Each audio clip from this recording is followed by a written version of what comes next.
Good afternoon, everyone, and welcome to the stream. It is me, ShellshockPrime, and this is day 2 of the big birthday subathon, where we're going to be continuing the subathon timer in just a few minutes. But hopefully everybody's doing good today. It's Friday, September 27th, 2024, and here is the itinerary for today. We are going to start things up with the Nintendo World Championships NES Edition. Then we're going to do a little taste test stream at some point later in the evening, around like 6 o'clock-ish. And then like a little bit afterwards is going to be Vampire Survivors. And then we're going to set up for Sharing with Shell Shock 50th episode spectacular. And I'll get to that in a little bit. And then we're going to do Marvel vs. Capcom Fighting Collection Arcade Classics. And then Sunday we got F-Zero 99, Jackbox Games, Mario Kart 8 Deluxe Booster Course Pass, and Mary Kate and Ashley Sweet 16 License to Drive Madness. That's going to be a thing on Sunday, regardless of whatever time is left on the clock. That will be happening no matter what. So, hey, Caitlin, good to see you. Looking forward to having you on tonight for Sharing with Shell Shock. I got you, I got the other guests that I got are my buddy Silverstone Condor, and we also got Mantle Ferox. And the way that this is going to work, this is going to be happening around 8 p.m. Eastern time. And the way it's going to work is this. It's not going to be the typical format that I've been doing. Instead, we're going to be picking two of our favorite games of all time, or at least, because we have a list of, like, a big list of favorite games of all time. We're going to pick two games. And then we discuss about, like, our own, like, grievances that we have towards those games, like flaws and whatnot. And then we pick two games afterwards. Hey, Dragon, good to see you. We pick two games afterwards that are not so great. And we can try to find anything positive to say about those games. That's what's happening tonight. I'm looking forward to it. It's going to be a fun discussion. There will be no community questions for this one. But the community questions will resume for the next episode, which will be about the gaming magazine memories. That's episode 51. That'll be happening October 6th, and then the Mega Man memories episode will happen on October 13th. I will let everybody know subsequent episodes as time moves on. Oh boy, I could go on for hours about the negatives of my favorites. Oh yeah, like, believe me, for some of my favorites, I do have some things. And thank you, Dragon. I really appreciate it. So, before we start the timer, I am going to show off the, so we got the schedule right here. We got day 2 today and day 3 on Sunday, depending on what time is left. Incentives. So I edited so that just to post that we cleared them. We got the AMA Q&A for 1 hour, which we did yesterday. We did Party Animals yesterday. Today is the taste test, so that's going to be happening. We're going to do Jackbox. We're going to be doing Jackbox later on, around like, Sunday. Not tonight, but Sunday, we're going to do Jackbox. On Thanksgiving weekend, we're going to do a Retro Achievements Thanksgiving weekend stream. So I'm going to be playing some random games using Retro Achievements sometime on Thanksgiving weekend. I'm going to figure that one out soon. That'll probably happen on a Sunday. A Saturday or Sunday, but we'll see.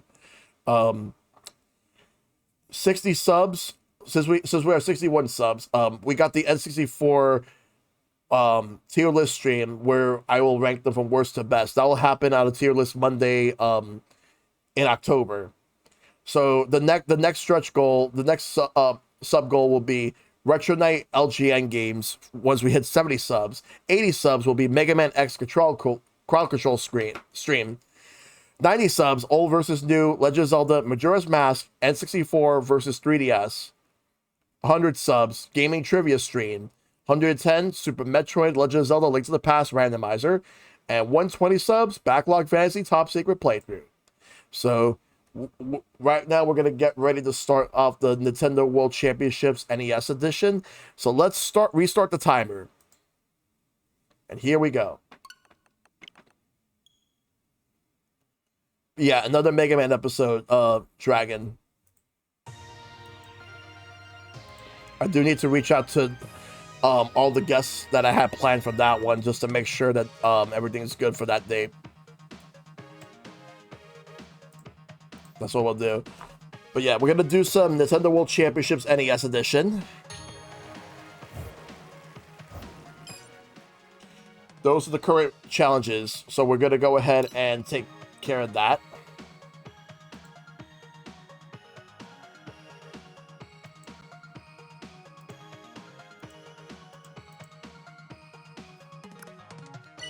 So we got some challenges. I gotta see what we can do.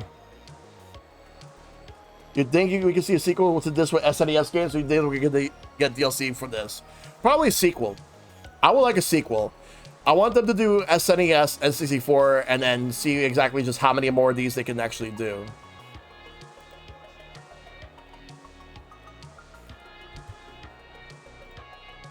The challenges this week aren't too bad. Yeah, they weren't really that bad. It's a lot of good stuff in general. Just looking forward to seeing just how well I do today. Alright, so we're gonna enter the championships. And with NWC N64 will be wild. Imagine they add something funny like Animal Crossing. Yeah, seriously. Hey, Lon Lon, thanks for the lurk. Good seeing you as always. Hope you've been well. Alright, veggie plucking.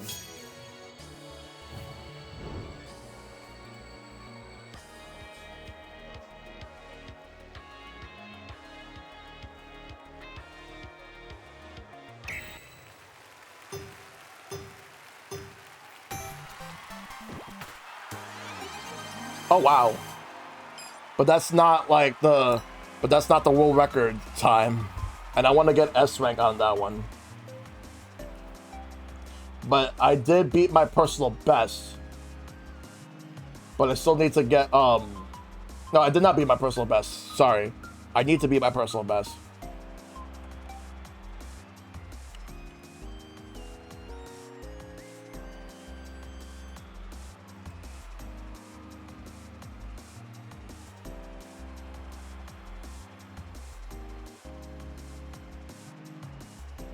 Let me make sure everything's good. Hey, Bowie, good to see you. Let's try again. S rank, but that's not what I want to at least try to beat my personal best. It's all about timing.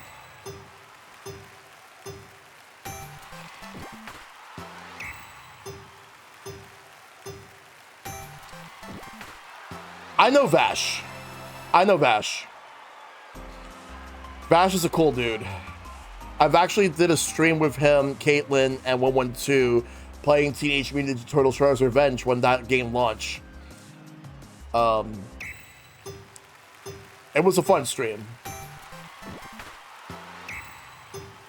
That was 2 years ago. Wow, so close. It was. Same, Caitlin, same.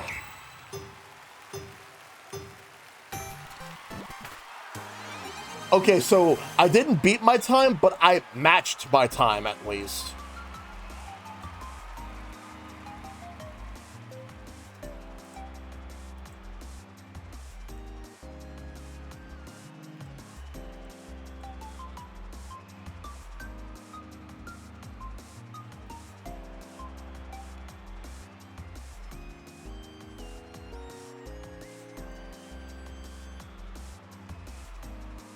.108 is the best you've done on that one.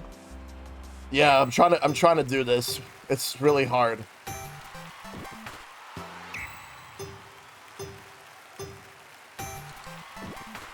Like, what is the I wonder what the world record time is for that one.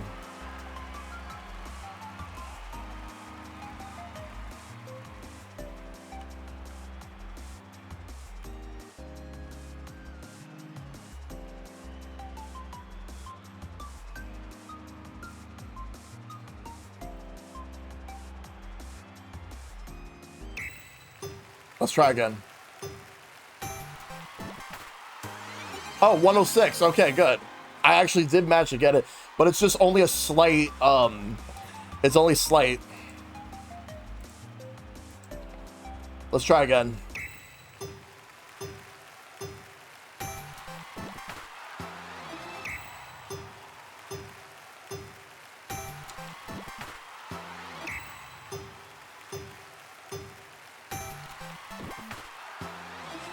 I want to see if I could actually beat that time.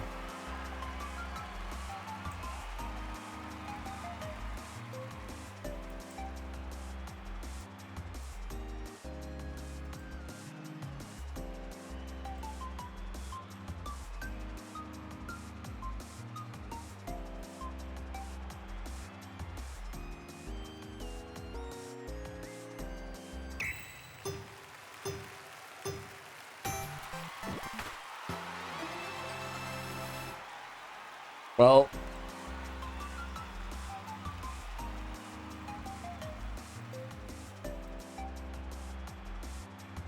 we'll just keep trying.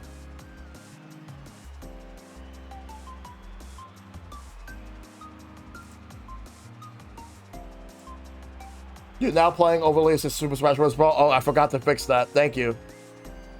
Because that was last night.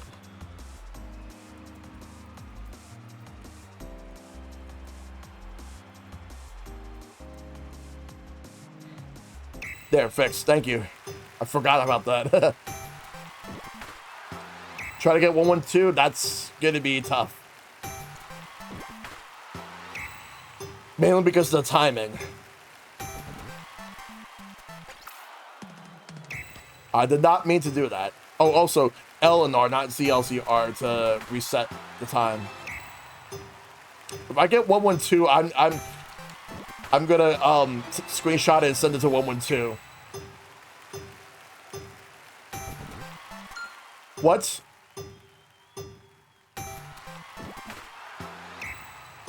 We'll see. I get 1110 and 111.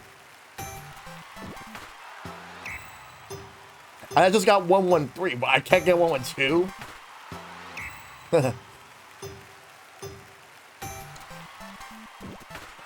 Okay, that was my fault. I just waited a little too long.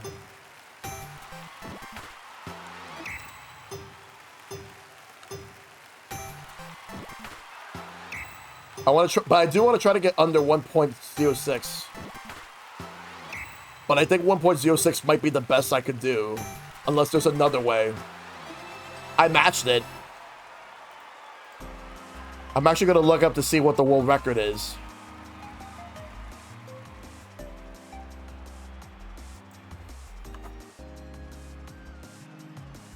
Let's see, veggie plucking world record. The world record seems to be 1.05 seconds. Yeah, 1.06 is pretty quick, but yeah, like, it's just timing. That's what all it comes up to.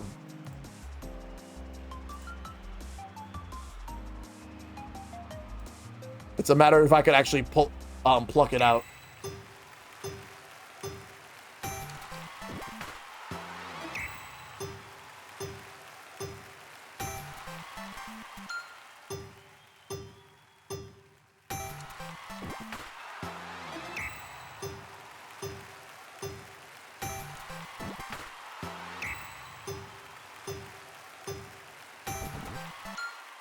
I'm making chicken strips while you grind this out.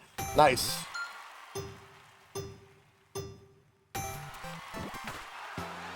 If I get 1.05, that should at least be good for me.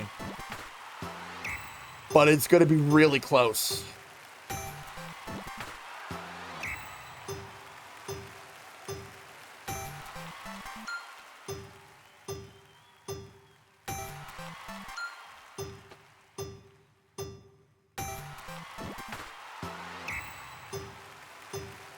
Very close. Like, the best I could do so far is 1.06. Like, on an average is somewhere between 1.06 and 1.10. But I want to try to get 1.05. Once I get that, I'm pretty much satisfied. Even though I'm satisfied with what I have, I want to try to get 1.06. 1.05, I mean.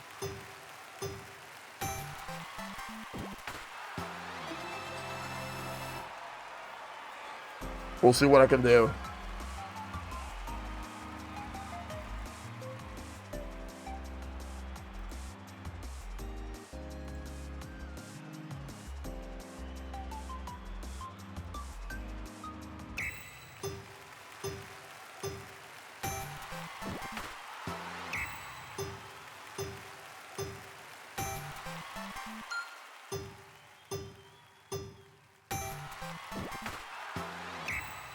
I'll try.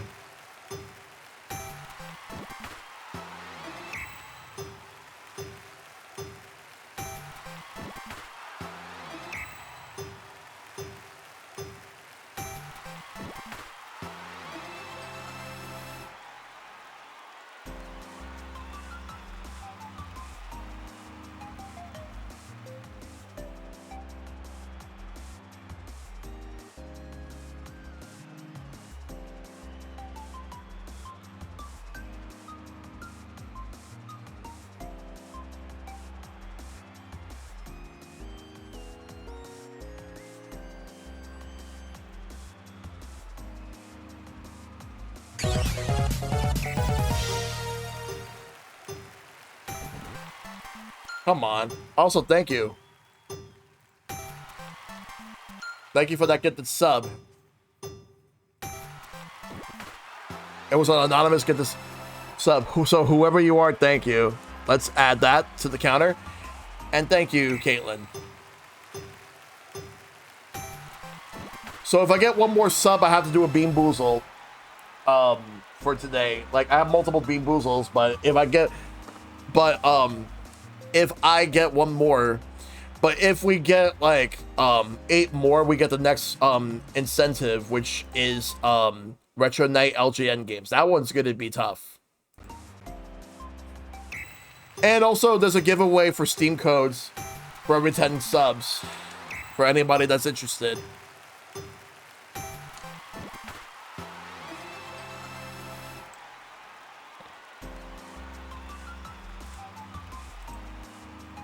Awesome.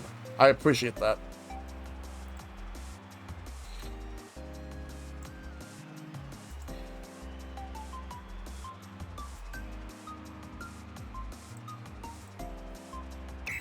Finally got some Wild Bean flavors while joining on the... Oh, wow. I need to... There's apparently a new one that has, like, wilder flavors.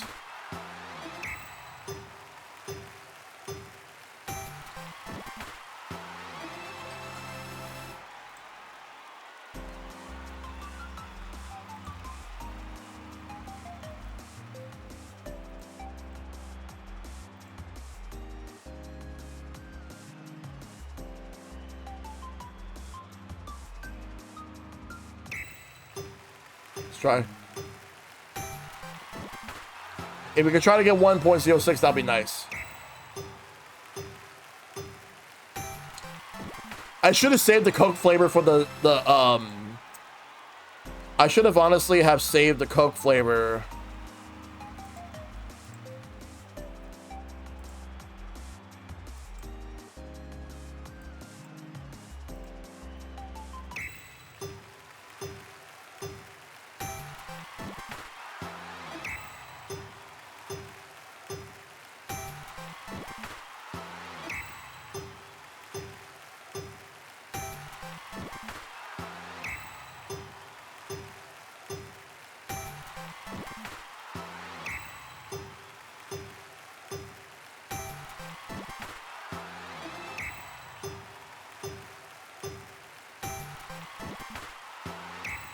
I might just switch over to the next challenge.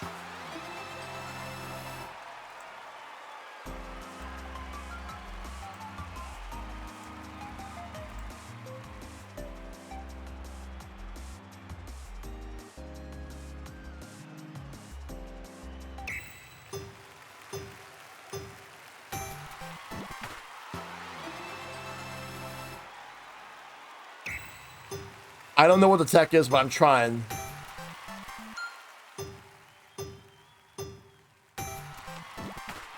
No. Beans obtained. Nice.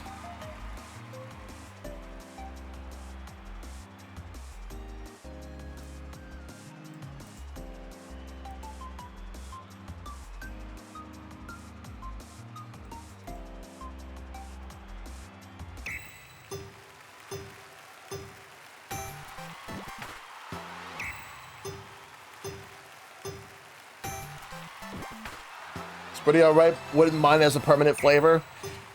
I want them to do a regular version of it, because the only thing is that me and zero sugar sodas don't really mix. I'm not the biggest fan of zero sugar soda, mainly because of the ingredients. But I prefer regular, if anything. Like, yeah, I know it's caffeine. Yeah, I know it's high fructose corn syrup, but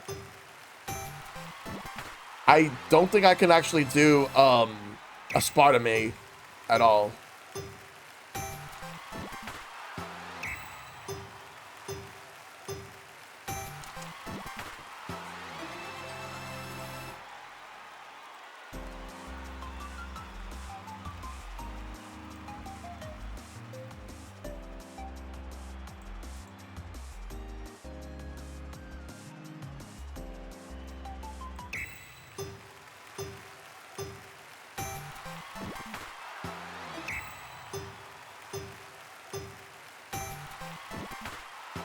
Come on.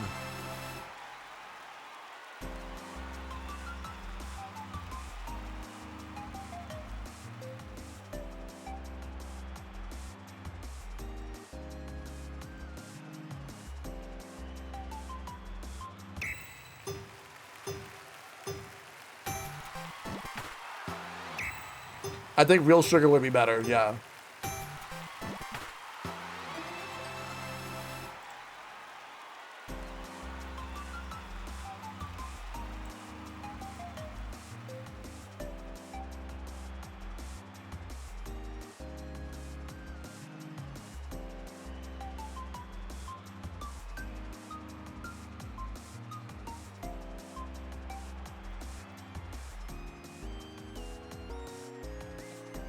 Hold on 1 second real quick.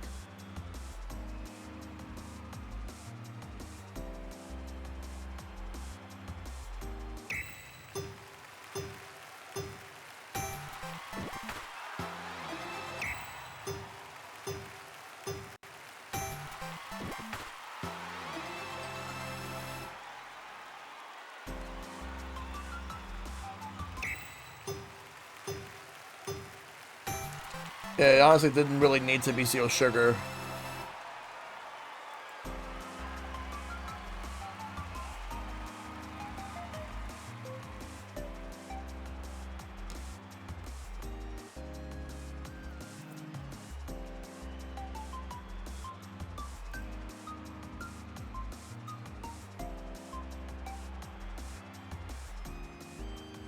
It's a cookie. Why is there no sugar? Exactly.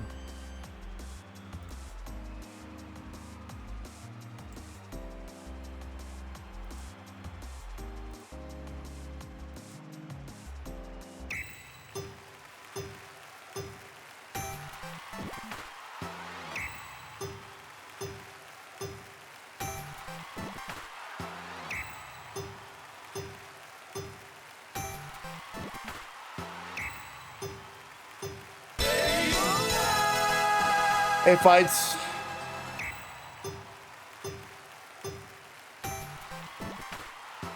Alright, I'm gonna switch to the next challenge. Thanks for the second, fights. Looky Tanuki. Daytona.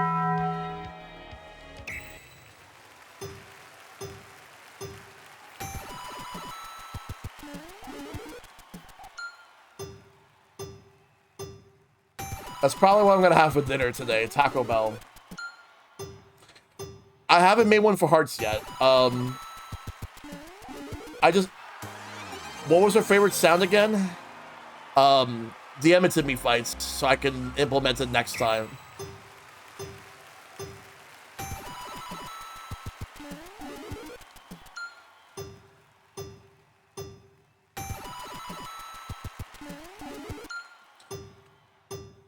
I want to see if I can at least beat the match or beat the personal best. I usually get Doritos Locos Tacos. I don't really go too crazy.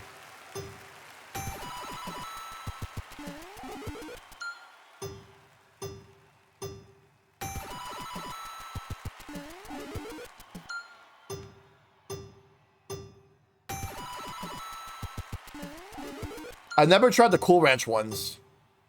$7 Lux Cravings. This box is really good. Yeah. The Crunch Wraps with extra cheese and meat. Yes.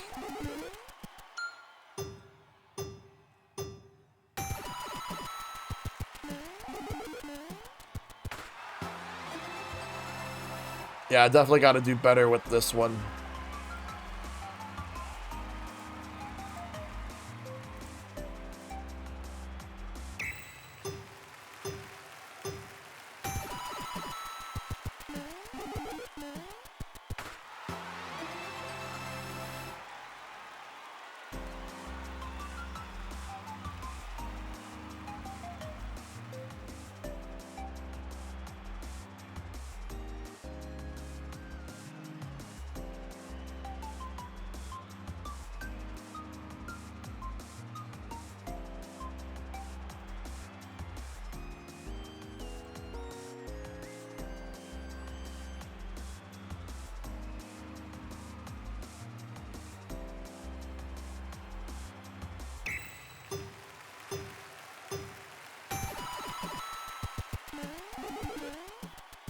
This one's hard.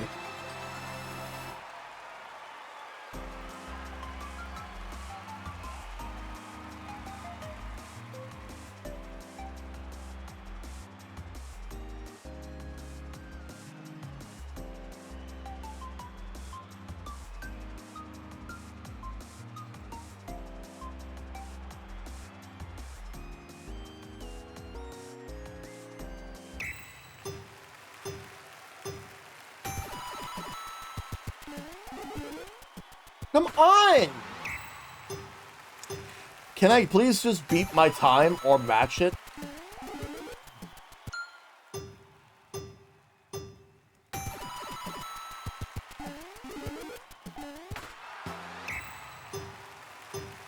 And the thing is I'm having trouble trying to jump over. Trying to jump over it. You did get the 100.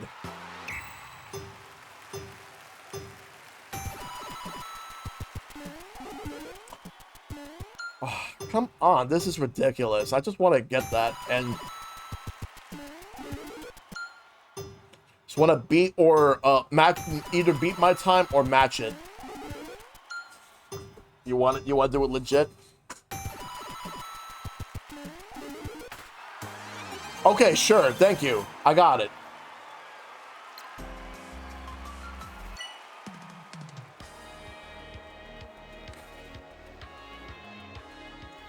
It'll be funny if it actually rolls over to, there we go. Never mind. Now the question is, are you gonna stop right there, Ice Pick, or are you gonna keep going? Good timing, actually. Let's see what happens here. I need to get to the Dodongo.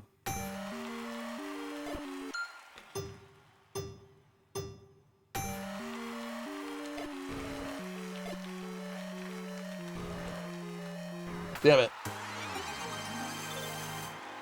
It's all good.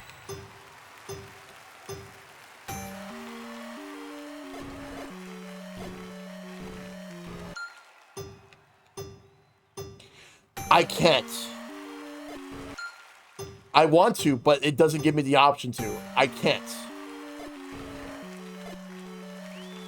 But if you want me to do regular if you want me to do like channel points,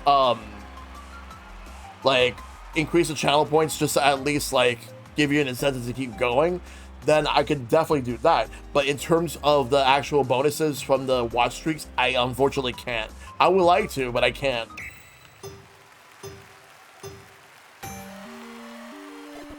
It is a Switch limitation.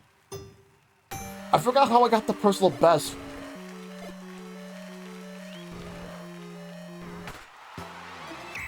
That probably might be the compromise. I might have to, like, add some more and charge a little higher for some redemptions. Yeah. I don't remember. I might have to look up a video to see how to do it.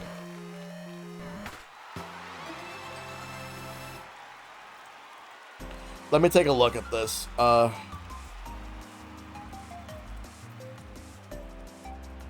gonna actually take a look.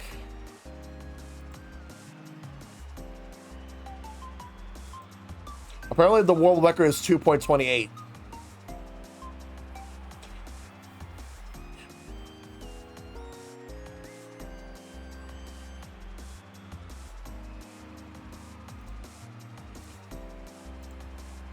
Oh, it looks like somebody actually did a exploit.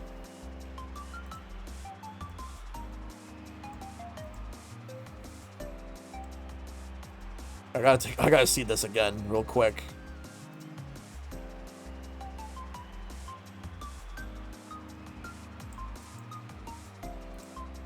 How did they do that? If you want the link to see just how they did it, I'd exploit shit. This is basically the link right here, like for the current world record right now. Doesn't seem to have been beaten at this point.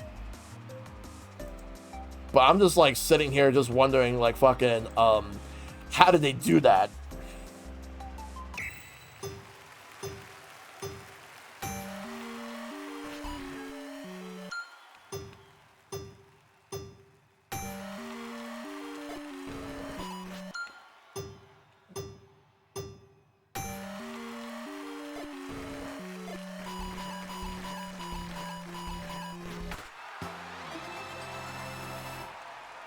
It's definitely a glitch, like an exploit.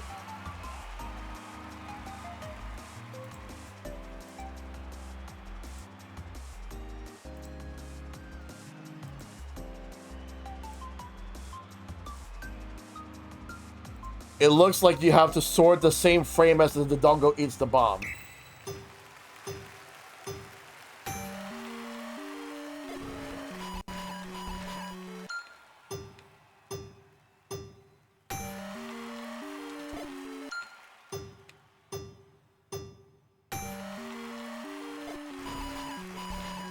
Hey, Son, thank you.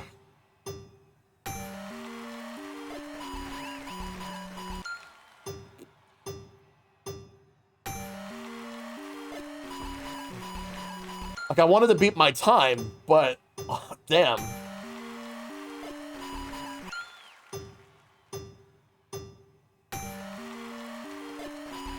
I think I have to...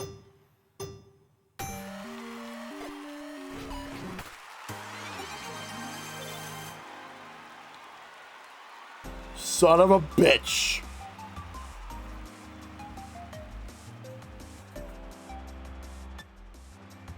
Clip that, please.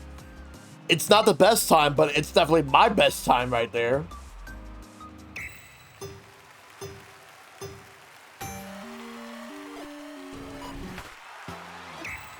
Okay, I get it now. I get it now. I get it now. Holy shit. The Dodongo has to eat it and you have to slash it at the same time.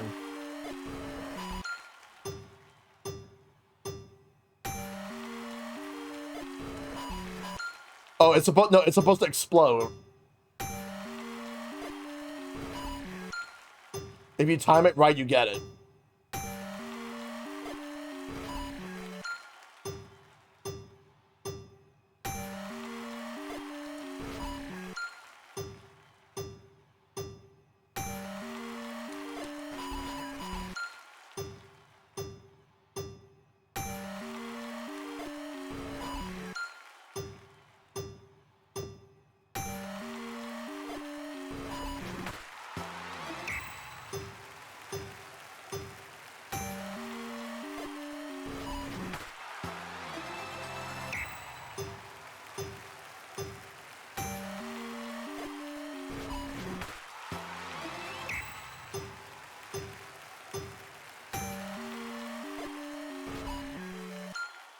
I never knew you could do this, by the way. This is the first time this is the first time that I actually ever noticed that you could do something like this.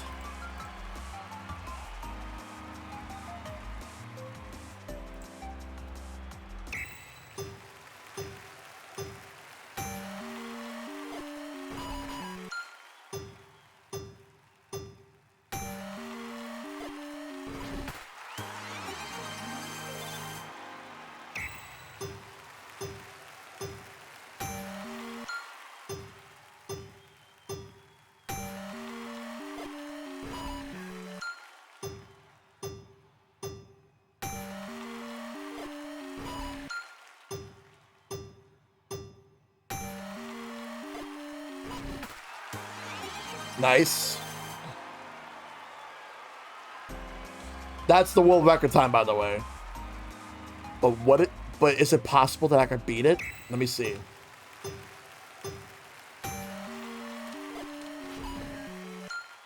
Is it possible that I could beat it? We're gonna see. No, I think I'll stop there. But thank you, so, for that clip. All right. Well, I didn't know you could do it like that, but you know what? I'll take it. I'll definitely take that. I gotta show that to some other people I know that play this game. That's absolutely, like, insane. Like, that's fucking insane, by the way. So next up we got Pop 'em, which I haven't actually done this in the championship yet. I love accidental best scores, yes.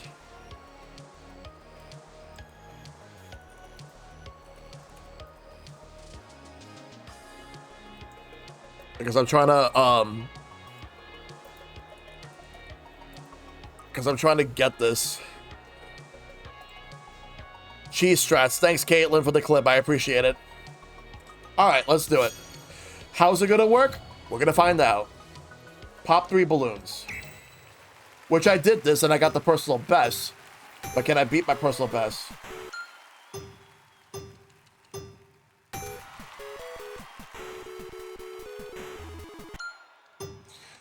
I gotta get the top one, then the bottom.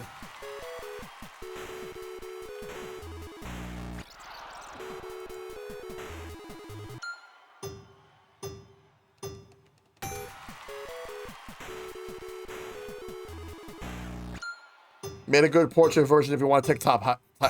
Oh yeah, I'll check that out. Yeah.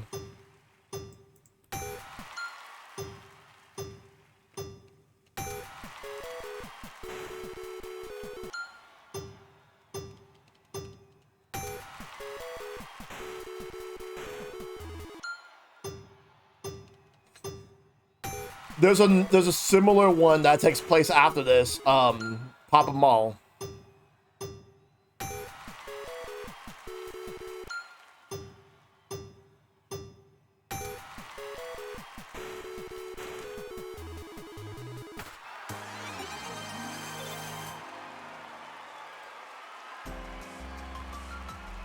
The world record apparently is 3 minutes and 56 seconds.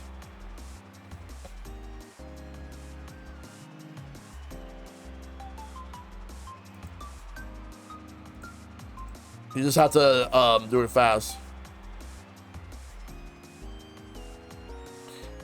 You just have to hold the left button, the left on the D-pad.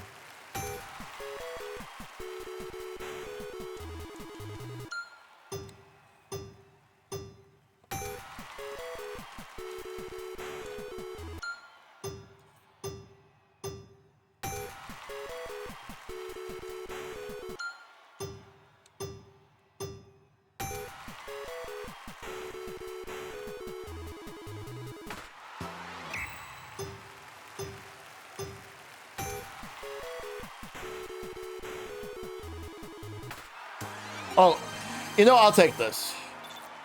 So I don't think I'm gonna do better than that.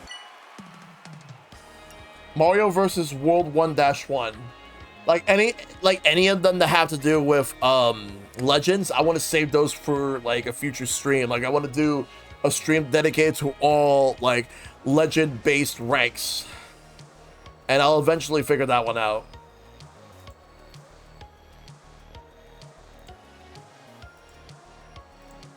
So let's do Mario versus 1-1. This is the Lost Levels version, by the way. So basically, get to the goal.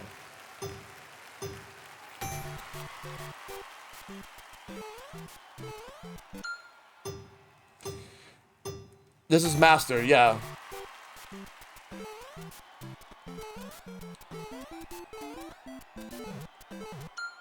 Alright, I messed up.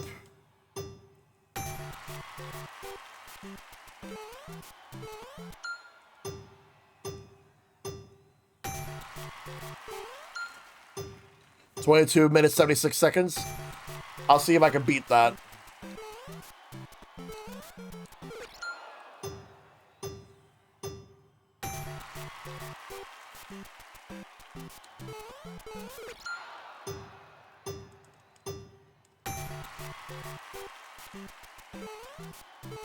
I definitely don't like Lost Levels at all.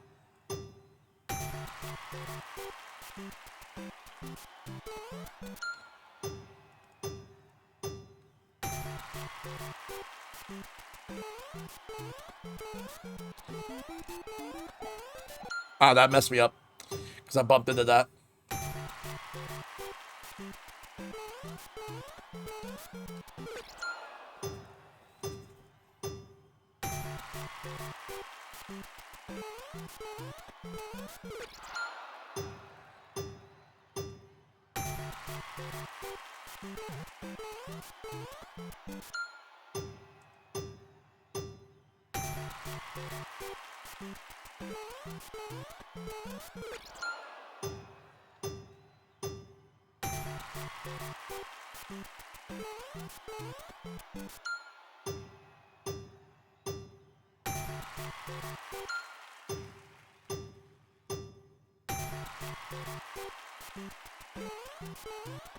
Come on! Go this way.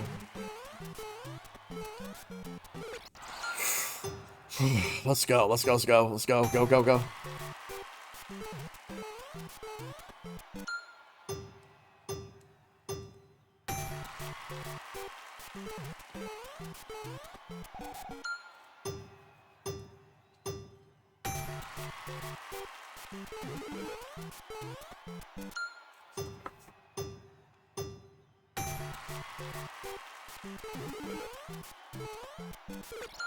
I would have easily have gone on the...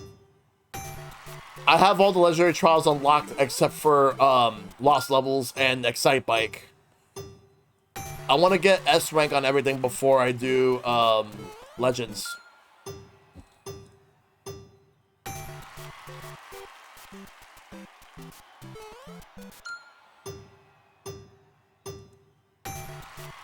And I hate Lost Levels so much.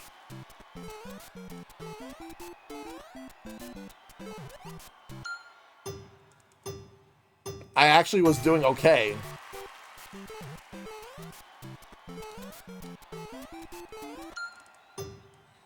There's a special mode unlocked once you do? Alright. Yeah, I'm aware of what mode that is. It's basically like a big speedrun mode. Which I would like to do that on stream as well in the future.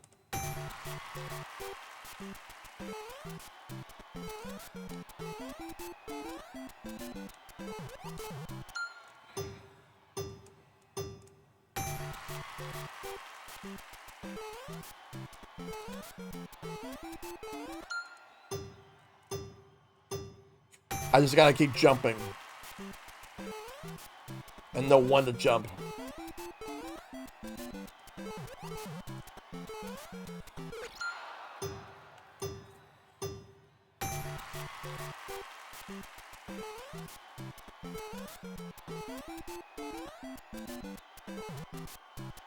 I'll play this weekly, so I haven't tried to unlock that yet. Yeah.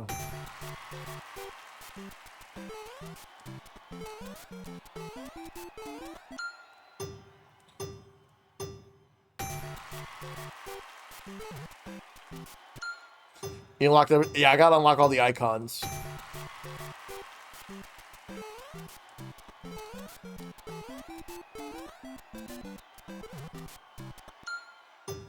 I think if I could try to get up there, that'd be better than going down there.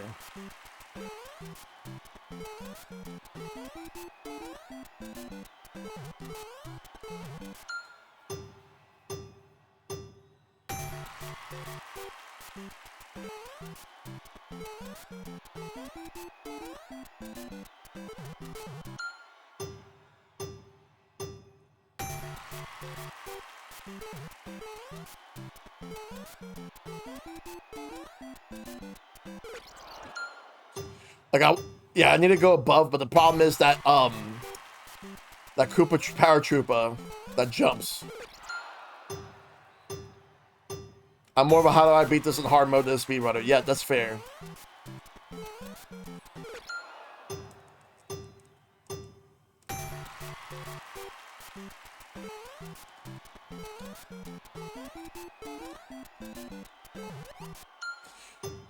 It's the Paratrooper.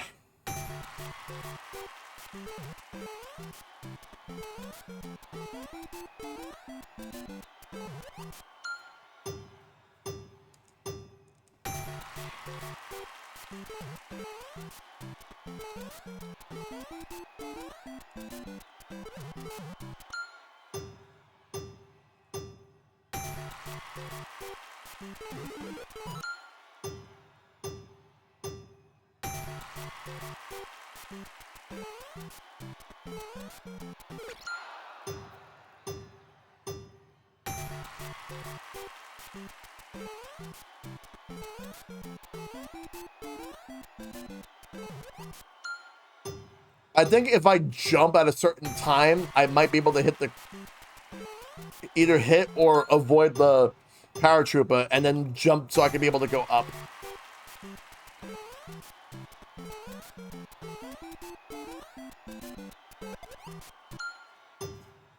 I just need to be able to hit that Paratrooper and then be able to jump up above.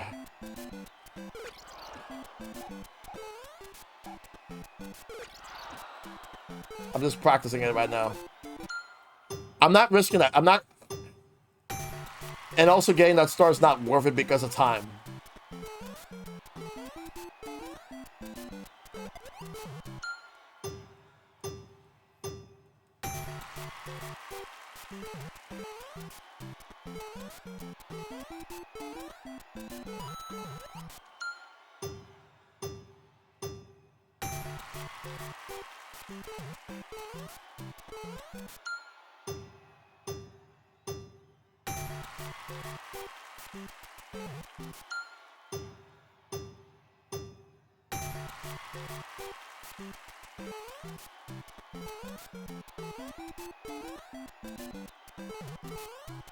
Let's just go through.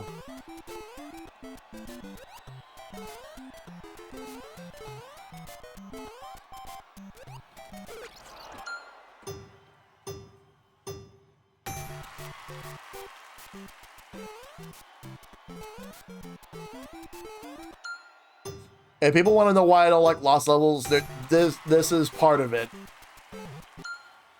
Like, I can play Super Mario Bros. Easily, but lost levels, fuck that.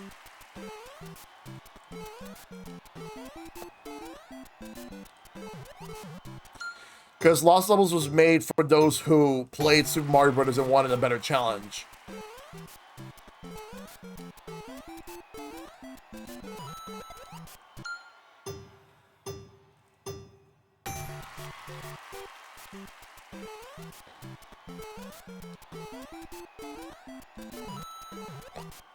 Lost levels is for bad people. Oof. Lost levels can get lost. I agree. I don't like lost levels. If people want to know what my least favorite 2D Mario platformer is, this is it. I'll take any of the new Super Mario Bros. Games over this game any day.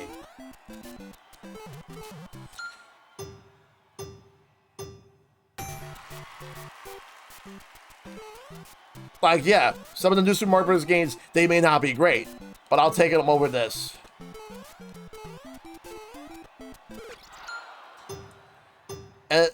Yeah, they're just kind of whatever at their worst, yeah.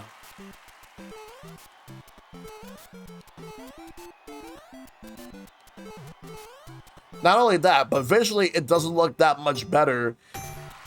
But then again, the new Super Mario Bros. Games has that issue, but it's not that bad, though. Like, the visual style is not that much different.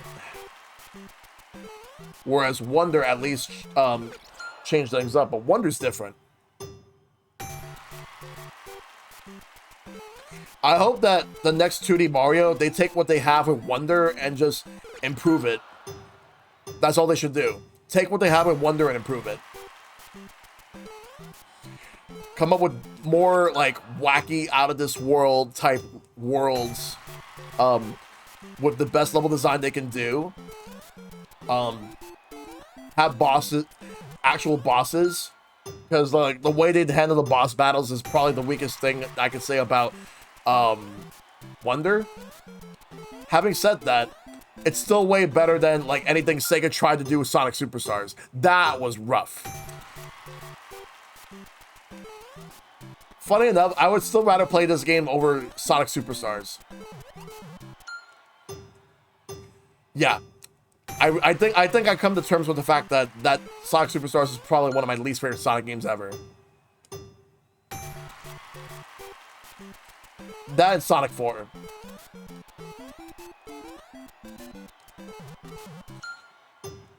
The music gets a bad rep. It's not terrible. The worst, it has the worst boss fights in any Sonic game ever.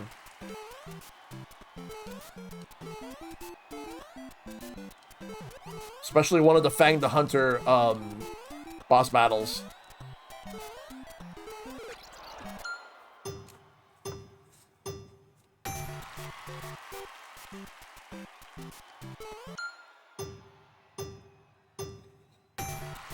I can see the talking flower coming back.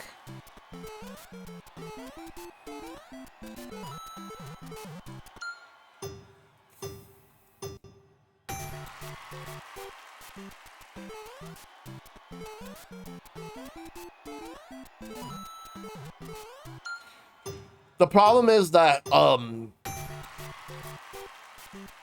a lot more Nintendo fans who just want Nintendo to keep making new things and not really relying too much on like nostalgia. So the majority of the people who feel that way are people who are like a lot younger than me, but at the same time there are people who are older than me that have that same sentiment. That Nintendo should not always rely too much on nostalgia, especially the NES era. I say that as I'm playing this. Don't get me wrong. I like this, and I'm hoping that they do Super Nintendo and 64.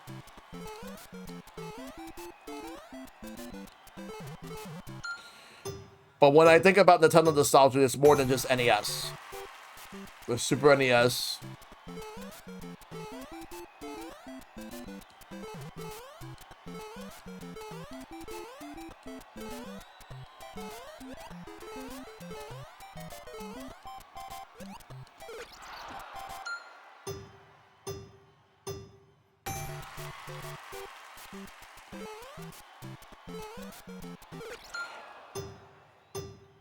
Even N64 gets lumped into that too now, like...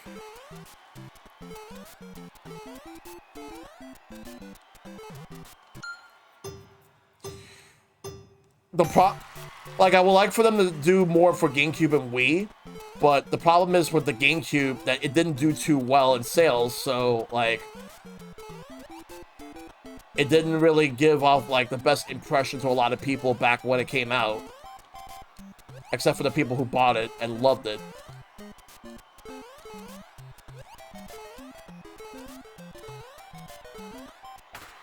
Wow, that's still an S? Yeah, I'm gonna leave it like that.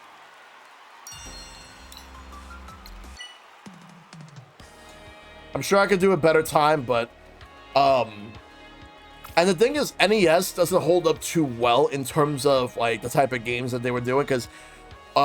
gaming was still like we were getting out of the whole Atari era and going into the NES era around that point.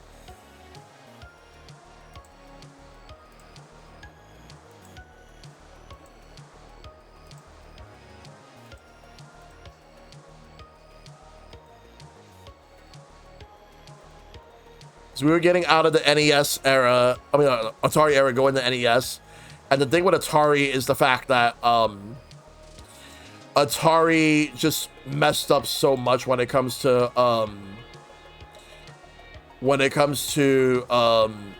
how they handle gaming. There was a lot of oversaturation. There was a lot of bad quality games, and like there was a lot of porno games being made around that time too.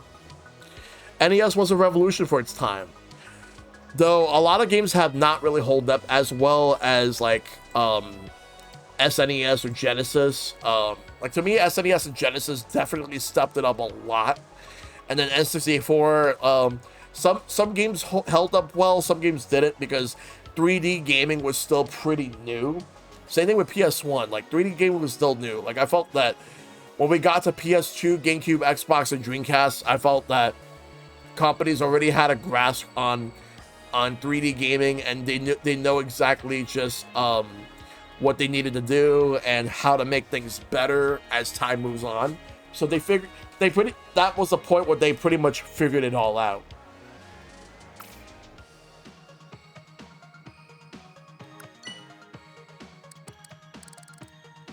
Yeah, right now let's see, N64 and PS1 were like NES 3D, but GameCube, PS2, Xbox were Super Nintendo 3D. Yes, pretty much.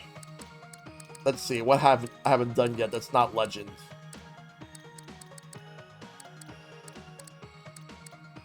Wow, that's actually the first Lost Levels one I did. Oh god, Luigi versus 1-1. I think Luigi might fare better. Dive Master. Oh god. There's still some Kirby ones I gotta do. There's a lot of Kirby.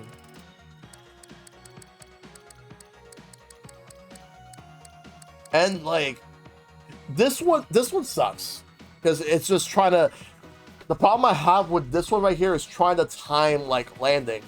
Timing my landing. I think maybe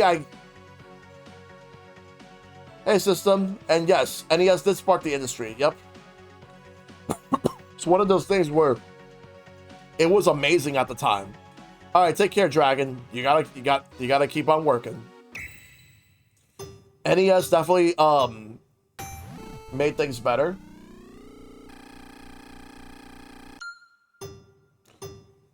Sure thing. I do need to get ready for delivery soon.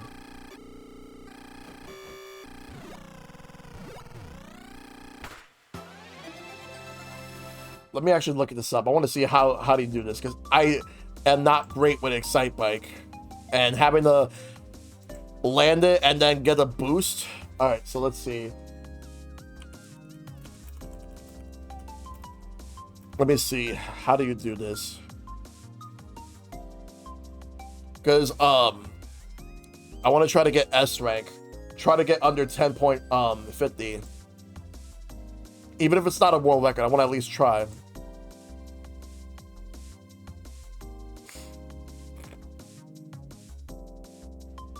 You looking as well? All right, no problem, Pooey.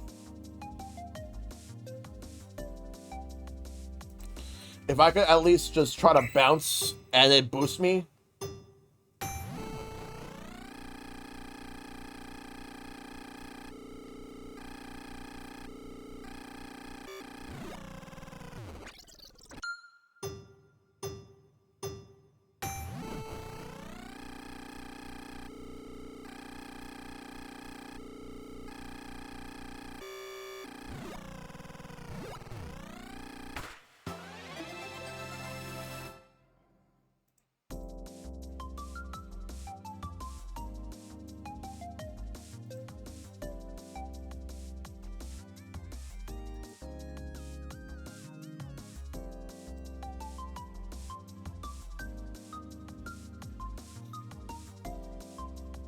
Yeah, I'm trying to do this whole ramp tech.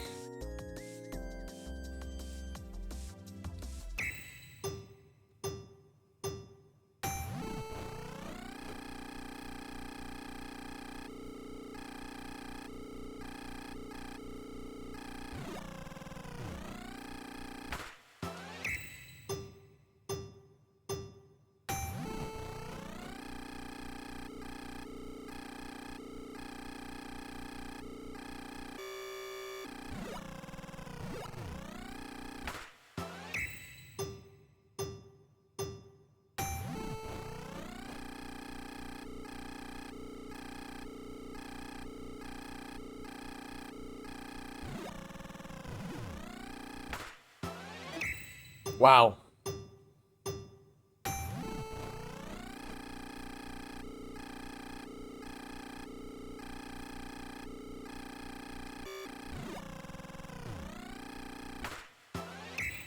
I just want to at least beat my time and get an S.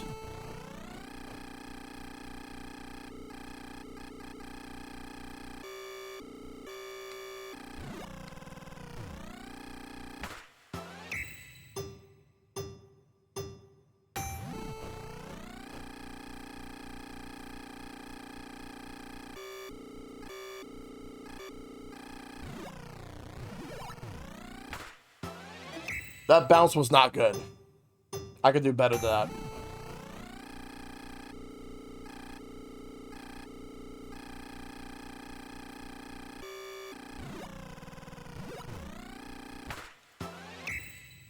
If I bounce farther, then I should at least be able to get it.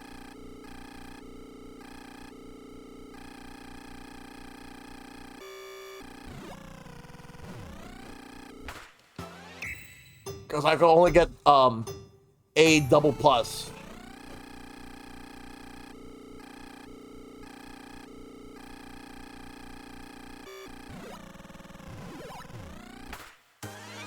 Nice.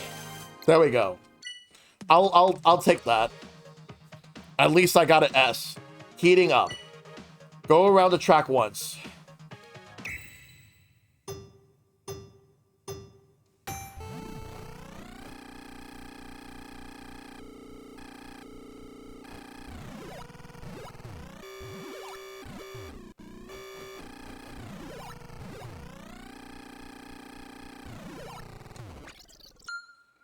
This is gonna be annoying.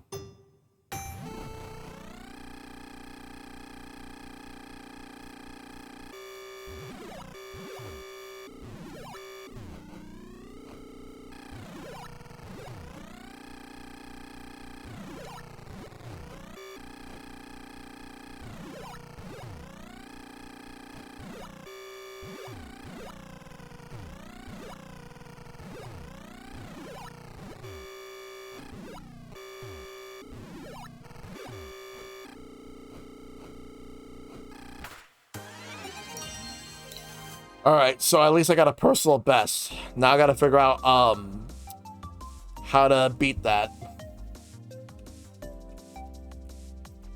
What is the record? Well, I found the video. It used to be 25.53, but I don't know what it is now. It might be.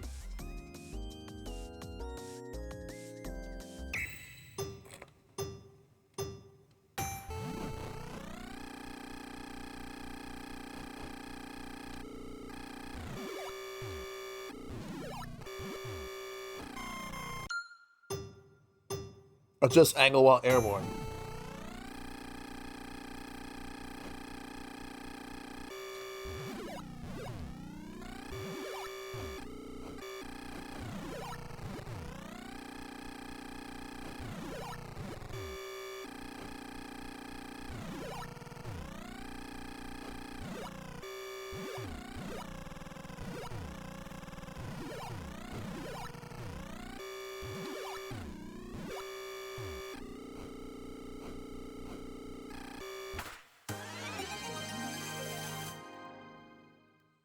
I wonder what's the threshold to get an S. Is it under 30 seconds?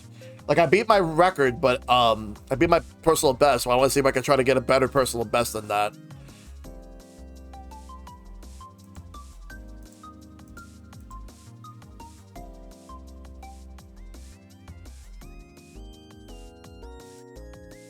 How does Excite Bike even work?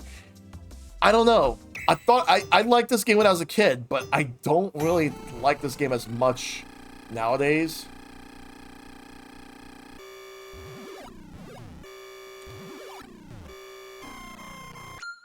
And the thing is that you can overheat too.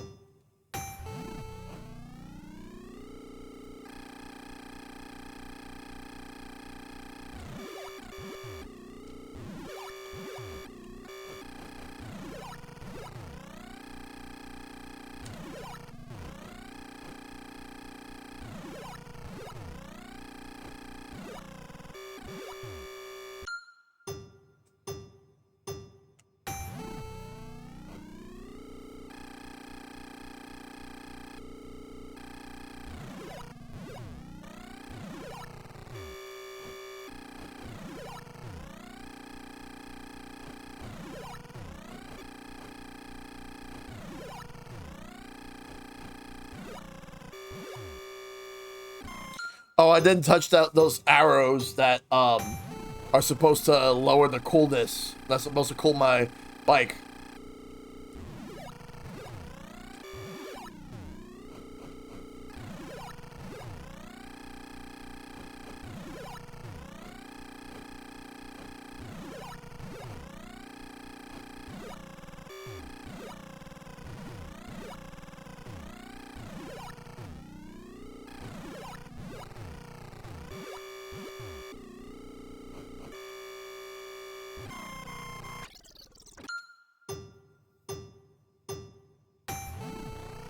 Yeah, I really did not like Excite Bike.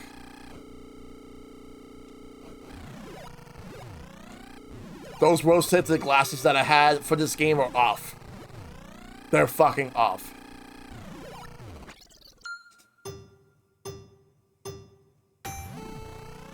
Sorry to those who grew up with this game, but oh man.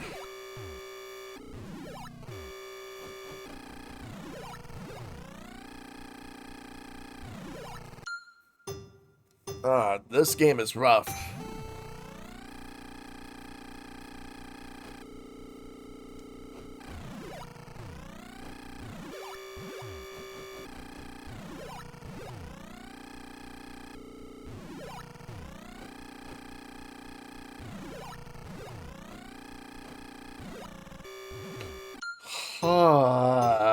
Come on.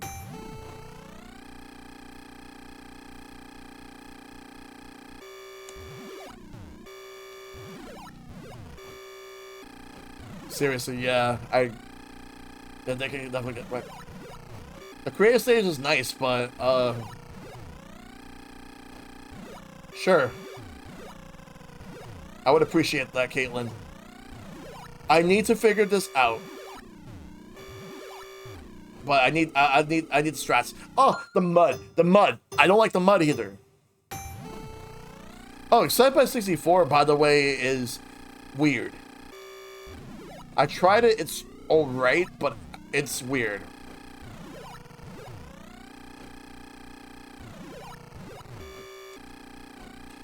The Wrecking Crew would have been interesting.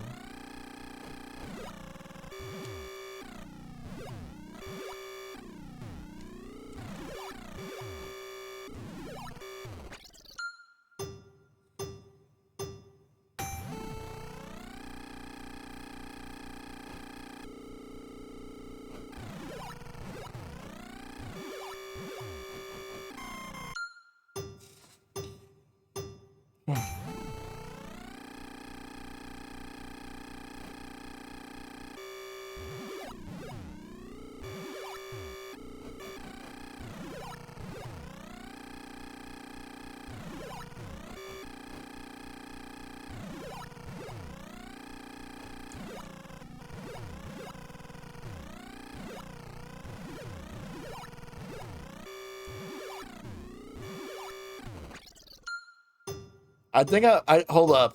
I think there might be something to it.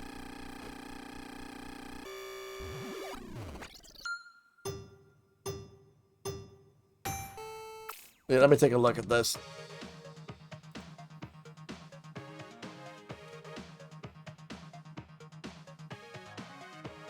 Wow, I was actually close to the S rank. So it's under 32 seconds.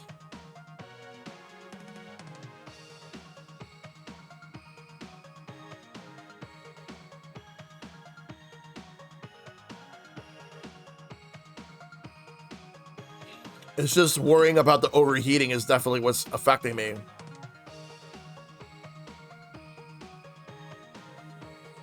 I just press forward whenever I need to.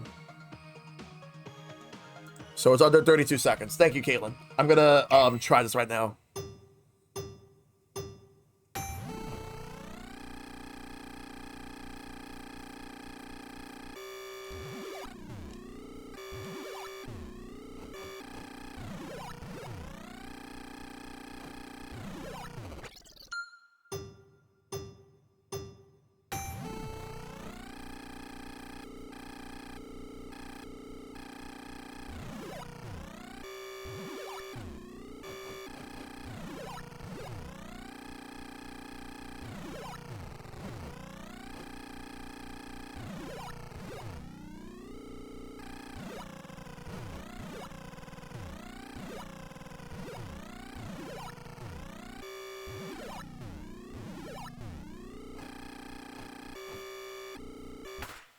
Oh, wow. Well, I'm getting a little better. For what it's worth, I'm getting a little better. It's probably 31.50 that I need to beat. But I'm getting better.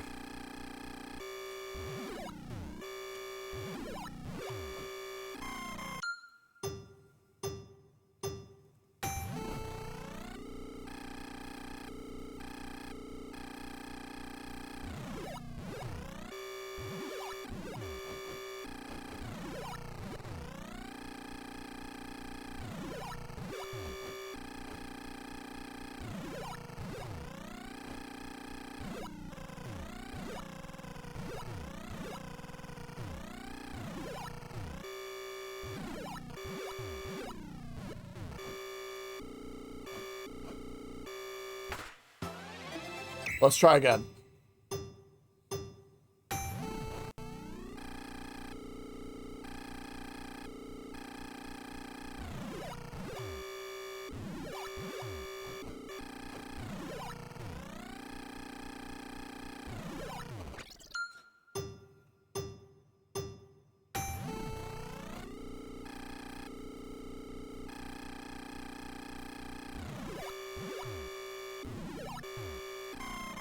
I want to try not to, like, bounce that much. Like, unnecessary bounces.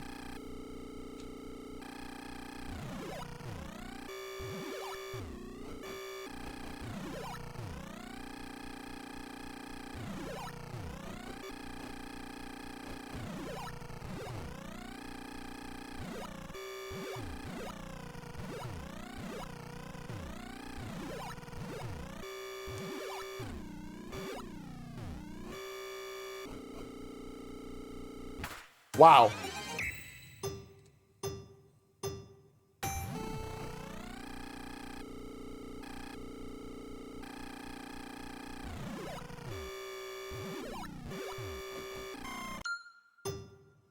Let's keep trying it.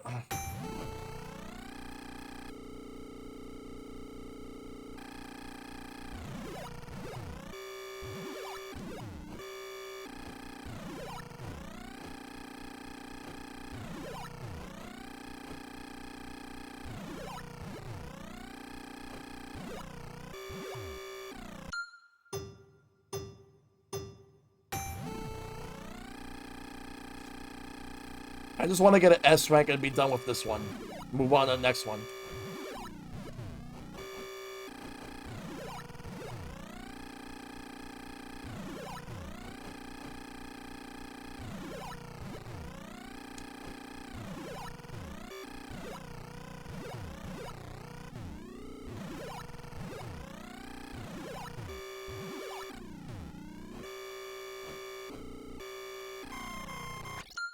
Ah, bike overheating.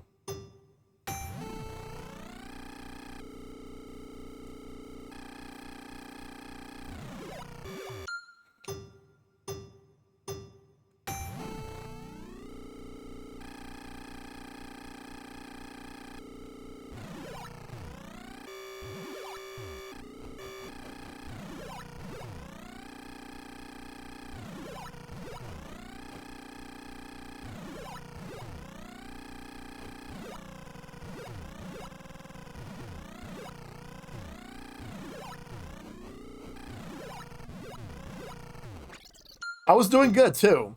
I think I probably might have gotten it.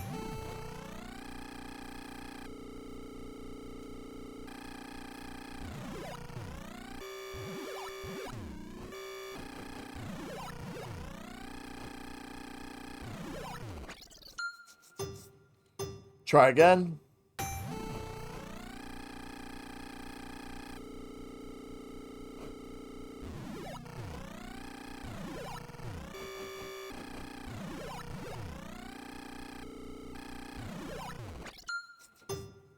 Come on.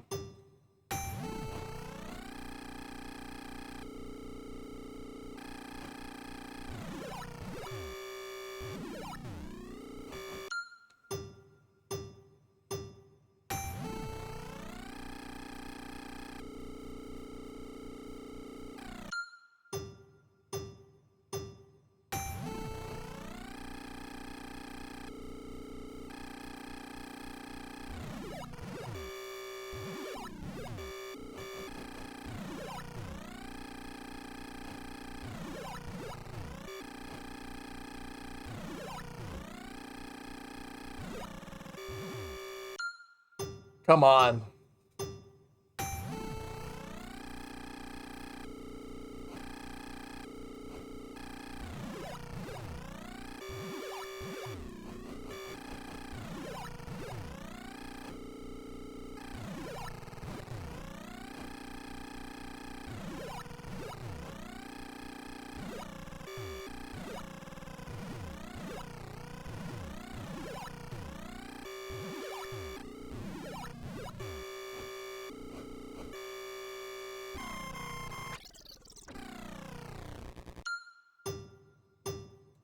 Ugh.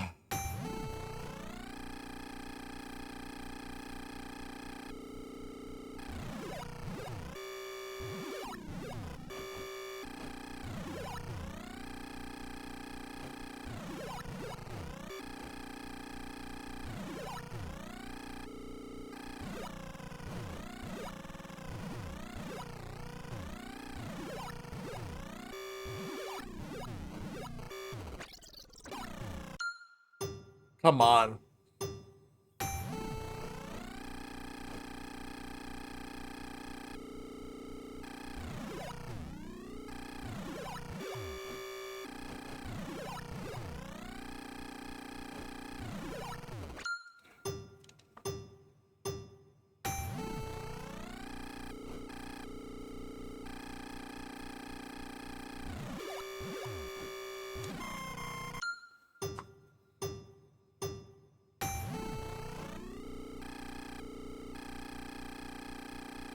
All right, no problem. Take care, Caitlin. Thanks for stopping by as always.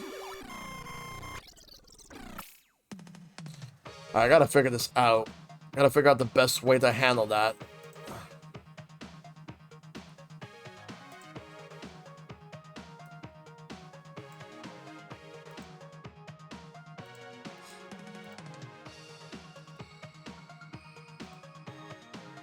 Let me just check something real quick.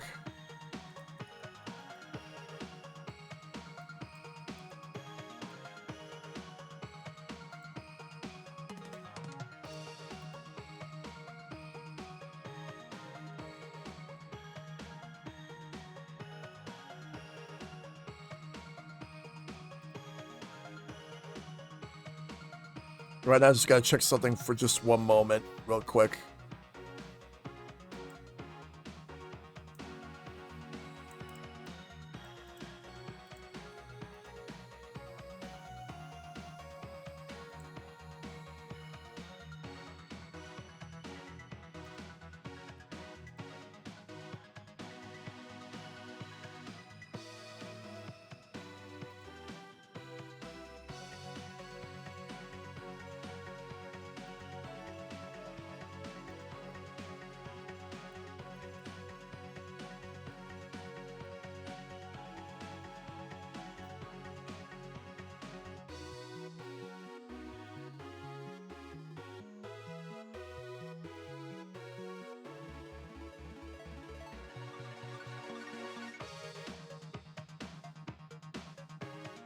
Making sure everything's good. All right, let's try again.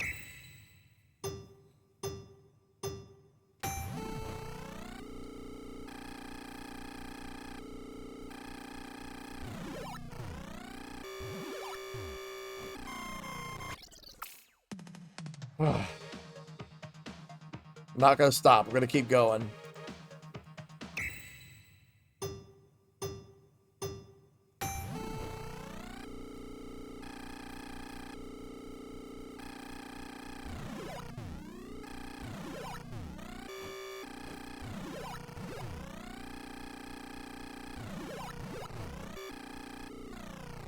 Ah.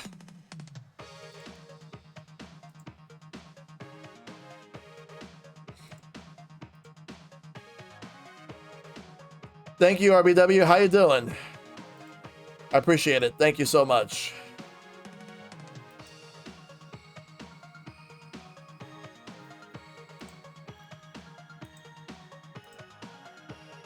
Hang in there yourself. I'm doing as well as I can.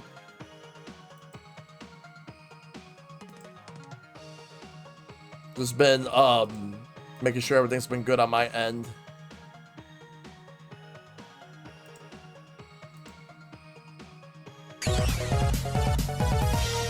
Oh. Thank you for the 10 gifted subs. And then Twitch gave out 6 extra. Nice. And then Super Big Kaiju gave out 5 subs. And Twitch gave out 15 subs. Wow. Holy crap. How many is that so far? Whoa. That's insane. Wow. We got a hype train. Thank you. All right, let's see. So that's 10, 6. That's 16. 5 is 21. And then 15 is 36. So 36 more subs. Wow. So let's look at the incentives. Where we're at right now.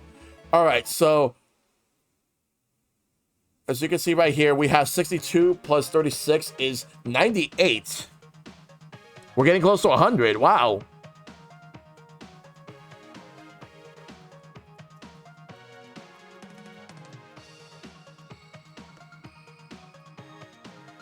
Thank you, guys. Thank you so much.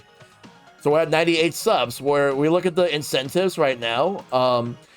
So that means that we got Retro Night LGN games, Mega Man X Crowd Control, and Old versus New, The Legend of Zelda, Majora's Mask, N64 versus 3DS.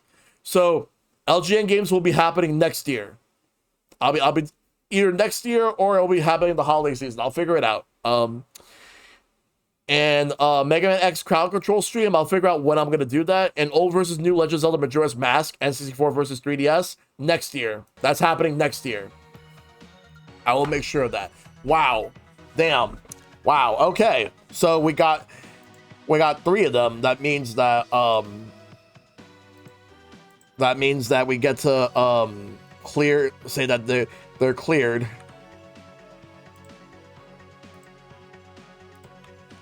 Thank you, guys. I appreciate it.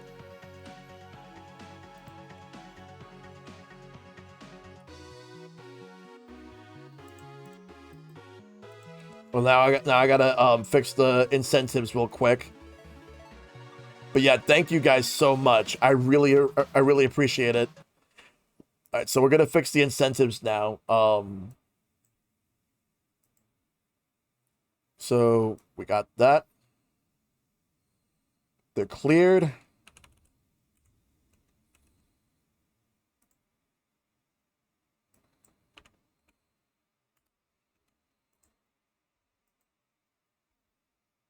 Let me just save it as it is right here, and then we're gonna go back into the Nintendo World Championships again in just a moment. This is crazy. This is wild. All right, so that means that we got 3 giveaways we're gonna be doing soon. So let me open up Latch Tools, and we're gonna get the giveaways going. There's Steam codes.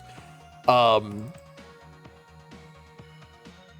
the games that I have so far for the giveaway are Dragon's Dogma Dark Arisen, Resident Evil 2002 Remake, which I have as well, Resident Evil 4 2005, Rain World, Street Fighter V Champion Edition, and Capcom Fighting Collection. Those are the games that I have left. I already gave 6 games away, so now we got 6 more. If anyone wants to enter, exclamation point giveaway, and you will be in. In the meantime, let me just sit up. And we're gonna try heating up again. Let's do it.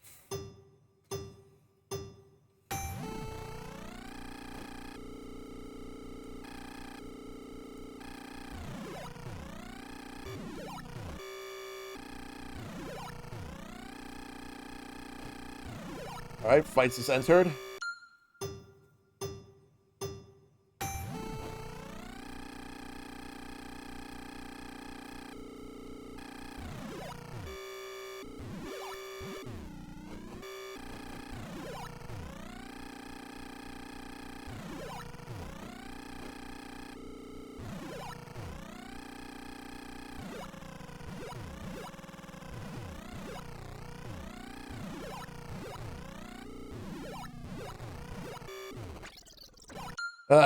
This game is rough. Though I should get some delivery ordered just a little bit, like after this attempt. But thank you guys. 36 gifted subs. I appreciate it.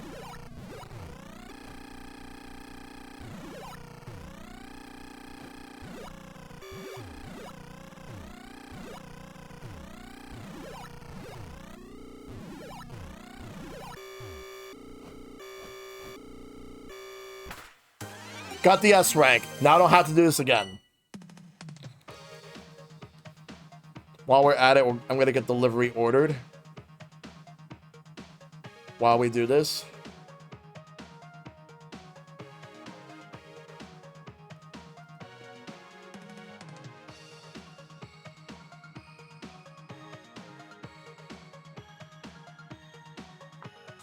Victory. Yep. Next up is In Rhythm. Go around the track once. Oh god, not another one of these. I'll come back to the Excite Bike at a later date. Let me go and do Lost Levels. Actually, let's do some Adventures of Link. Defeat the Guma.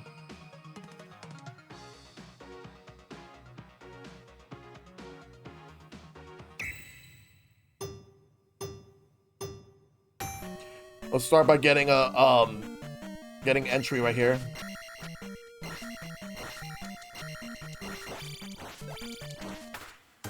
All right, good. But now let's beat that.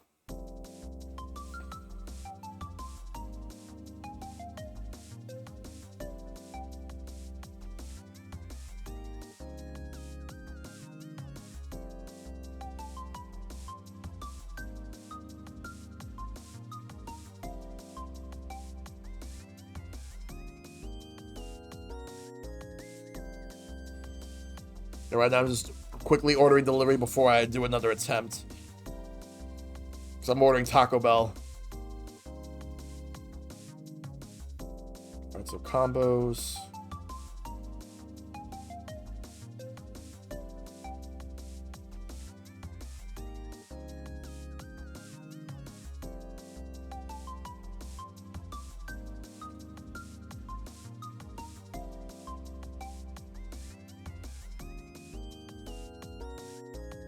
Keep forgetting they do sell soft tacos.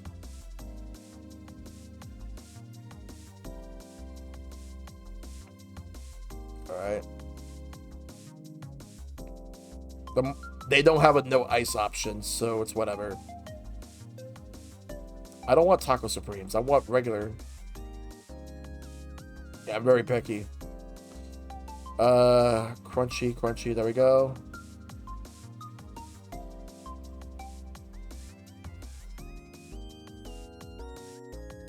And a Mountain Dew Baja Blast to go with it.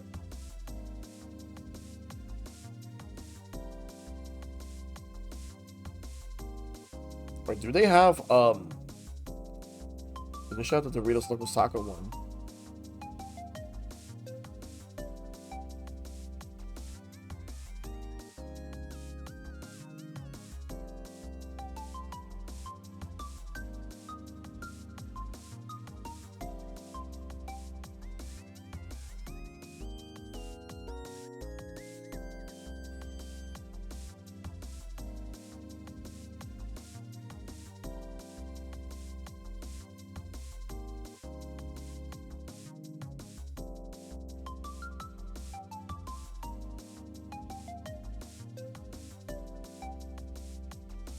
Alright.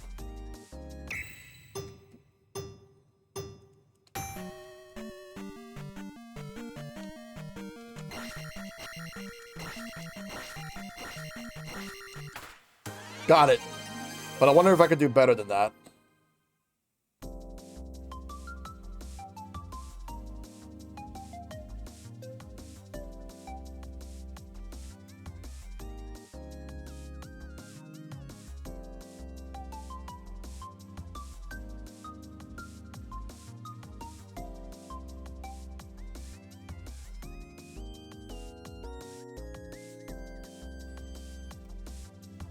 Just make sure it's all good.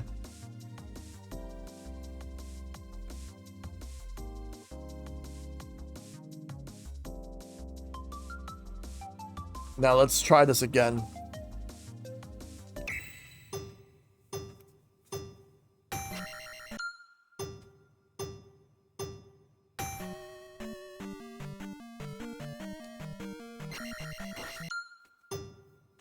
So I think I could beat that time.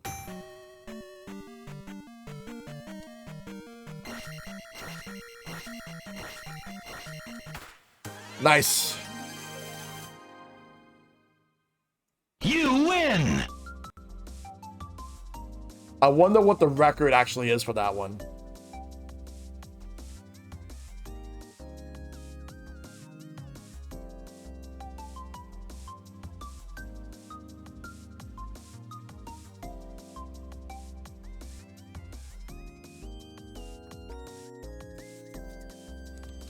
One more time.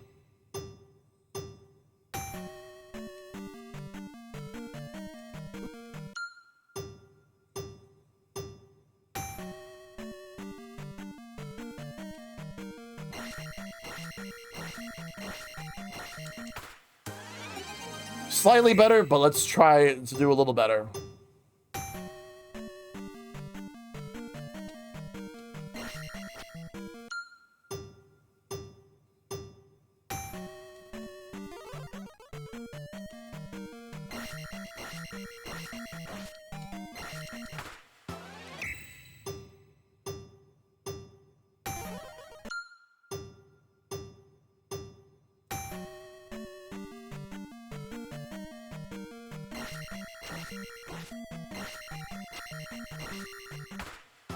Let me see something. Menu unavailable. Okay.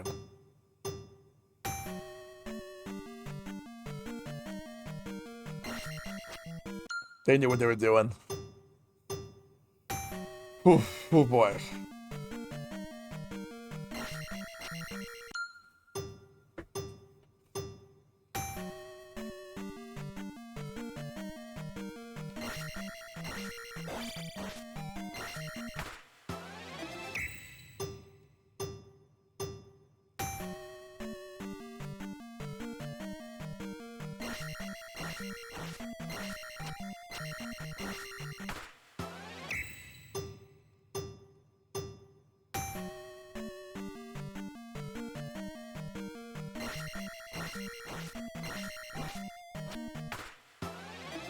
Let's exit and move into a different one. Give me 1 second, guys.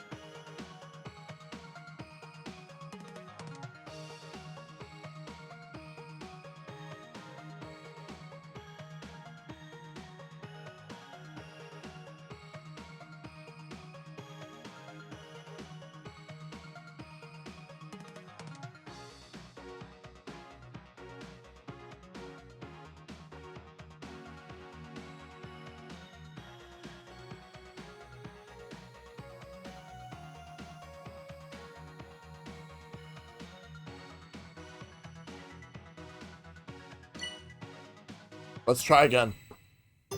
I just had to get my mom something real quick.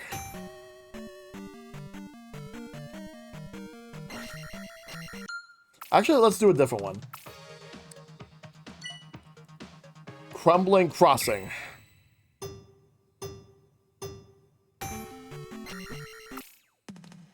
Wrong buttons.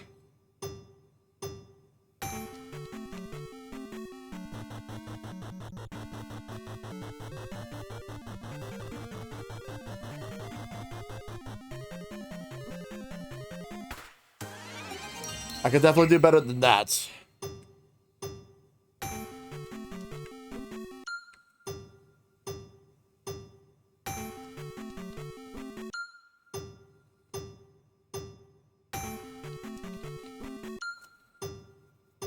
Try again.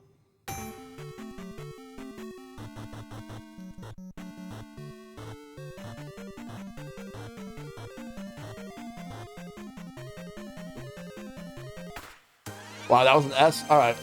Next. Knuckle Sandwich. Defeat the Iron Knuckle. Either hit him in the head or the legs when he's not blocking.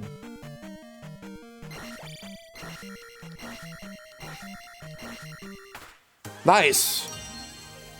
You win. I think I'm satisfied with that one. Let's move to the next one. Magic Jar Excavation. Got the Magic Jar.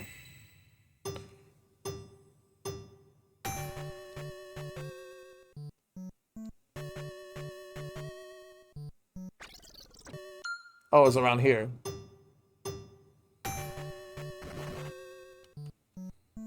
Just gotta know where it is. Right now, I'm just basically trying to find it.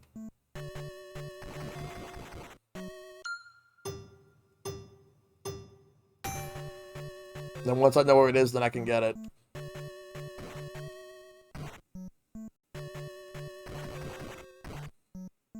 Oh, I know where it is now.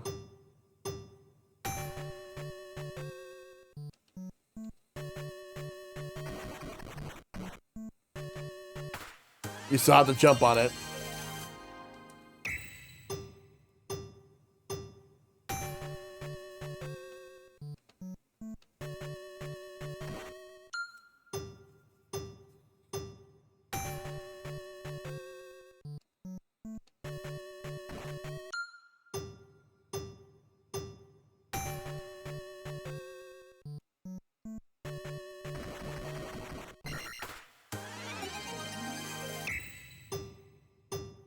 I could do that too.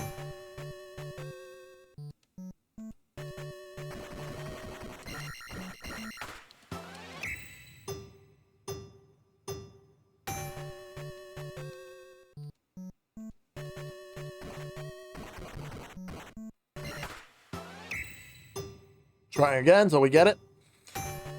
That's what we'll do. We got this.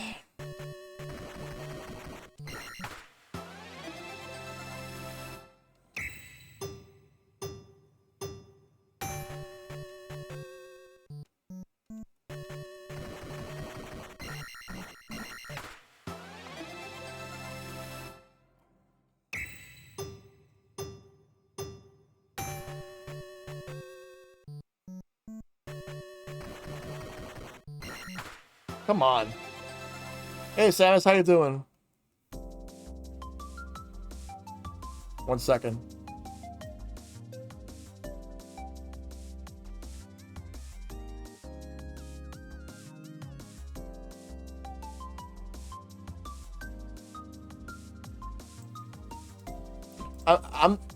You're doing good? Nice.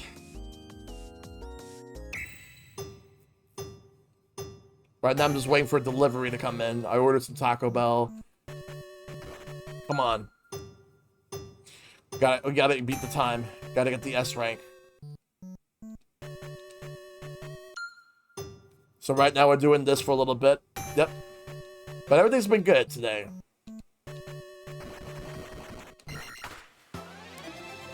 Yeah, I was just making sure my mom got what she needed.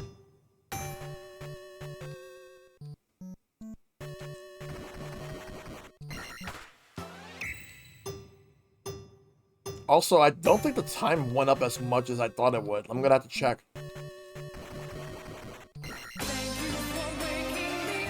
Hey, Panda Princess, thank you for the raid. I really appreciate it. You were streaming Legend of Zelda Echoes of Wisdom? Nice. Yeah, I actually started that game a little bit yesterday, and that game is amazing. That game was absolutely amazing. But yeah, thank you so much for the raid. I really appreciate it. For those who don't know me, I am ShellshockPrime. I am a variety streamer. I play platformers, action, adventure, RPGs, fighting games, and more. Modern indie games, retro gaming, all alike. Besides video games, I'm into movies, comics, anime, pro wrestling, graphic design, Teenage Mutant Ninja Turtles, and many more. All follow alerts are anonymous, lurker friendly, understandable if you need to raid and run. Puns and dad jokes are welcome. Thanks for the raid. Enjoy the stream. Hey, John J. Torres, good to see you, buddy. Hope you're doing good too. But yeah, Panda Princess, Princessa, thank you so much for the raid. Have a fun stream, thank you.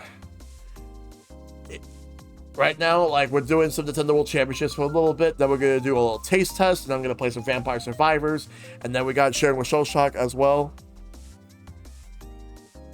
So yeah, there's that. Let's do another one.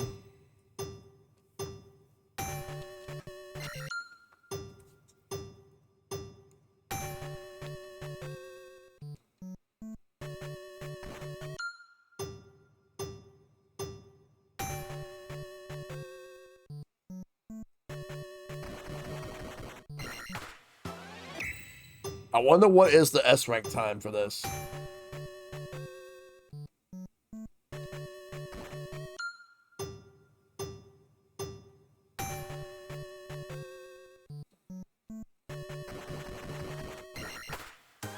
Well, there we go.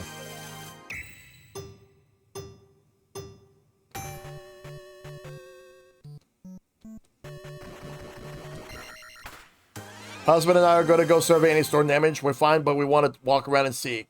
Good night. Yeah, take care. Hope you stay safe out there.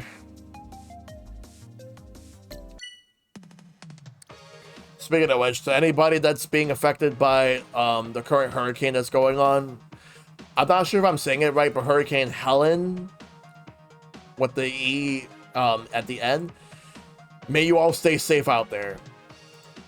Because I know some people who are out there. Just some of my friends, yeah. Because I messaged my brother to see if he was affected, and I know for a fact that he told me he isn't. But I told him to stay safe. And I basically just and I'm hoping that some people out there like stay safe out there, because it's just been a mess. It's been crazy. It's one of those things where I'm just hoping that people take care of themselves. Would not imagine to want to even be down there. I just hope that everyone stays safe regardless. We got Nayslayer.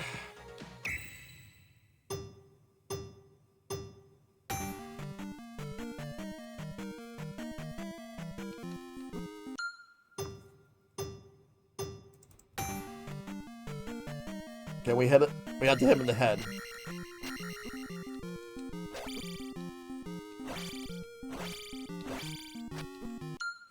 Let me try this again. I think I can do better than that. I'm also going to fix the timer in a few minutes.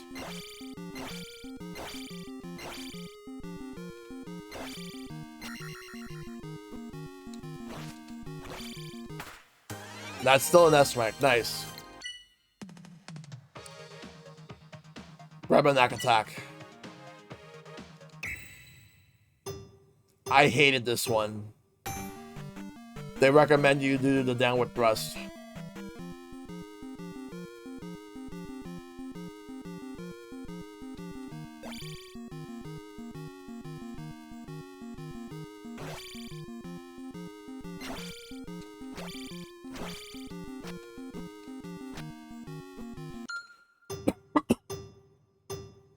I did not like this boss fight when I played this game years ago.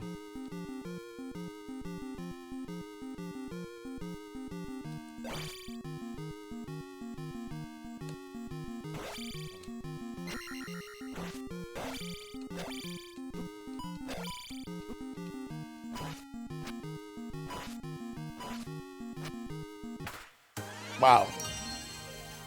Yeah, I did not like this boss fight at all.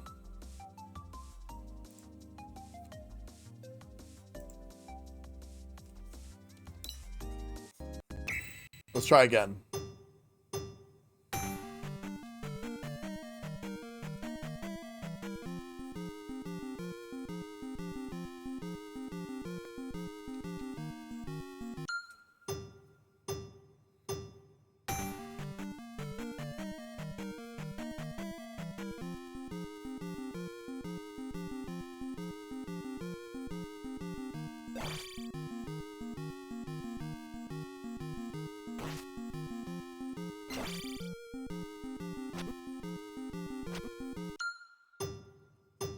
My least favorite boss fight in this game, well, in that game at least, or at least one of my least favorites.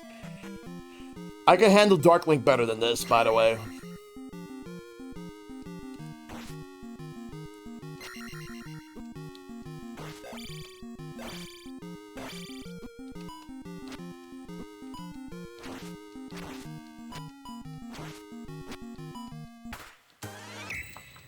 Still better time, but still I could do better than that.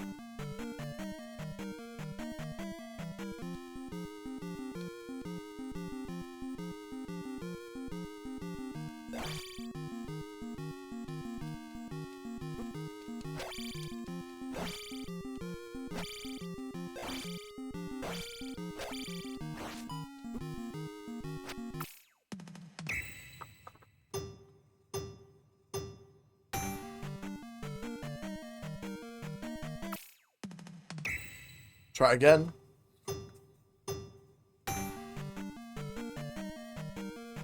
We got this.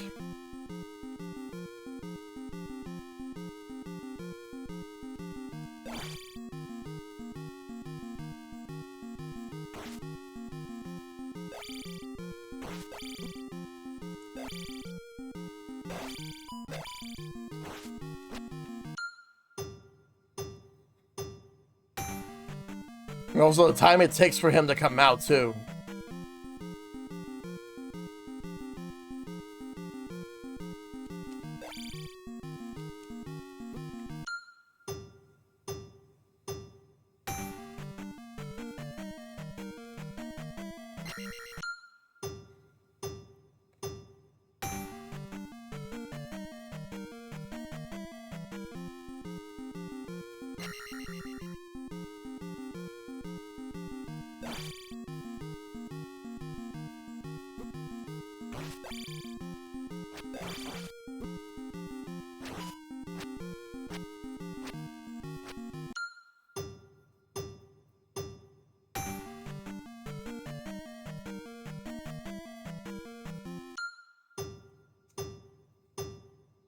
Try again.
Hold on a moment.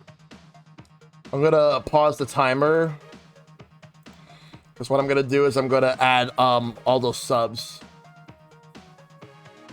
So I got 36 subs from that. So 902 17 plus that would be so 60 subs is 1 hour, so that's 3 hours added.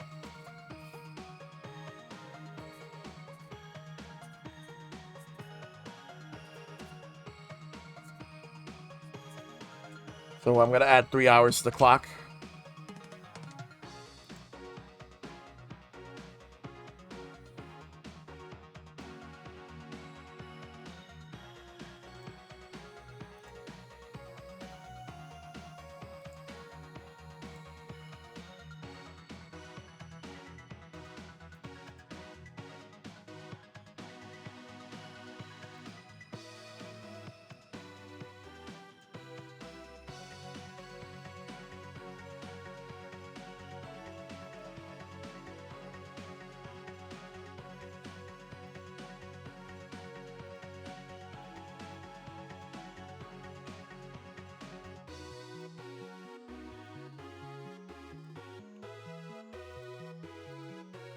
Done.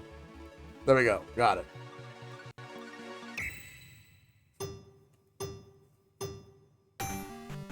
Oh, wait, hold up. Let me see. So my order's on the way. Good. It's a matter of time until they actually reach me.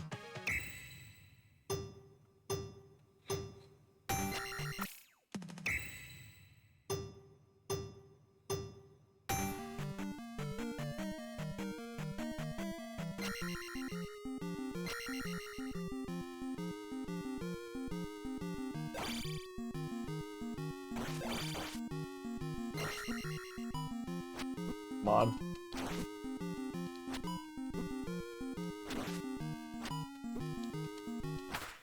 I was doing good and I've messed up. I almost had it. I still beat my time, but I wanted it. I could have got it S.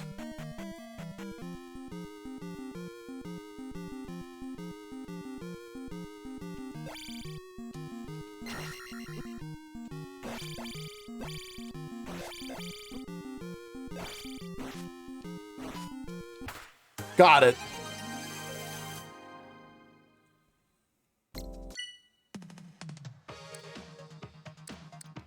Rescue operation. Rescue the child. I'll probably make this one the last one I do before I switch to the next thing. Because I want to make sure to get my delivery.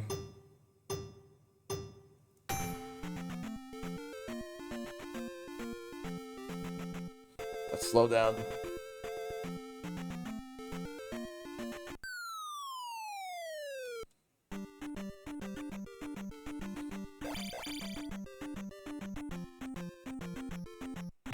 Got it.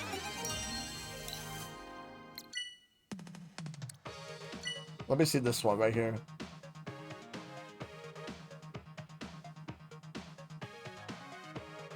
I could probably do this one too.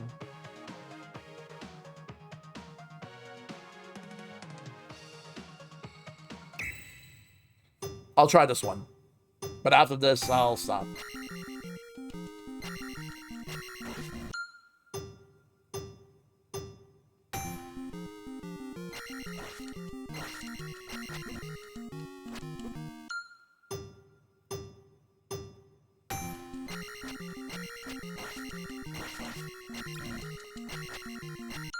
I got it.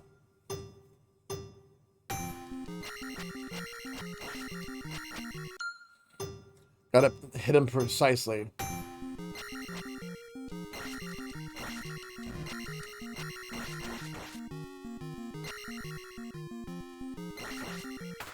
Got him.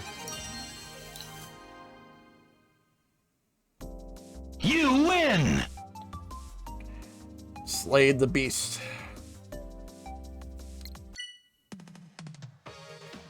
We'll come back to this game another time. So that's the Nintendo World Championships NES edition. So yeah, that was actually pretty fun. Managing to do all those challenges. We have 3 giveaways to do soon. If you guys want to enter the giveaway, make sure to enter. So far, Hearts and Fights is the only one that entered. But if you guys want to enter the giveaway, exclamation point giveaway, and you'll be in. And it's a couple of games on Steam, so make sure to do just that. In fact, what I'm going to do is I'm going to put exclamation point giveaway on my description. This will take a moment.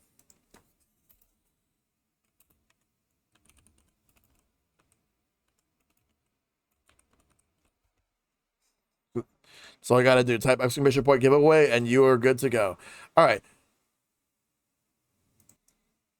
All right, so we're going to be doing the taste test stream right now. So I have my dinner, but before I eat that, we're going to do some taste testing. What exactly am I taste testing? Well, I'll show you exactly what I have planned for taste tests. So let's actually take a look and see what we got. All right. For starters, to start things off, we got 2 different pieces of candy. Ironically enough, they go hand in hand with All right, they go hand in hand with two different candies that we've actually have done for like Moonlit Maples Cart Fest, which is Twix and Kit Kat. So we got, but they're not regular Twix and they're not regular Kit Kat. We got for Twix, we got cookie dough flavor. So we're gonna try that one out. And the other is chocolate frosted donut Kit Kat. We're gonna try that out too. And we also have an energy drink that we're gonna try out. It's not G Fuel. I'm not doing G Fuel again, but it's actually C4 Performance Energy, which is supposed to be for sports and fitness. They made a popsicle version of this, the creamsicle one specifically.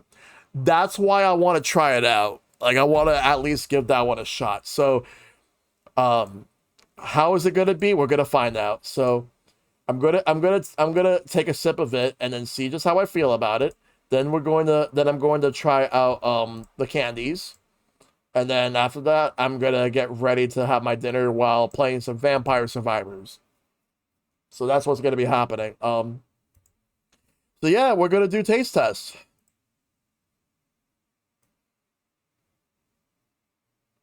That's what I'll do. I'm gonna do a taste test right now. What exactly will be a part of this taste test? I already shown you. So we're gonna start things off with the Twix. Let's do the Twix cookie dough flavor. Gonna see how it is.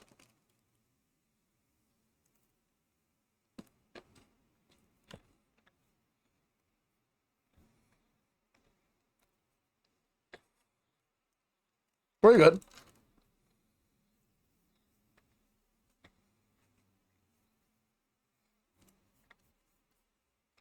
Though it makes the Twix taste a lot more like a cookie than an actual chocolate bar.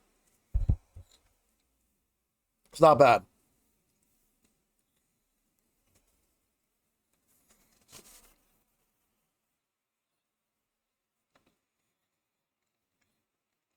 All right. Now is time for the Kit Kat.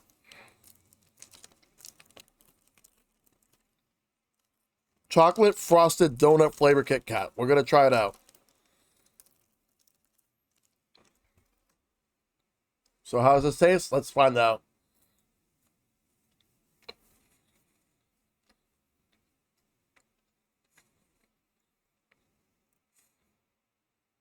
It definitely tastes like a donut.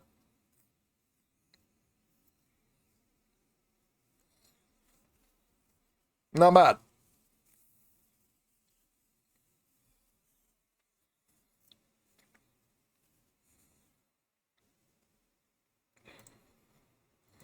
All right, so I will say I kind of do like the cookie dough Twix more in terms of the taste, but in terms of texture, I'm gonna go with the Kit Kat. Um, and now we have So now the next thing I'm gonna do is we're going to try out the C4 Performance Energy Drink, the creamsicle version, because I love me some orange creamsicles that I get from Good Humor. So let's see just how this one is. This is basically the real reason to do the taste test. So we're gonna try it out. We're gonna see just how it is. They say enhanced endurance, explosive energy you can feel. So we'll see how it is. It's only 5 calories. Let's just see how this is.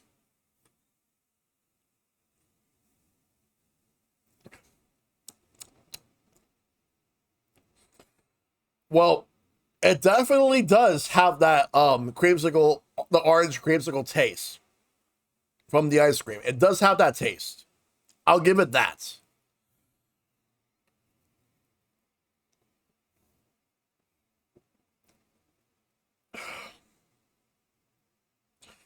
It's not bad, but this is not something I'm going to go out of my way to drink. But it's not bad.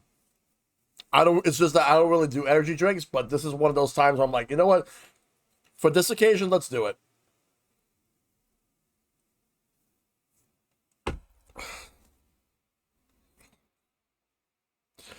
It's not bad.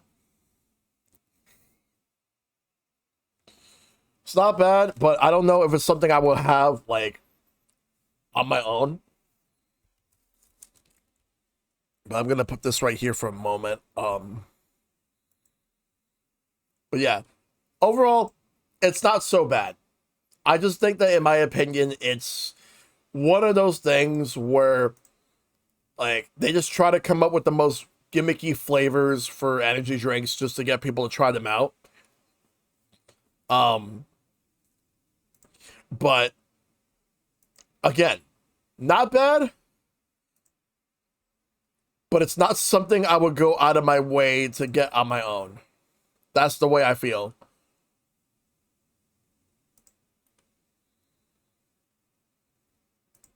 Like, not something I would really go out of my way to have my own, but it's not bad. It's not terrible. If that makes any sense.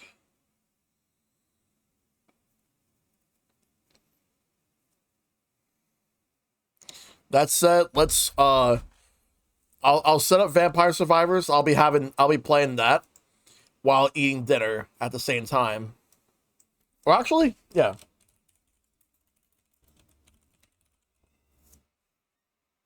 So let me just set it up. I'm gonna be eating some Taco Bell.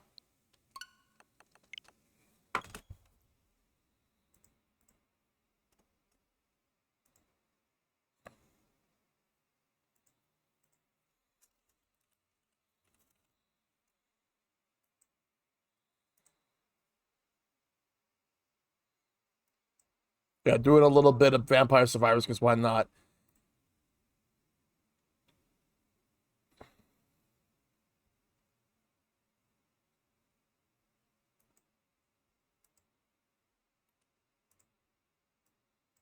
All right, let's do this. And then we got sharing with Shellshock at 8 o'clock, and we also have like a total of 3 different giveaways to do later on. So if you want to enter, you can enter.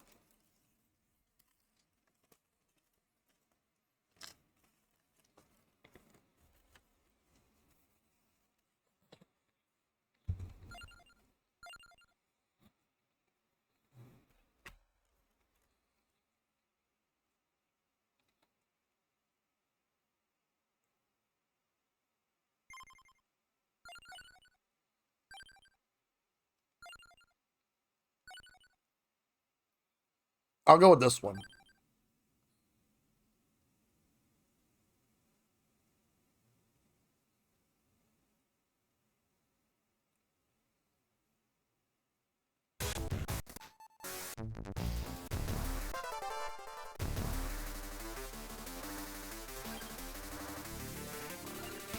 Let's go with it.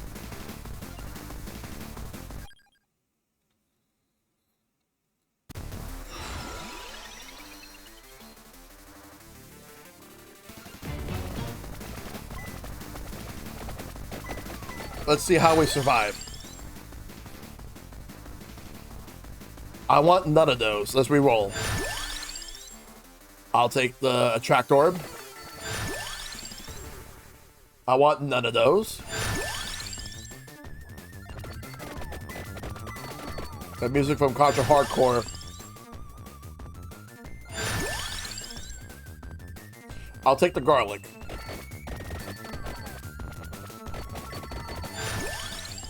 And I'll take the Pomarola, which will be good for health.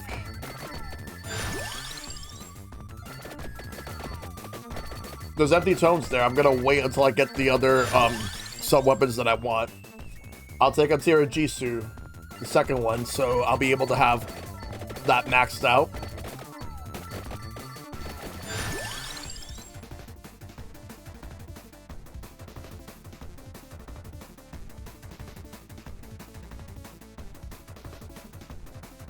Let's see, so I'll take the Song of Mana.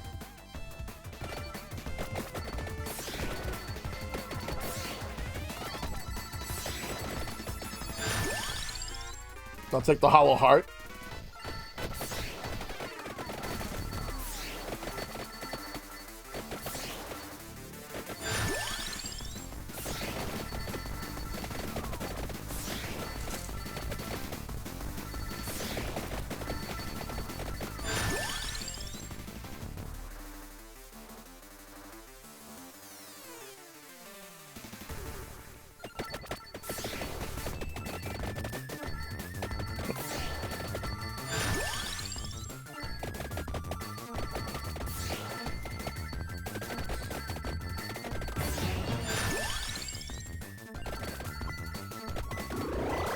But hope everybody's doing good.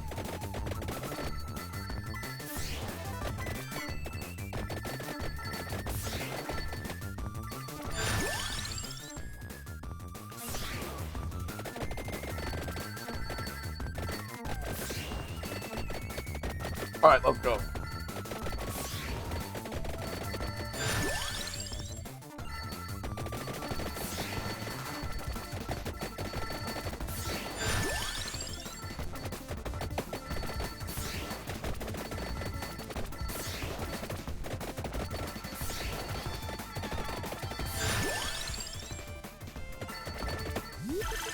I did not want to get that, but whatever. Let me just toss this into the garbage real quick.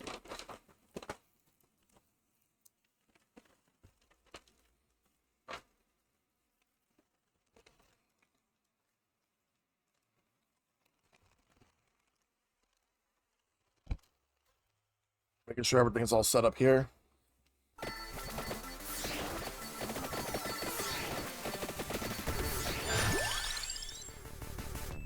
I don't need to get the whip because I have the maxed out version of it, so we'll get a tractor whip from that.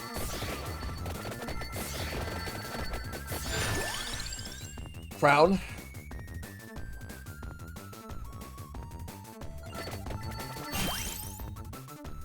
We're not gonna. I actually do not need that one.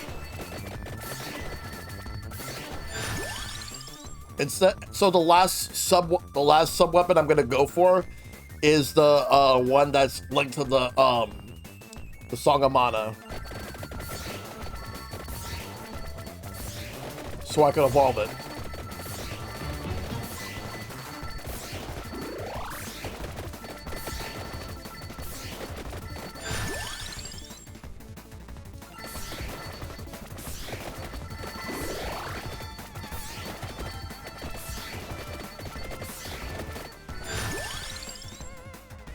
We got 3 options. I'm fine with any of them, but if I had to pick one, I'm gonna go with the crown for the experience points.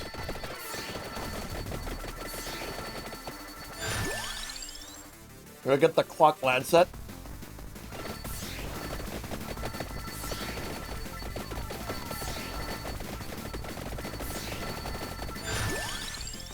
A tracked orb.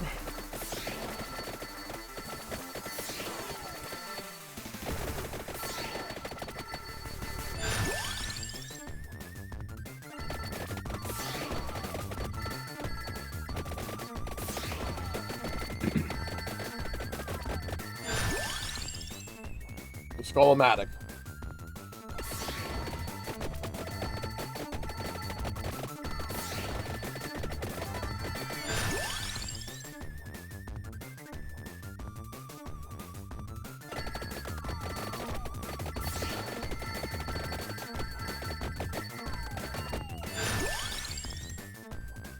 Nice to meet you, Bear. Good to see you. How you doing?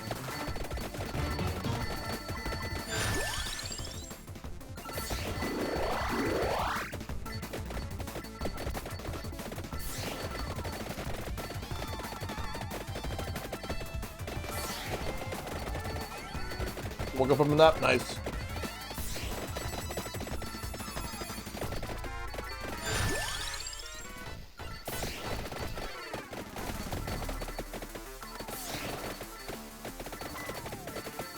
Right now I'm like doing my big stream. I'm doing a big birthday stream. My birthday may be on Sunday, but I started doing the celebrations yesterday, and today continues, and then it ends on Sunday. But overall, I'm having a good time tonight. I gotta get back to Crypto Necrodancer. Thank you so much. At some point, I gotta do Crypto Necrodancer again, in hopes that I'll be able to actually play it properly without, like, with minimal delays. Otherwise, I might just get the game on PC and just do it there. I might just get the PC version and play it on there.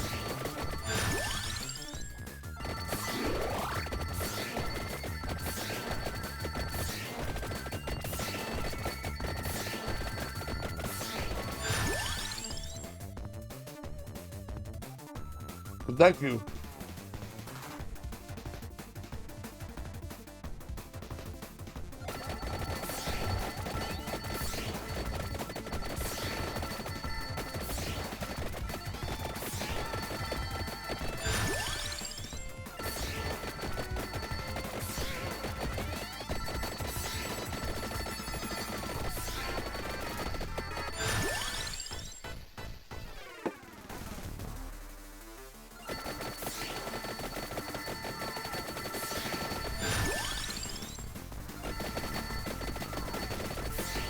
Trying to survive here.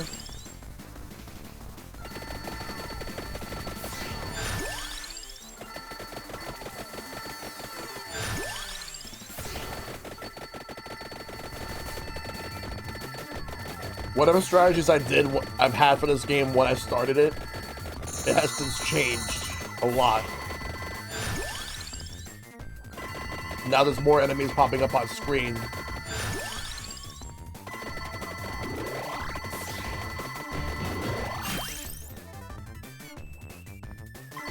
Did not mean to get that. I didn't want to get that yet. That was a... But we'll have to deal with it.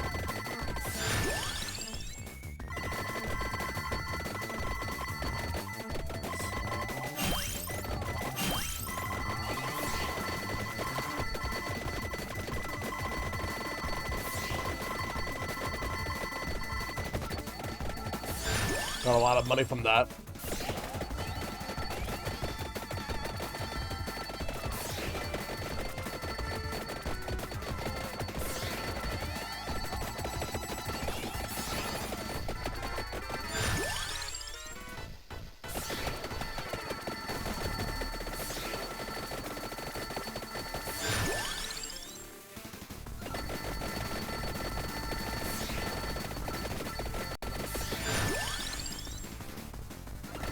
That's one of the ones I want.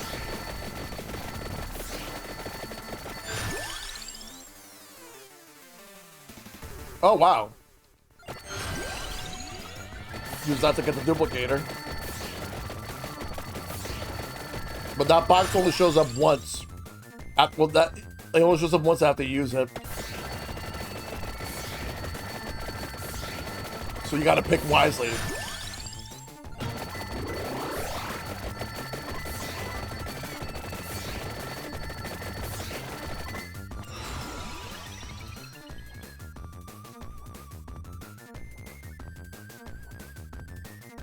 Actually, I'll take that one. Double the healing. Alright. I think in terms of the last weapon that I'm gonna use for the slot, I'm gonna go with the Santa Water. And then when I merge the two whips together, I'm gonna get the Laurel.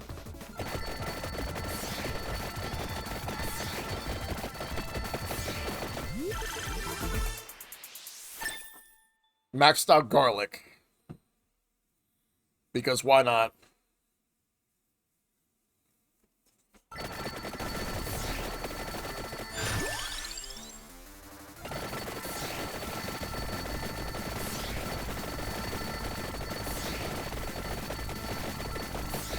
I need to be in an area with more space.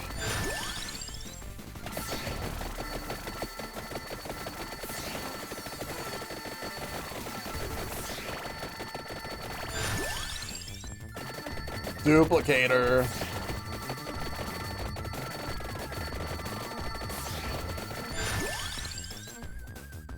Clock Lancet is maxed out.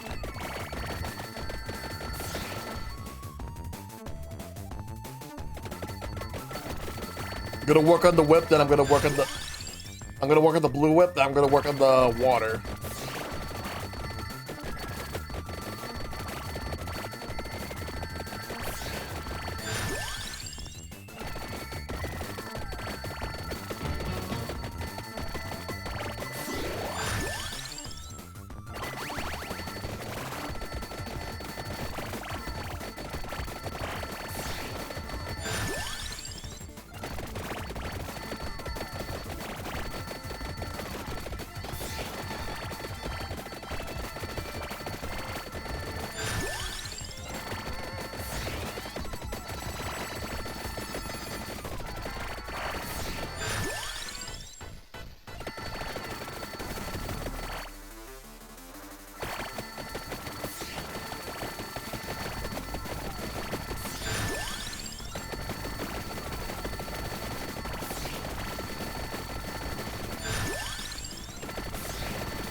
Gotta be careful here.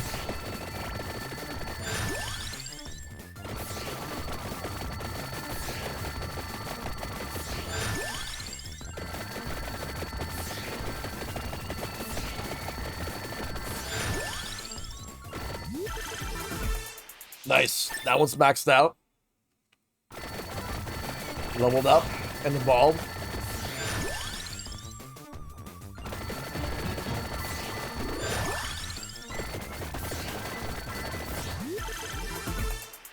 Alright, good.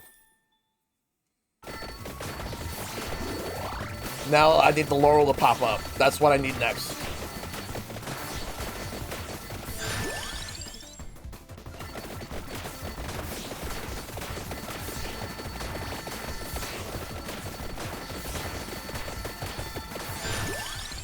There it is. That's what I was looking for.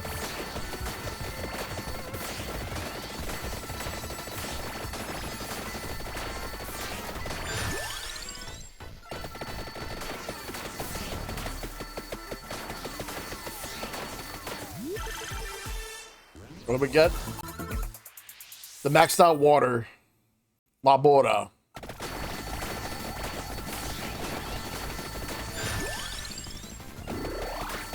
There we go.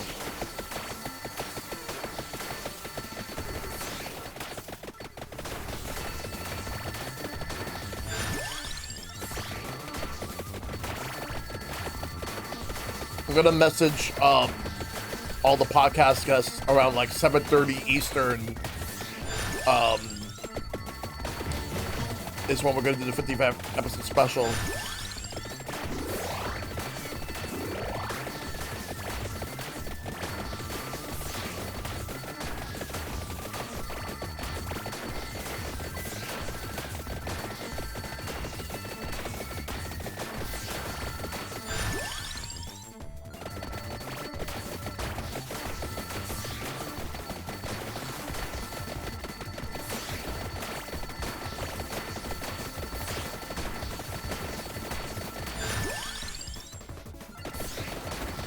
Hey Silver, what's up?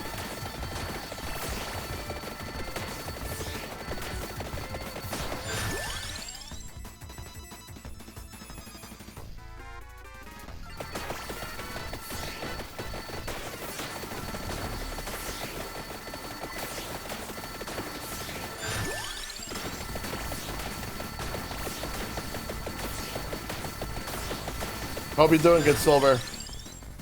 All good just helped Sydney fix one of her knitting tools. Oh, nice.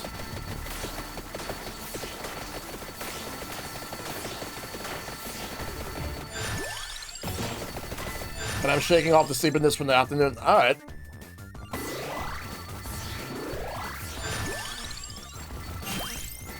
It's basically working and napping at the same time. Ah, I see. Okay.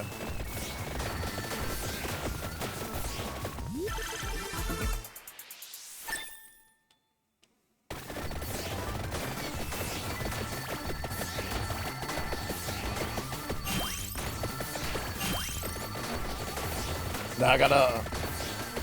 I'll work on the... I'll finish the silver ring, then I'm gonna do the gold ring.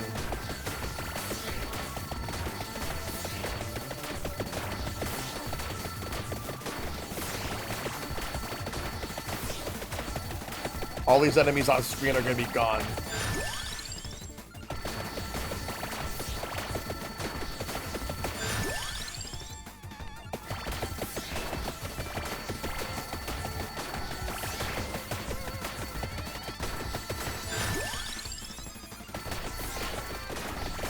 The silver chest was supposed to guarantee, like, weapons being evolved, but I'm gonna hold off on them.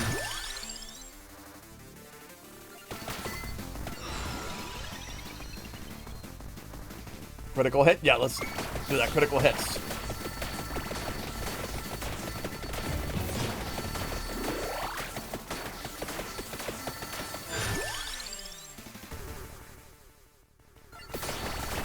I love this game.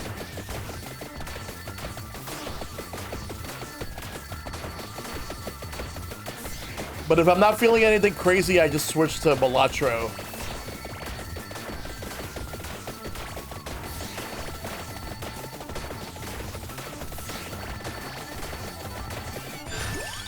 You just hit 2,000 paid games on Steam. Nice.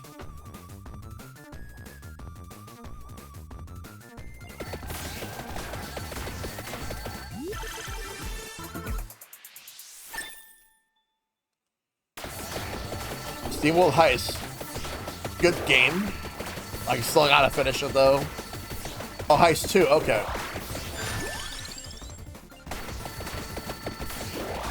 Those guys are out of there.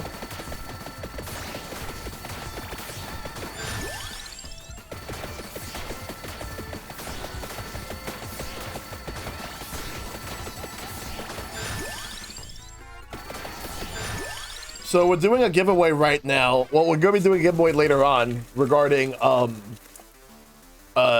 Steam games, Steam codes. If you want to enter, you can feel free to enter. I have a couple of Steam codes I'm giving out. We're going to be doing 3 giveaways since we hit over 90 subs.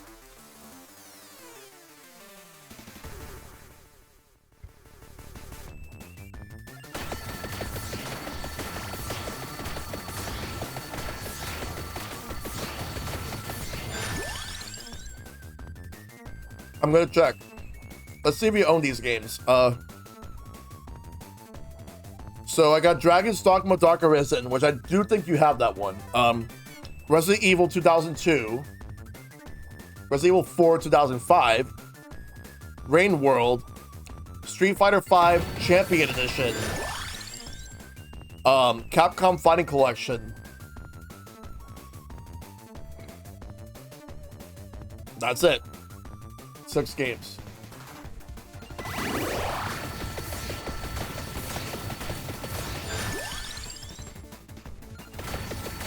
You own all of them? All right.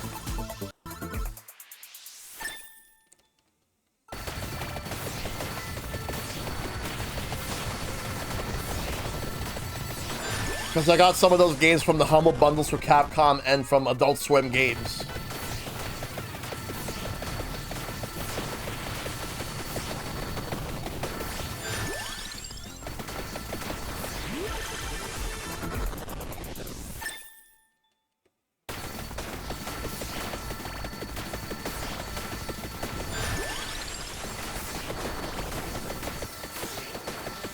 One thing I could never understand about this game is how long it takes for the candy box to come out.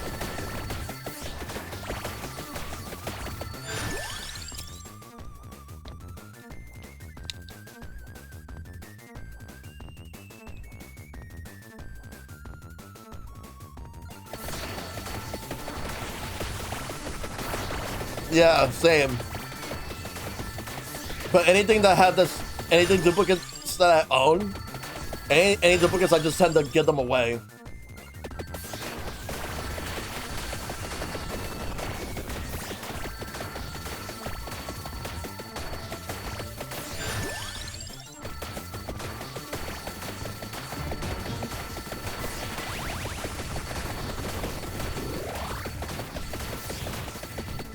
All right, no problem.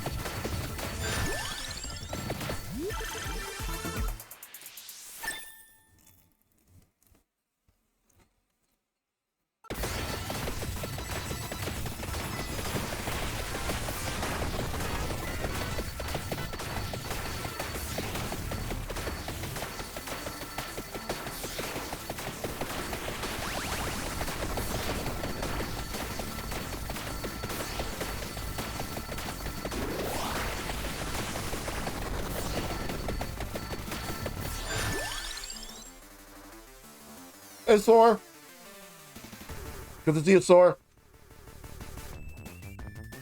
You did.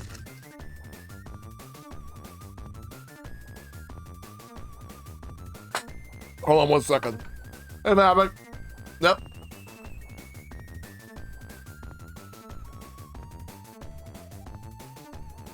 I saw it drop something. I gotta pick it up real quick.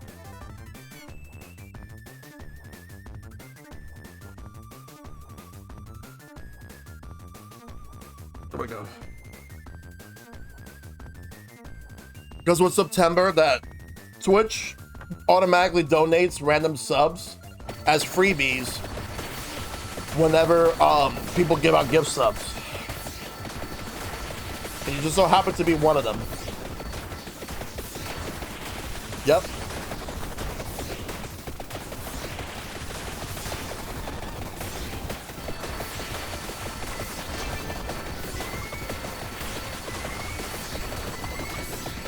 Gotta be careful.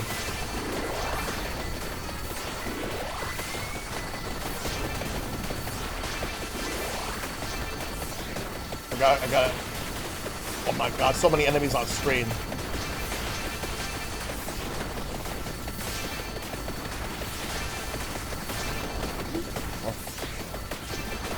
We just finish this right here. Yeah. Way too many enemies on screen.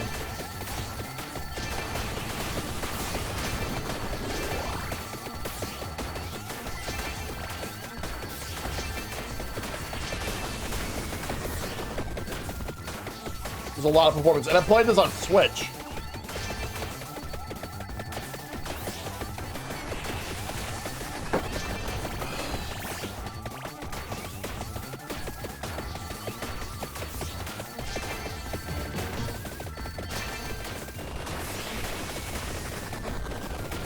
Oh boy.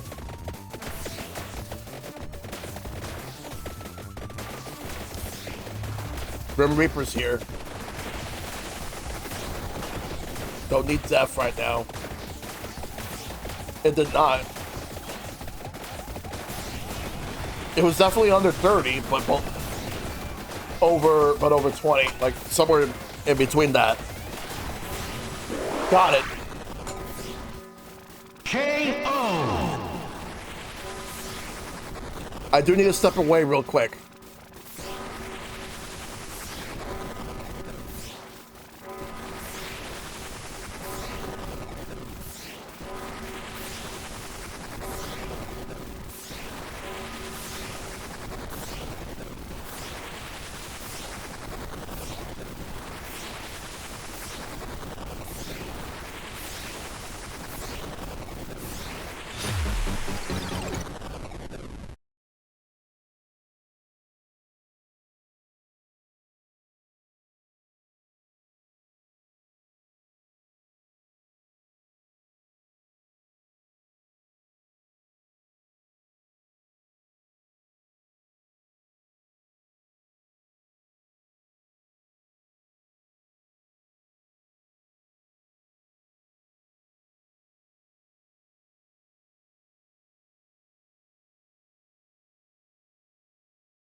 All right.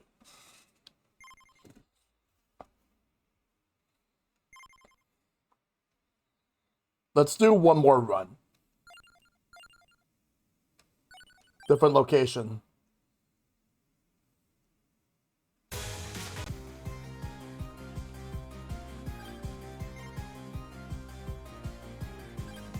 Let's do this one.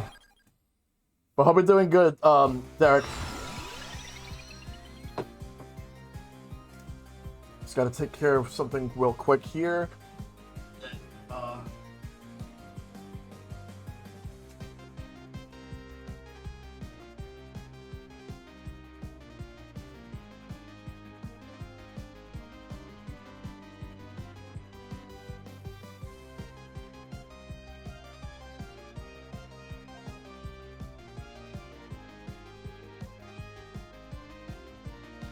Well, hopefully everyone's doing good.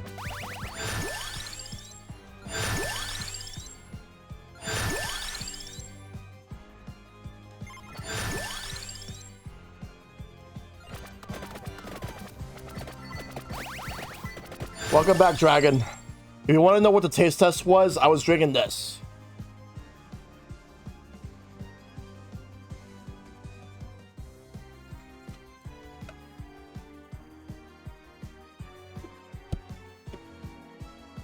C4 energy drink, creamsicle. And also, this. Twix cookie dough. No, orange creamsicle. And also I have a Kit Kat donut flavor.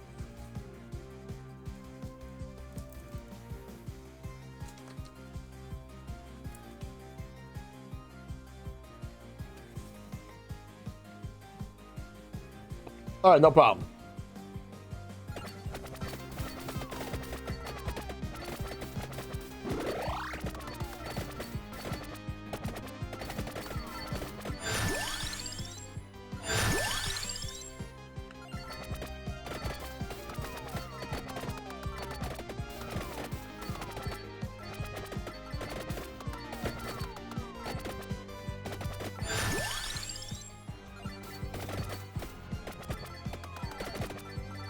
I gotta get the sub weapons that I need before anything else. We're at 98 subs now, yeah. We're close to 100.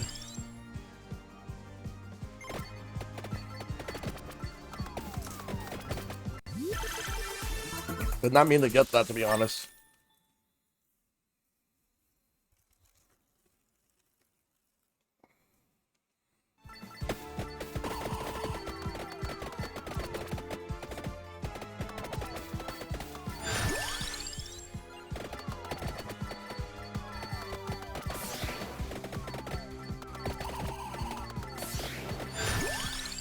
Damn it, I want both of these, but I'm gonna get this one first.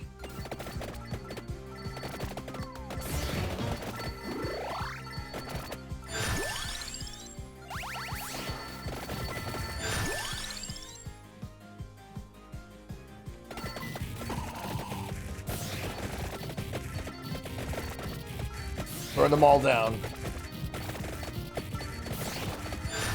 Twitch has almost beat you. It's between Twitch and also there's also Roll Blue Wizard and Super Big Kaiju. And also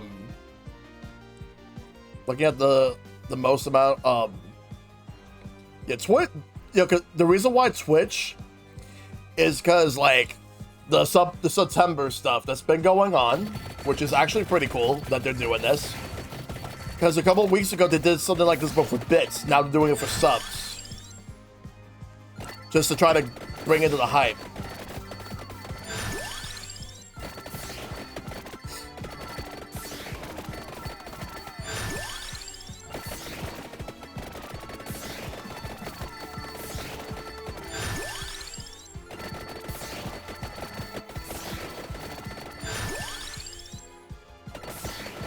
Get everything I need. The attract orb, I'm not gonna pick it up from the level ups. The reason why is because there's a drop that shows up here, and I'm gonna get that soon after I get all the sub weapons I need.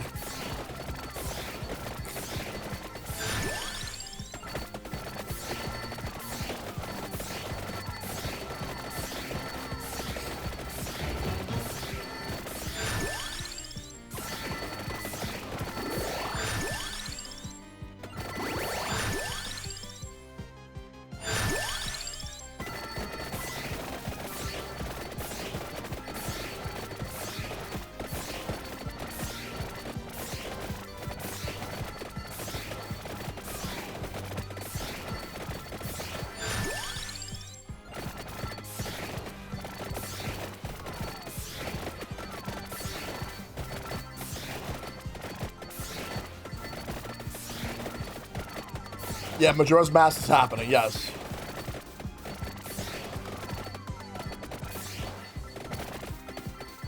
The old versus new, yes. It is happening.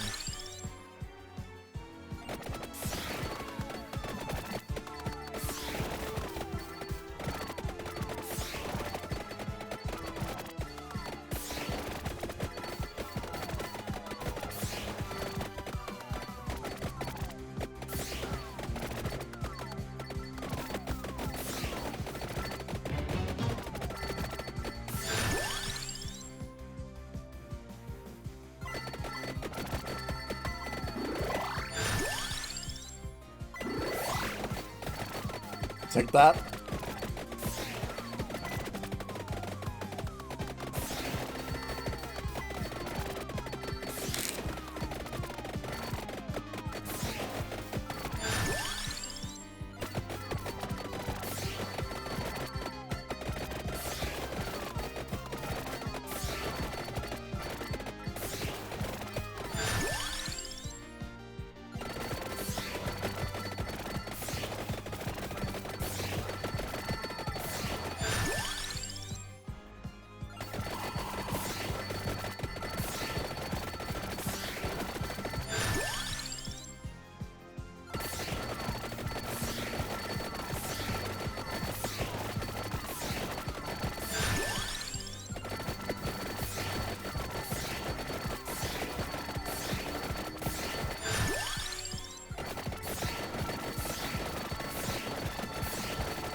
Kill all of them with the fire. Every one of them with fire. But now, like, I have the whips.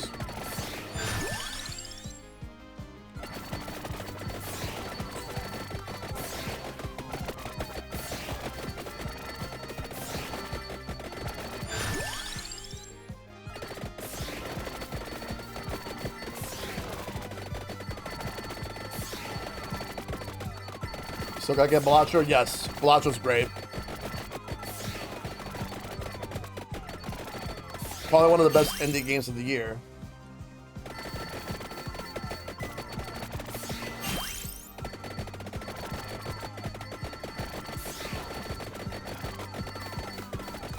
I actually did not mean to get that. I want to get the skull, but if that one box comes up, I'll get it.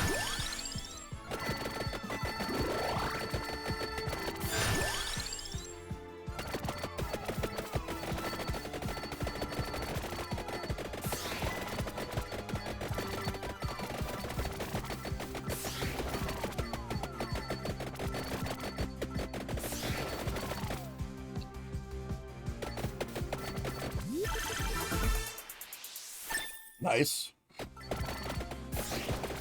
It might still be, but I need more time to think.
Take that.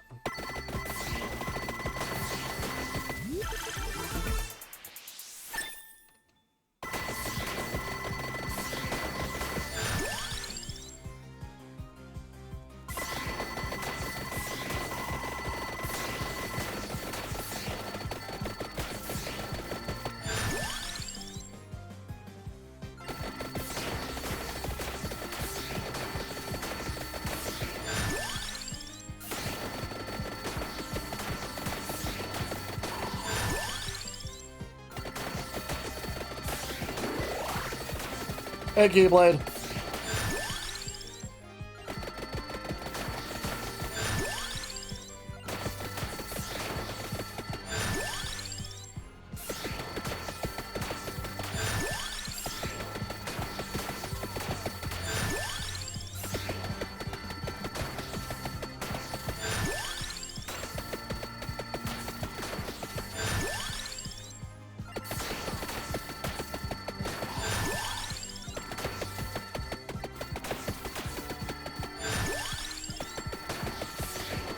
How you doing, Gameplay? Hope you're doing good.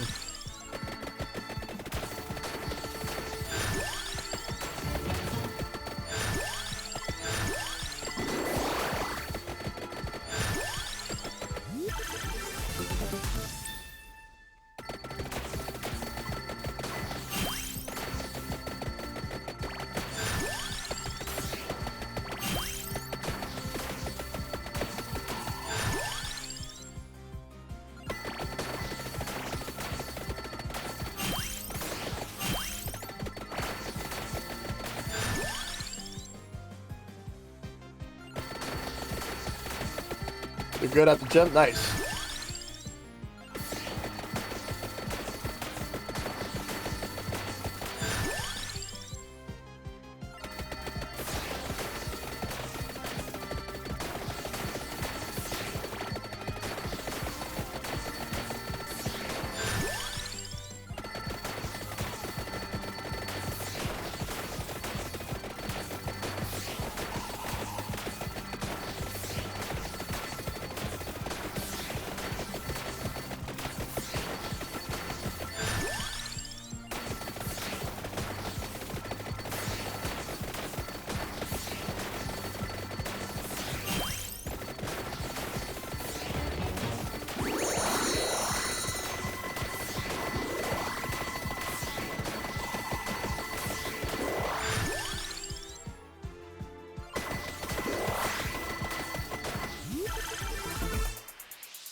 Gotta be careful here.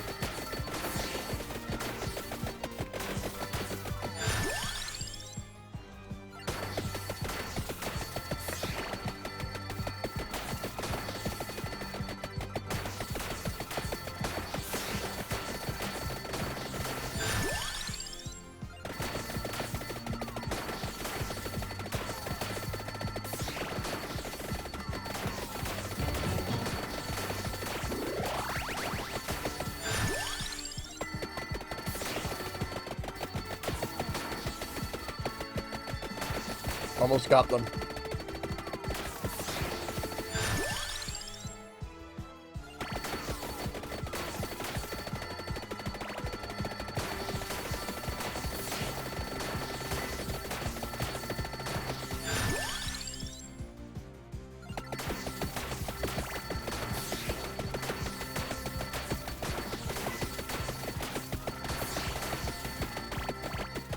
But it's not gonna work, so whatever Yarn City spooled it with got into the gear, so ruined it. Oh wow, I'm sorry to hear that.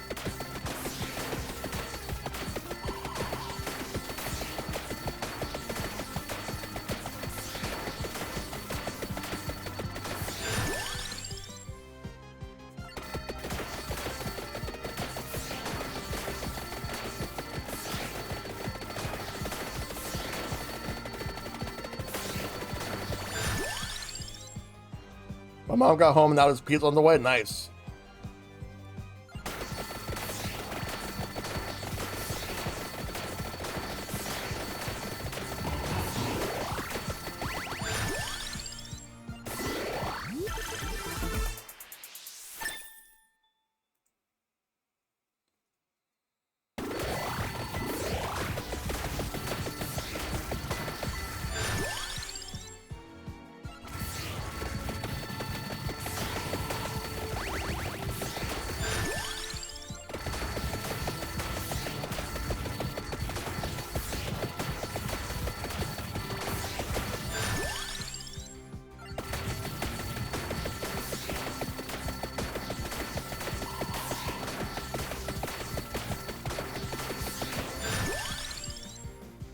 Well, I hope you enjoy your pizza.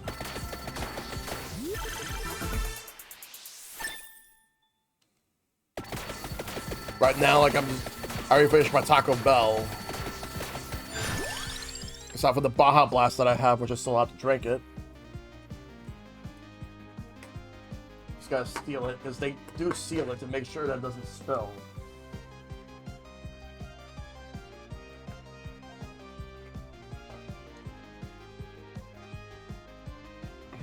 Probably won't have it till later since it depends on how quick it gets here. Yeah. Let's see. Let's do that. Yeah.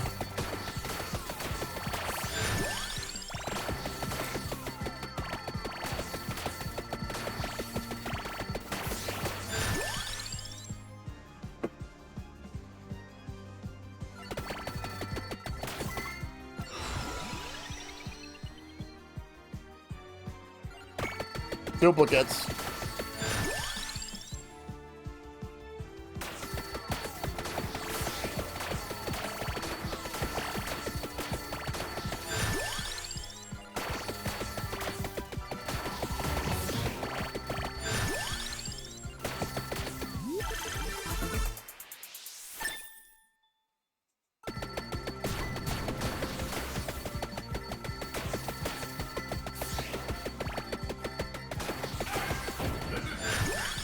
Thanks for the follow.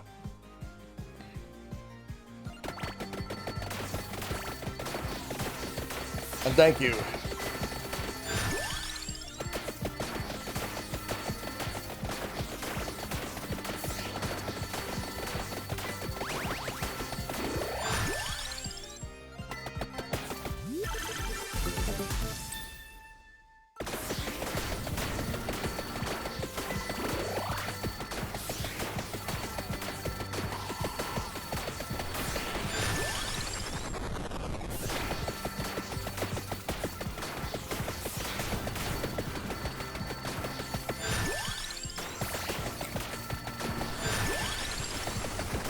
But I appreciate the birthday wish.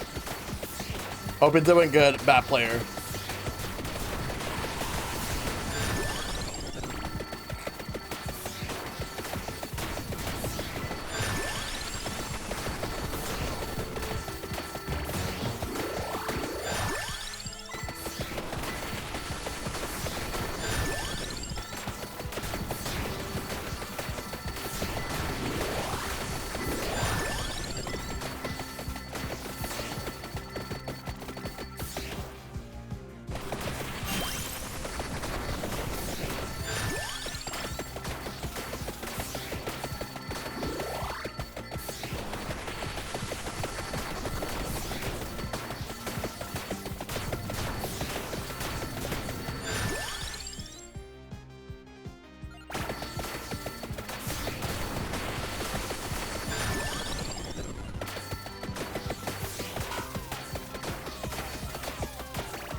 This game, like, I'm really addicted to it though.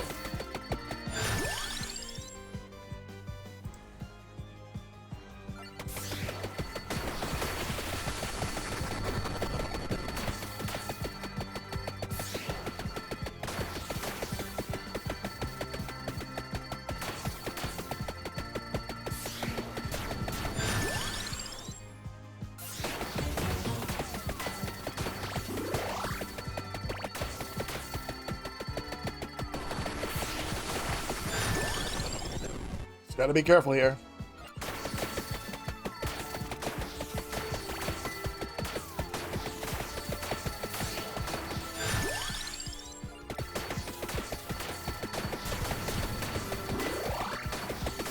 I shouldn't have got one of the sub weapons too early.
We got it.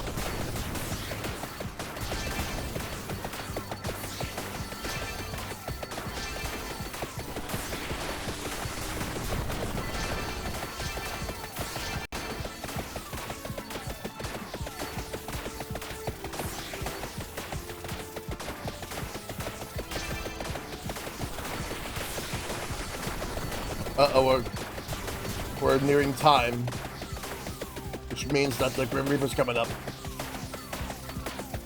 Look at all these enemies.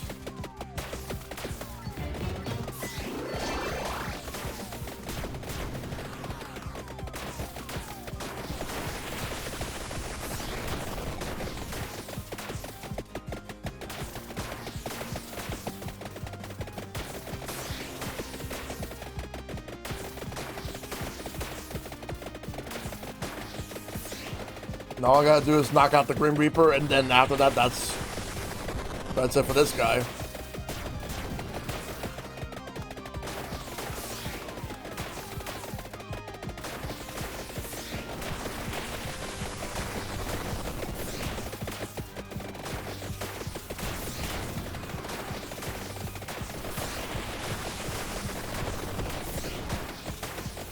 But yeah, otherwise everything's been good here. Got him.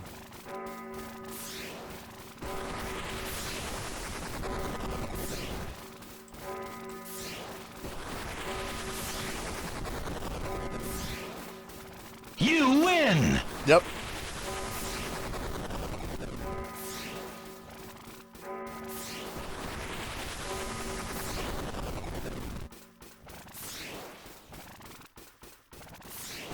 And then, there we go.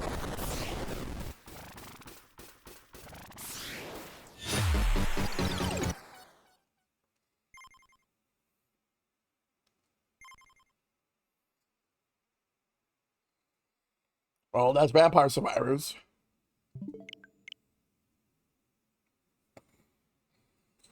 So all I know is that, like, after we do sharing with Shellshock, what's gonna happen is that I'm gonna do Marvel vs. Capcom Fighting Collection, but I only have it on Switch so far. That will be the plan for later, so I'll at least like change the now playing to that.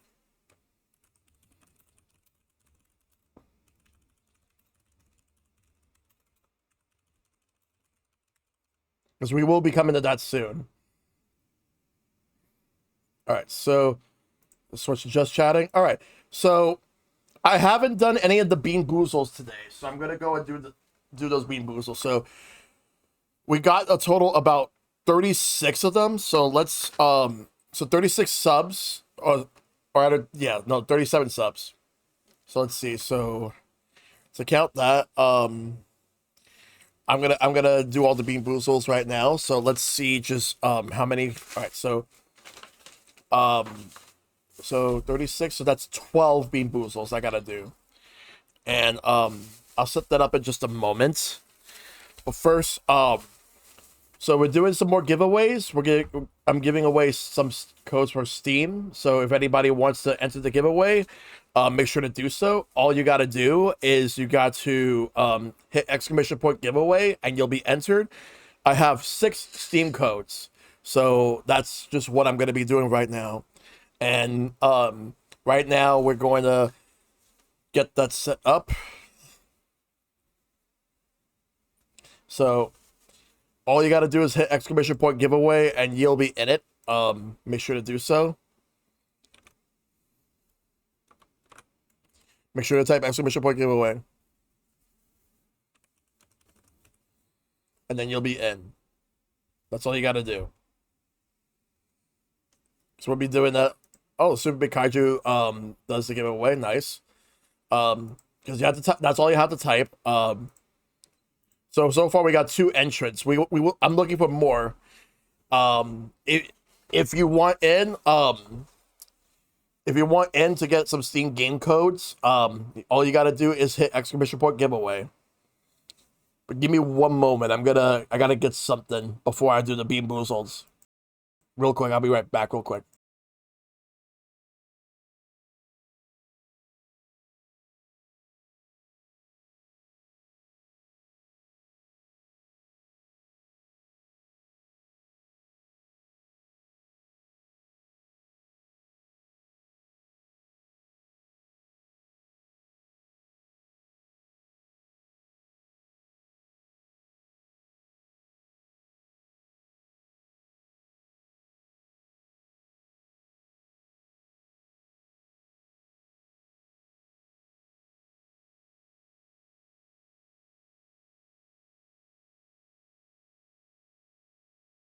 Okay, so let's switch back here. All right, so we're gonna do Bean Boozled right now. So let's do the first Bean Boozled. We're gonna do 12. So 12 Bean Boozled. Let's go. The first one is toasted marshmallow and stink bug. I'll say this right now. I don't have. There's two different. All right, so toasted marshmallow, stink bug. I don't have juicy pear or booger anymore. I ran out of those, and I also ran out of birthday cake or dirty dishwasher. So, birthday cake and dirty dishwasher, and juicy pear or booger off the table. So toasted marshmallow and stink bug. Let's check this one out.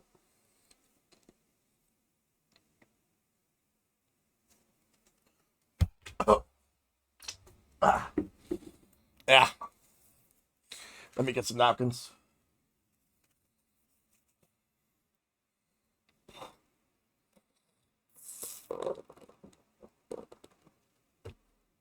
Next, let's spin the wheel. No, we don't have that one anymore. Don't have that one anymore. Strawberry banana smoothie or dead fish. All right, 3, 2, 1, go. Ugh. Oh.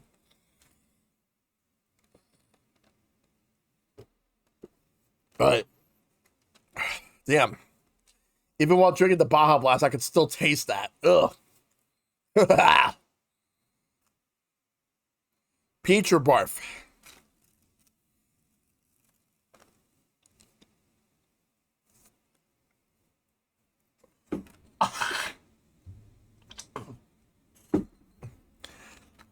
That's 3 for 3 in terms of not being good for me. We got 9 more to go. We got 9 more to go. Let's do the next one. All right, so the next one is going to be spin the wheel.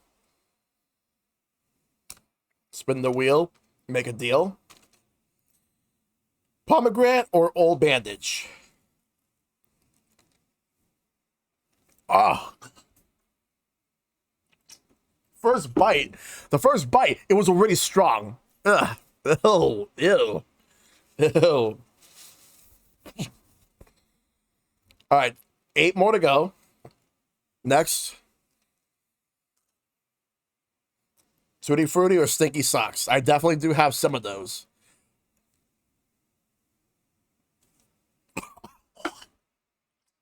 Ew. That was definitely Stinky Socks for sure. Let me just take some of this. All right. Cappuccino or liver and onions? Running out of those, by the way. I have like 4 more. Ugh. All right. That's 6. 6 more to go. Strawberry banana smoothie or dead fish again. Let's take another one of those.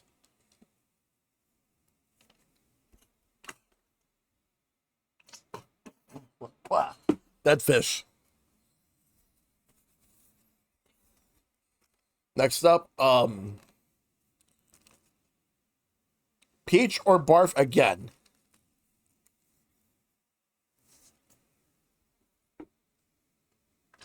It's barf. Next up, buttered popcorn or rotten egg? Rotten egg. Next up, buttered popcorn or rotten egg again?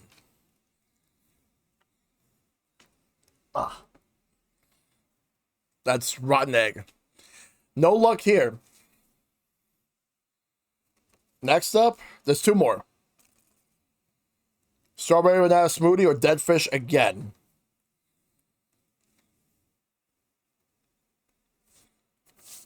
Strawberry banana smoothie. All right, finally got a positive one today. And we got 1 more. Pomegranate or old bandage? Pomegranate. 10 out of 12 were duds. All right. Let me put this away and I'll take it. I'll bring it back once. So, but the thing is, if we get one more sub, I have to do another one. Holy crap. Those were some duds.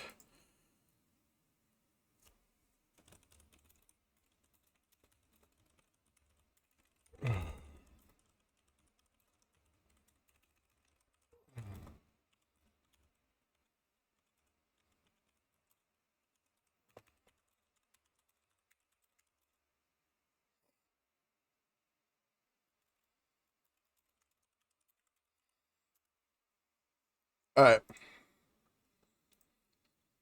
16% success rate. Yes, Silver, indeed. Holy fuck, man. Like, that was absolutely ridiculous. Oh, man. That was rough. Oh, man. That was absolutely rough. Man, ugh.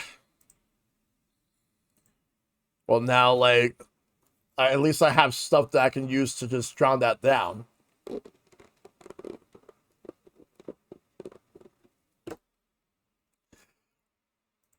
Oh, man. Ugh.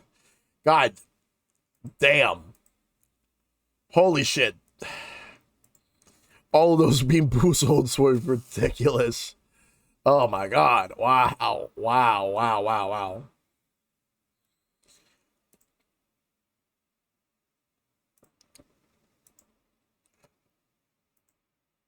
Hope we get some water to chase it with. Yeah, I should get some more water. Even though, like, I still have the Baja Blast that I got from when I got my Taco Bell.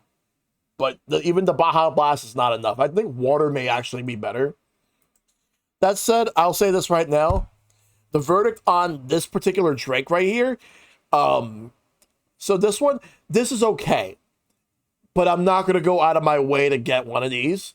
But for an experimental taste test that I did, not bad, but it's okay. But I would not go out of my way to get myself any of those. Yeah, not an energy drink guy anymore either. So, but my interest was piqued because I saw the creamsicle, and I do love me those creamsicles from Good Humor, so I figured I'd try it. I did try a different flavor that C4 did years ago. And it was the Skittles flavor. This one's definitely better than that. This one is definitely better. But I'm still not going to go out of my way to get it. Like, it's just... energy drinks just don't work for me. But when it comes to energy drinks back in the day, the brand that I tend to get more than any of them was Monster. Monster energy drink was one. I tried Red Bull. No, the Red Bull's the worst. Red Bull was the worst. Man.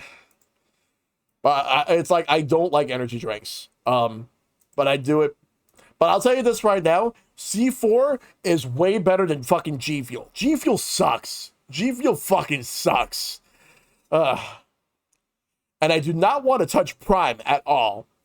I don't, because there's the hydration and then there's the energy drink. If I want to drink something that's hydration, that's not water, I mean, obviously water. You gotta have water. But if you want something with flavor, Body Armor. Get Body Armor. I personally like Fruit Punch, but get Body Armor. Hell, I'll even take Gatorade. Like, I still drink Gatorade, but Body Armor is definitely better than Gatorade. But fuck Prime energy drink, or hydration drink for that matter. But G Fuel sucks too. I still enjoy Monster, but it's their ultra line of drinks. Because I know there's also the sugar-free ones, which I will say, funny enough, I kind of prefer the sugar-free Monster when I had that a little bit more. Yeah, I don't like sugar-free soda, But I do like sugar-free energy drinks more. And again, I don't really go out of my way to drink energy drinks like that because um, it's definitely affected me back when I was a young adult. And what I find funny is that what I find funny also is that I've tried out 5 hour energy drink, or rather like the 5 hour energy shots and all that stuff. Never again. Never again. Fast Twitch that is by Gatorade. I'll have to check that one out. Although I was once tempted on getting myself those Mountain Dew kickstarts, but decided against it. Like it's just not for me. It's not something I would probably have. Um, the only reason it's like that is because it's Mountain Dew, but because everybody wants to make energy drinks like energy drink versions of everything.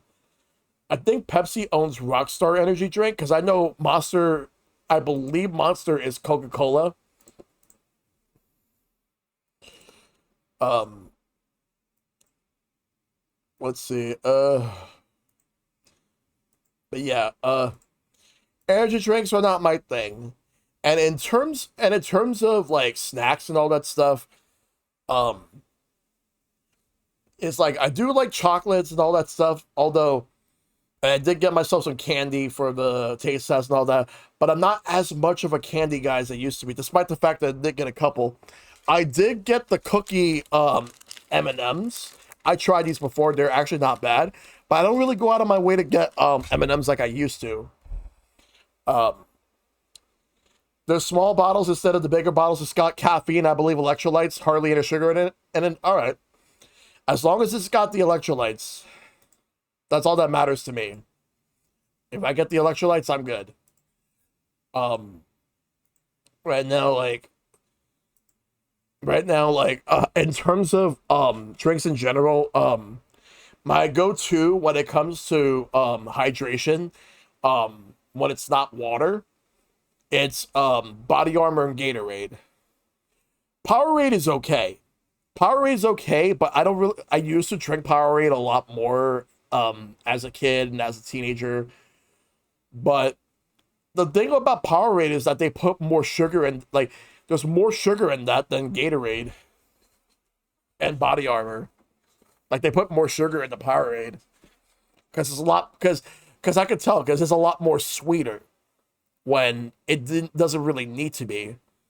And I don't think they have any sugar-free options. And if there are, or zero sugar, if there are, I haven't seen them that much for Powerade. Gatorade, there's definitely zero sugar for that, and Body Armor. It's all about the Prime nowadays. I don't want to touch that stuff at all. I honestly don't. Even the zero sugar one, they taste way too sweet. Oh, wow. Like, yeah, again, I'm sticking with Body Armor and Gatorade for now when it comes to hydration drinks. When it's not water. But if I have to choose between like Gatorade and Body Armor or water, easily water. When it comes to hydration. In regards to Powerade, I'm staying very far away from Prime. Yeah. Yeah, like at this point, like even the Powerade right now isn't all that great these days. I'd rather take Powerade over Prime. I would rather take Powerade over Prime.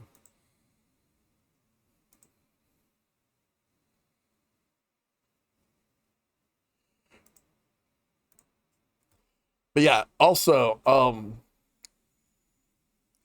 in terms of everything else, like in terms of drinks in general, and I'm not really so much into alcoholic beverages that much these days. And this even if I am in the mood for anything alcoholic, it's never beer. It has to be like a mixed drink of sorts. Usually like something mixed with vodka. Like I go for vodka based drinks mixed with whatever. Like um I want to like there's a mix I did wanted to try. I wanted to try if you mix vodka with orange juice, orange Fanta, with a squeeze of actual orange, and then just see what we just see how it is. Not sure how it tastes, but it might actually be okay. Um, and I'm talking about and when it comes to the orange juice that I mix it with the actual orange squeeze, um, I'm talking about the ones that you get from the store, like the concentrate ones. In the past, I've done vodka with Mountain Dew.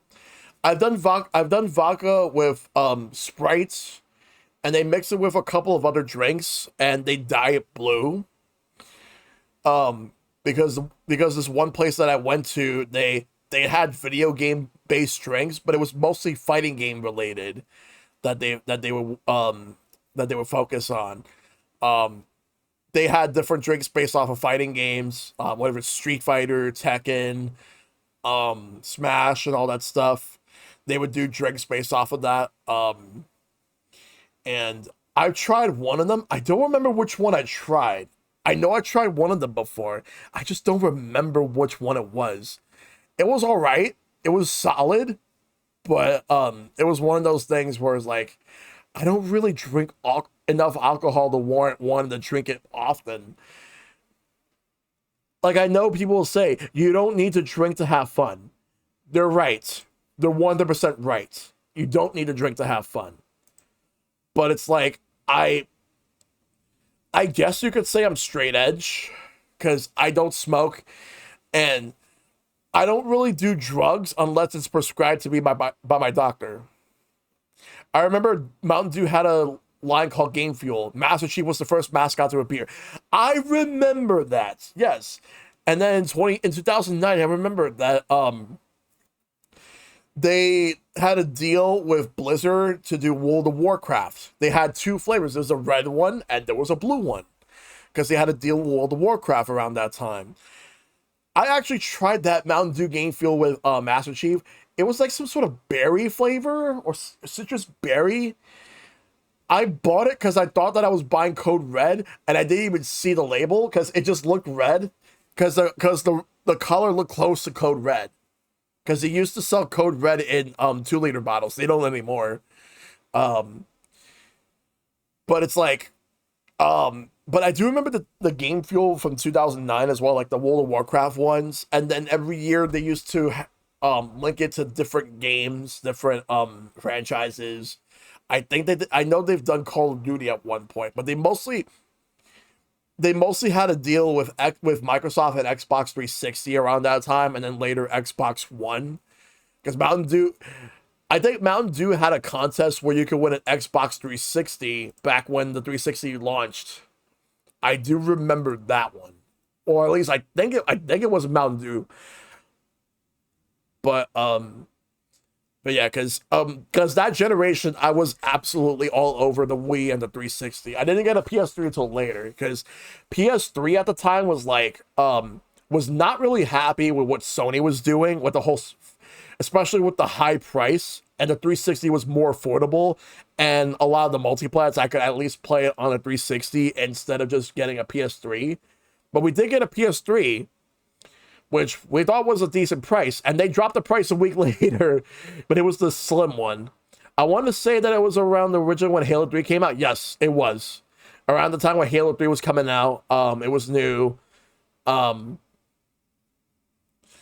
And we were about to get a 360 around that time. And then when we got a 360, my brother wanted to get it so he could play Halo 3. Then he got Gears of War, Call of Duty 4. The packing games that came with the 360 were Marvel Ultimate Alliance and Forza 2. I did not enjoy Forza 2 because I didn't enjoy Gran Turismo, so I did not really enjoy Forza. Therefore, it just Forza isn't for me. And same thing with Gran Turismo.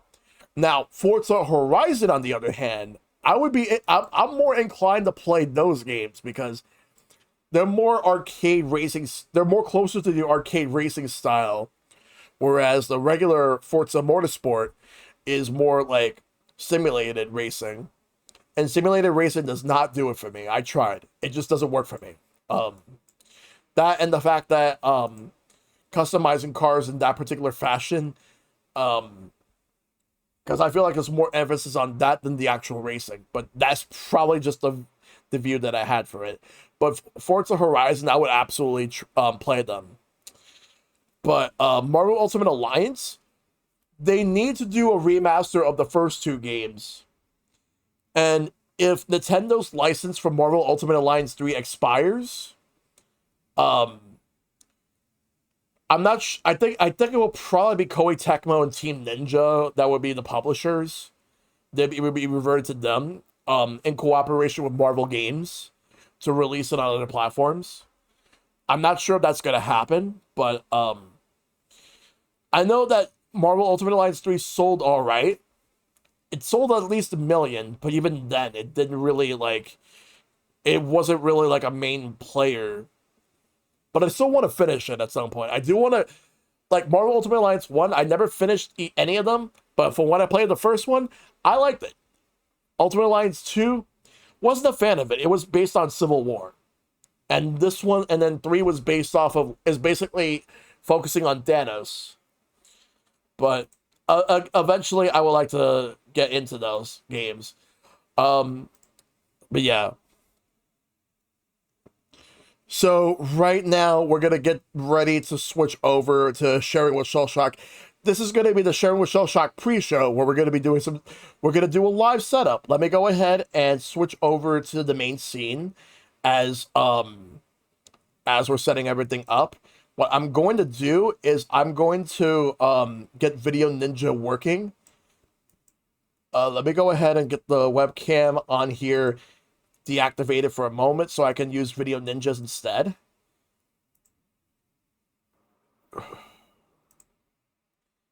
All right, for whatever reason, it just automatically does the audio on. All right, so there we go. Now what I'm gonna do is I'm gonna go into my Discord and I'm gonna let Silver, Caitlin, and Mantle know that I'm ready when they are. We're gonna do some setups. All right, so yeah, so I have every. This is basically like a completely different way I'm doing sharing with Shellshock this time around. Either sort of setup, no problem, Silver. All right, so now I just gotta wait for Mantle and Caitlin. That Silver will be here soon, as he just said. So let me just make sure I have everything underway. Like what I'm more likely gonna do is take a snippet of the sharing with Shellshock, and I'm gonna edit it in post so that like I'll put the actual outro for it after the fact. I still have the funny thing is I've uploaded the last 2 episodes, but I haven't had a chance to publish them yet. I'm gonna publish them soon, so I plan to publish them within the next week or so. So we're going to do Sharing with Shellshock episode 50 special. And the format is different this time around compared to any other episode. So let me go ahead and get things going. I know that so I got to at least get Mantle and Silver's webcams ready once they're ready. In the case of Caitlin, I know that she does not use webcam for this, so I'm gonna get her icon ready like I have for the previous episodes that she was on. So I'm gonna work on that right now. That'll be the first thing I'll do. Hey Mantle. Hey, yeah. How you doing? Hanging in there. Hope you're all right. Same here, just making sure everything's set up. So right now, like, this will be a different format compared to the other formats that we've done for the show. Okay. So the way we'll do it is 2 of our favorite games, and we talk about, like, any particular flaws that we have for them, and then 2 least favorite games, and see if we can find anything positive to say about them. Yeah. Yeah, but right now, like, I'm making sure that we get things underway. So the other guests that I have for this are Silverstone and Caitlin. They're gonna be coming. Awesome. They're gonna be coming in real soon. So right now, I'm gonna give everyone the link to Video Ninja. Though Caitlin is not going to be using the webcam, so I'm just getting her icon set. I'm going to get her icon Of set course, up. yeah. All right, so hey, Caitlin. Yeah, hello. Hello. Yeah, I still, part of why I've not actually got my own stream in since I moved is because I still actually need to build my desk, and I was really hoping to like have an energy spurt today and get that built up and all set up and everything. Yep. But my because it's been a rough couple weeks, my sleep schedule is so fucked. It's Yeah. like that's not gonna happen. So it's not my regular background yet, but hopefully I'll have those maps and the desk and everything set up soon. Oh yeah, no problem. Like you just made that move recently, so Yeah, well, it was about 3.5 months ago, but still, I mean, again, like you know a little bit from what we've been chatting that I even like well before I met you, I've honestly been in at least some form of survival mode, yeah. and that's fine. Even if like some of it wasn't as intense survival mode as I'm used to or will have dealt, but it's still survival mode, and that's still a lot of rebuilding and healing. So I've been, yeah. My goal is to try to get like at least a good chunk more. Well, because I do have like the barest of bare basics and some additional unpacking done. I just need to get back in a routine for it now that I'm a bit more used to here. Yep. Anyway, for you, Yeah, Caitlin, how you doing? I'm doing good. Well, a little all Zelda'd out right now. I'm playing it nonstop for hours. Nice. I Good have game. actually No spoilers, though. I'm currently playing it like as we're speaking, and I not got to play as much as I wanted because I had work today. But as soon as I get off work tomorrow, it's all bets off. Yep. Mm-hmm. Yeah, I've only played a little bit yesterday. I only got up to like the end of the first dungeon, and that's it. Aside from that, I'm gonna continue on with it next week. Nice. But otherwise, everything's been good. So right now, let's see. I just muted all the alerts since for the podcast, I like to keep the alerts muted. But I'll re-enable them after the fact. And right now, so Caitlin, I know for a fact that you don't use you don't use your webcam, so I have your icon ready for you. Sweet. Yep. Appreciate it. And what I'm gonna do is I'm gonna give Mantle and Silver the links to Video Ninja so that they can get themselves right in. Oh, as a matter of fact, I could just tag both you and Silver that Mantle. Yep, I'm sitting in the chat. Ready. Yep. Excuse me. But yeah, I mean, very, very happy with Zelda. I'm a little sad because like my best friend is just about as big a Zelda nut as I am, but this one didn't catch her interest as much as she might skip it. I'm sitting here thinking you're gonna pick it up later. You're gonna pick it up later, but. Yep. I know that she also has to be like a bit more selective with some of her games because of where like time in her life is right now. But yeah, it's one of those like she's still happy to hear about it, but she's not got it yet. And I'm just like, I know her. I know this game will tickle her, but I also can't like tell her like push it. So, but no, like I said, aside from just having been a rough couple weeks, it's mostly been okay. It really has. It's just, I'm just tired of being tired. Understandable. We can all relate. 100% understandable. Yeah. So right now, yeah, Silver in the chat agrees. Believe me, like I'm with you guys on that because for me, like, long story short, it's been very rough the past couple of months for me. Yeah. But I'm doing my best to hang in there, just making sure my mom's okay. And yeah, no, for sure. She's been getting a lot better. That's all I will say. I'm very glad to hear that, friend. Thanks.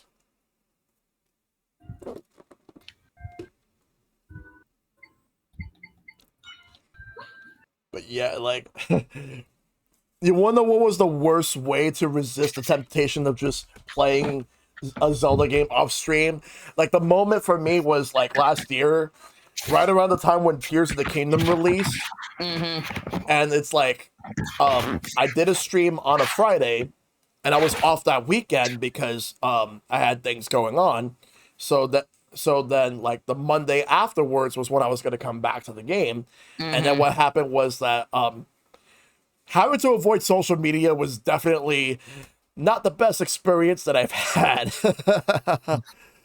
Yeah. Yeah. I found out that like trying to play new games specifically on streams is way too hard for me to do because I get very paranoid about people just randomly dropping like spoilers on social media and stuff. Like when Astrobot came out, Yeah. I got spoiled on like basically all of the little cameos I would have popped off for had I not been spoiled. But it didn't matter if I muted anything because the spoiler were just images with no text. So it just showed up in my feed, and I'm like, guys, it's not even out for like 2 days. Why are we retweeting these? Like, why are we doing this? Exactly. Thank God that game is just peak regardless of the cameos. So Yeah. Eventually I'll play Astrobot. It's just that right now, I have no interest in buying a PS5 for the foreseeable future. But oh, don't worry, you just got a spare $700 lying around. You can get a pro model, and now you can run your games at what the regular PS5 advertised to run them at.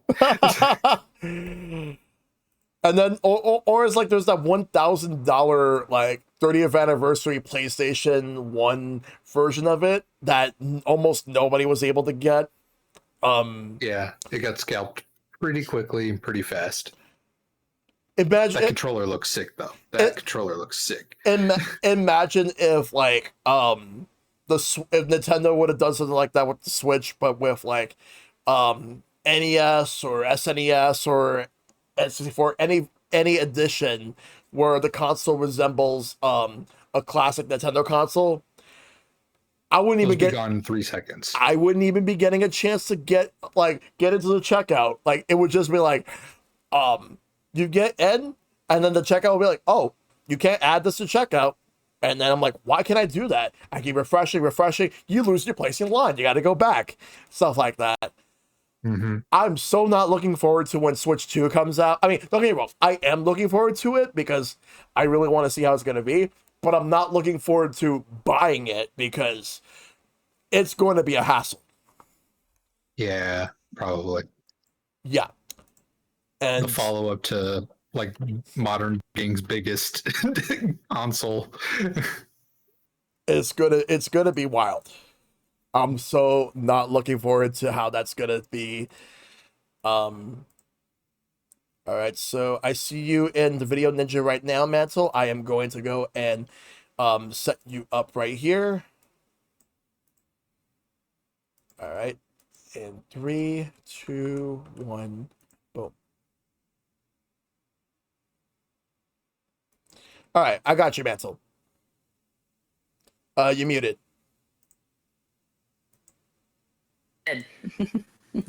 Yep. Because I was working on the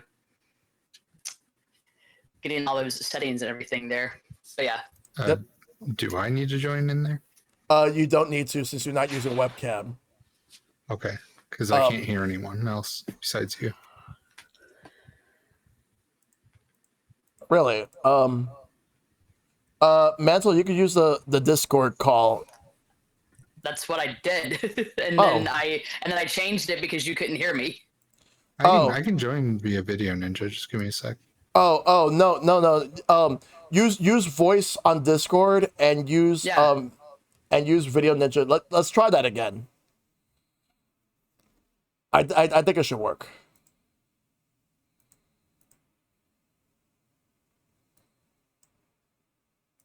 All right. Try again, Mantle. Oh, I think I might know why. Did you have it set so that fuck, what was that thing? I know there was a way to make it so that the Discord is the default. Um, fuck, how do you do it? I might need Silver to help out with that real quick. There's a way to do it. Switch my audio for a second there. And I'm so sorry. I can just join the Video Ninja. It's not a big deal, right? Yeah, you're good. Okay. All right.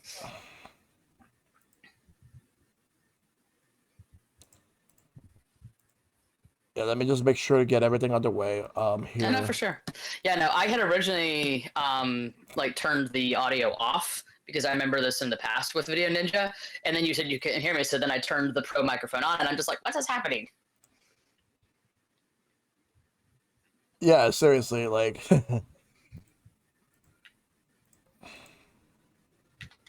All right. Okay, I'm in. All right. Well, all right. Let me just make sure. All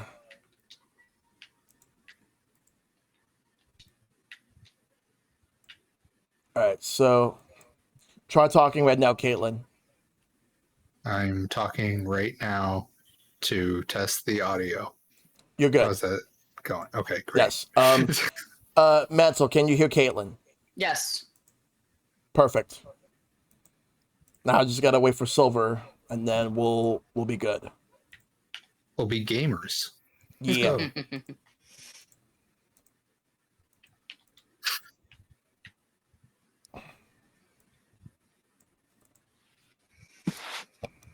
Ooh, are we spoiling what we're going to be chatting about today, or Basic. All right. So long story short, everyone like that's gonna participate. We talk about like 4 different games, two games that are our favorites and 2 that are our least favorites. For the favorites, you talk about like any flaws or like any gripes that you guys have. And for the least favorites, anything positive, see if we can find any. Like I have some. I have some for the least favorites. Man. And that's the one I'm more looking forward to be honest. It's really funny. I was chatting about the theme of this with our friend Random, and he was teasing me that I could have like made it very easy for some of my least favorites. I'm like, Random, I could, but to be fair, I've not even played those games because I really didn't like their concept. Yeah. So it was really funny because like when you immediately asked me that, I immediately knew like what my favorite one was going to be, and then instead of just going easy mode and choosing my second favorite game of all time, I've grabbed another one. And for my least favorites, I knew which one I was going to grab, and then I was like, wait, what's another one? And then I look at my shelf, it's like, oh, I blocked that out. Yep.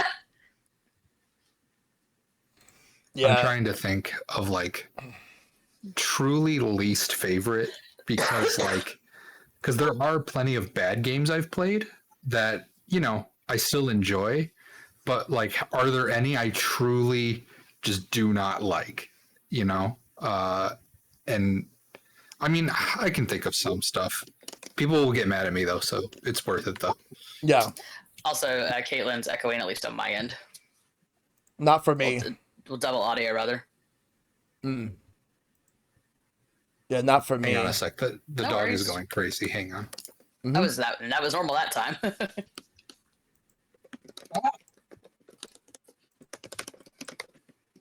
All right.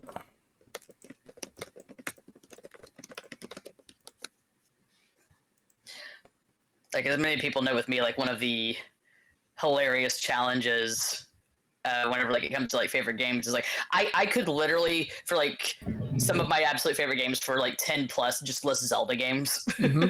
Oh yeah. But it's like cause like my second favorite game of all time is Legend of Zelda Twilight Princess.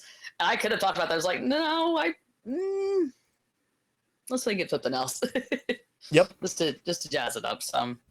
But not Shellshock. I know you and I've been chatting about like trying to get some good gaming and other chill hangouts in. Hopefully, as things settle for both of us more, we'll be able to finally make that happen. Oh yeah. All right. So right now we just gotta. Okay, there we go. Are you there, Silver?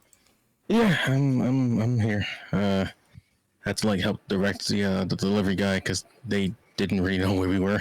Oh, Oof, I hate wow. when that happens. Yeah, Yeah. it must be because like some people who've been here before know where we are. Mm-hmm. That's cool. Yep. Yeah, got a couple things here. Yep. So right now, like, as soon as we get you set up, what I'm gonna do is I'm gonna go on break for a few minutes before we start. Because Okay, that's but otherwise, I'll say this: the Subathon this year has been amazing. Like the fact that like Twitch is just randomly dropping like gifted subs. That's And correct. yeah. It's still September, so you're getting like basically like practically like double Yeah. the subs, I guess. Yeah. It's making me feel bad that I've not been able to really get stream as much as should I be I have number guested it quite a bit this month though. Yep.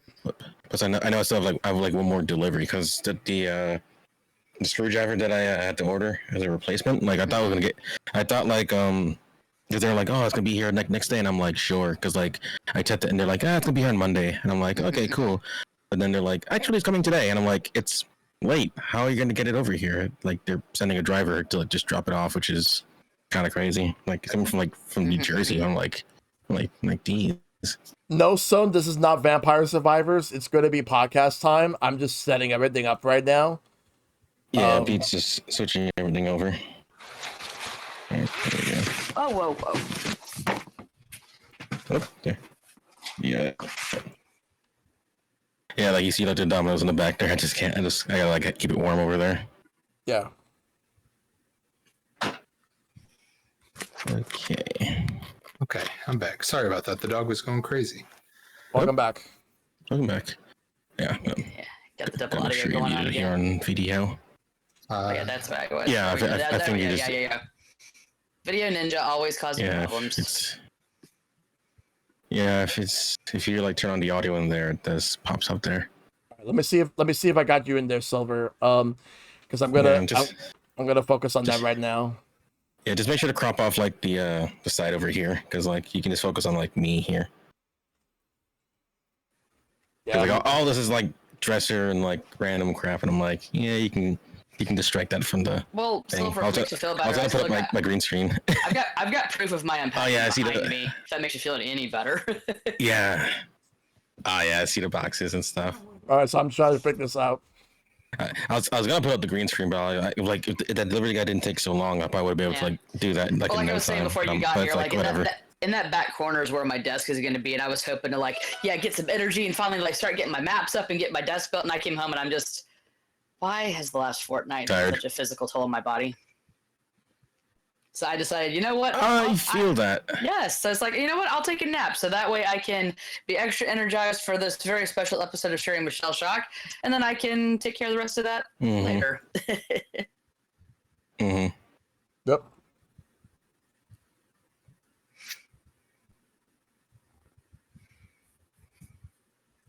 Oh, So everything good? Oh, for a second, Mantle dropped out for a second. Nah, they're still here. They're still here. Yep. So, yeah, everything seems to be going smoothly. All right. So what I'm gonna do is this.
and welcome to another episode of Sharing with Shellshock. I am your host, ShellshockPrime, and we are back once again. Good to see everyone coming through. This is the 50th episode special, and we got 3 guests. We got all of them are returning guests. We got MAHVEL Ferox. Good to see you again. Great to see you. And we got Cutie Caitlin. Hey yo. And we got Silverstone Condor. Hey yo. Good to see all of you coming in. This is a very special episode, a completely different format, where we're going to be doing a thing in which we talk about our 2 favorite games and we find flaws based on those games. And we find and we pick 2 games that are our least favorites, and we show off on like why there's some good things about them. Like we find positive things about them. So that's what we're going to be doing today. So, MAHVEL, before we start, remind everybody what type of content you do. Hi everyone, I am MAHVEL Ferox. I'm a marine biologist, I'm a gamer, and I'm a cosplayer.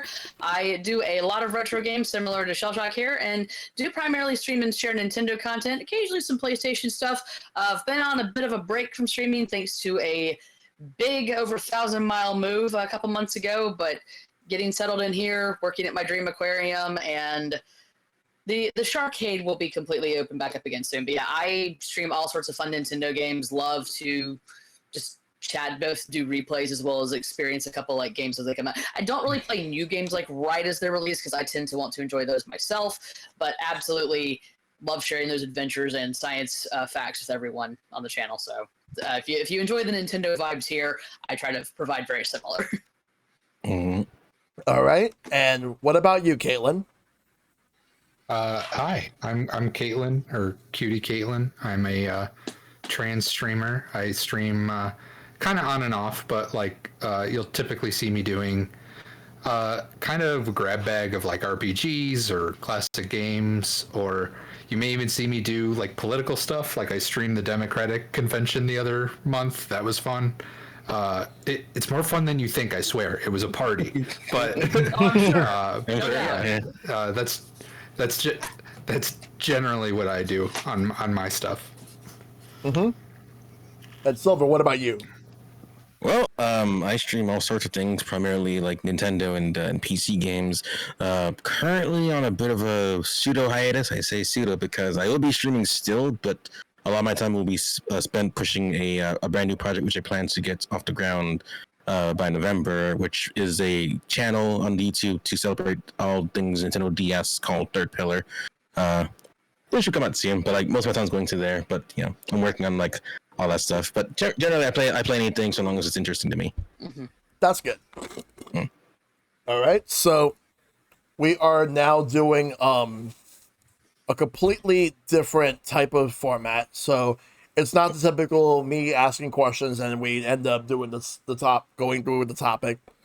And I will say thank you for that resub, MAHVEL. I appreciate that. Always. And I will say this though, because this is part of the big birthday subathon day 2. So, and we are going to go right ahead with it. So I will say this. What I'm gonna do is I'm gonna go over everyone in terms of the best games. We find flaws on our favorite games of all time, and then afterwards we find like the most positive things we could talk about regarding our least favorite games of all time. I will be going last on all fronts, since I'm the host. So what I'll do is this. We're gonna start this one with you, MAHVEL. Choose one of your favorite games and then see if there's any flaws that you could find regarding that game. I'll let you go first, MAHVEL. Okay. Well, when you first broached gave me a preview of the subject, I instantly knew what my favorite game was going to be, because my favorite game of all time has held its position at the top for over 20 years, and surprising absolutely no one who knows me, that is The Legend of Zelda: Ocarina of Time. This has been my favorite game ever since it came out. Now, contrary to the constant joke, like, not as many people in this circle, of course, but you know, many people are Oh, well, your favorite Zelda is the first Zelda you ever played. No, No. this is not No. my first Zelda. I mean, I was very aware of the first two Zeldas, and the first Zelda I ever played was actually Link to the Past. And Link's Awakening came out on my birthday in its release here, so I've got that connection going. I was like, and the thing is, I love all of them, and people sometimes like ask me like how I would rank the Zelda games of the canon ones, and I do the whole list, and they look at it and be like, why is Zelda 2 number 22? And I'm just, you're acting like I dislike it. I love it. I just like 21 games more than it. Yeah. So people don't understand, but no, like Legend of Zelda is a huge part of my life for that. And I mean, if you want an idea of like how much I flipping love Shellshock and everyone here, I have paused Echoes of Wisdom to hang out here tonight. Yeah, that is fair. That is fair. But I mean, like I've even wearing like one of my Zelda and just Zelda specific shirts for this. So, but yeah, no, my absolute favorite game of all time would have to be Ocarina of Time. I have played it like more times than I can remember. I try to do like a replay of it at least once a year, and I mean. And it's not even nostalgia that's keeping it up, because there are some things that I feel that some of the other Zeldas, like even later Zeldas, do better than it. Like, my second favorite game of all time is Twilight Princess, and my third favorite game of all time is Skyward Sword. There are things about both of them I liked better than Ocarina of Time, and vice versa. And to me, I feel many of us are used to this. I feel that that's how it should be. Like, you can still have a favorite, but recognize, okay, this later one did something better. Yeah. But I don't have much critical to say about it. And honestly, I was driving home from work today thinking, man, what the hell am I going to say about Ocarina? Because, I mean, the graphics still hold up pretty well, especially if you use an upscaler. Right. The gameplay is fantastic. Mm-hmm. Honestly, to me, I could probably think of a couple more, but to me, the biggest weakness I could think of is I wish there were more practical uses of the hover boots. Yeah. Fair enough. I agree with that. That's fair enough. And especially because, like, the Shadow Temple is my favorite dungeon in the whole series, regardless of, like, the fact that, like, Impa's my favorite character ever, especially her Ocarina incarnation. I love that dungeon. The hover boots were great and awesome. I just wish that they had more uses throughout. And I'm not saying that they need to be something as crazy applicable as the hook shot or the long shot, but just even more uses would have been really, really fun. Yeah, I mean, yeah, you had a couple of those in the later dungeons, but just not as much. And I'll be honest, like I actually, to help out with the sand and later getting through Gerudo Desert, I would like the Wasteland rather. I would totally use the hover boots to try to help, and it's like, oh, that didn't always work. But but that's honestly, that's my biggest criticism of it, because anything else, like they made a couple, and there's a couple of quality of life things that they boosted in the 3D re-release. In the 3DS version, right? Yeah, and to me, that was where they took what I consider to be the greatest game of all time and made it better.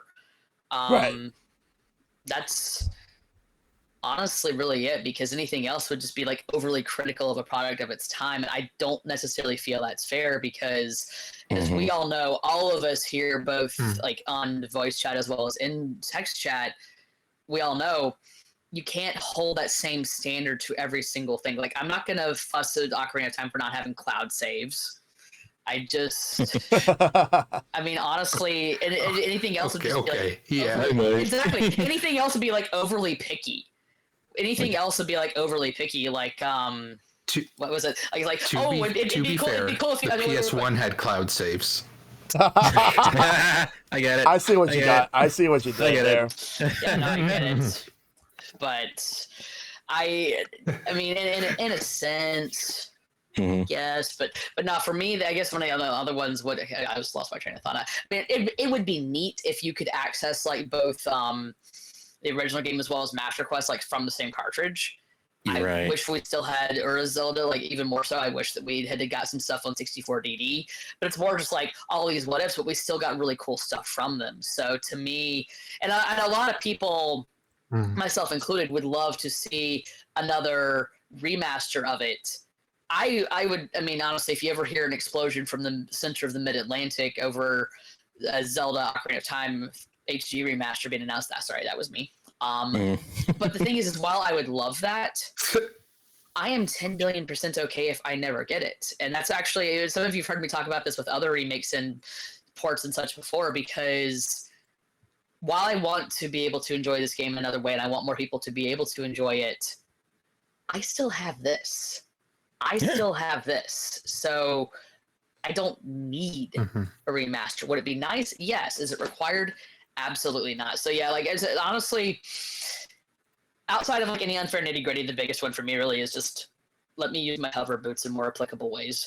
And the other, because I know when Shell Shock guy first mentioned this to me, he was like, "Oh yeah, think of at least a couple things you dislike from him." That was the earlier one. The only other thing is I kind of wish that there was a bit more to explore, do, and fight in Hyrule Field. I still love that Hyrule Field, and as much as I love Breath of the Wild, my favorite Hyrule Field to explore is actually Twilight Princess's. So, but to me, Hyrule Field, like the first time you just hear that, bum, bum, bum, bum, bum, bum, and you look out and you just see this whole beautiful pan across it. Like I'm still very vividly remember Christmas 1998 seeing that, and I still love running around it. I make my own adventure in it, but it would be nice if there were like even more like little side quests or little like even just like not just the pea hats or style children to fight. That would be cool. Just maybe other stuff to explore and do. Like it doesn't, and again, it doesn't have to be like as crazy in depth. The whole world is your oyster, Breath of the Wild, but like even just more like Twilight Princess, where you feel even more rewarded for exploring it. But that's honestly really my only two things I would love: more hoverboot stuff, more Hyrule Field exploration. Okay, that's fair.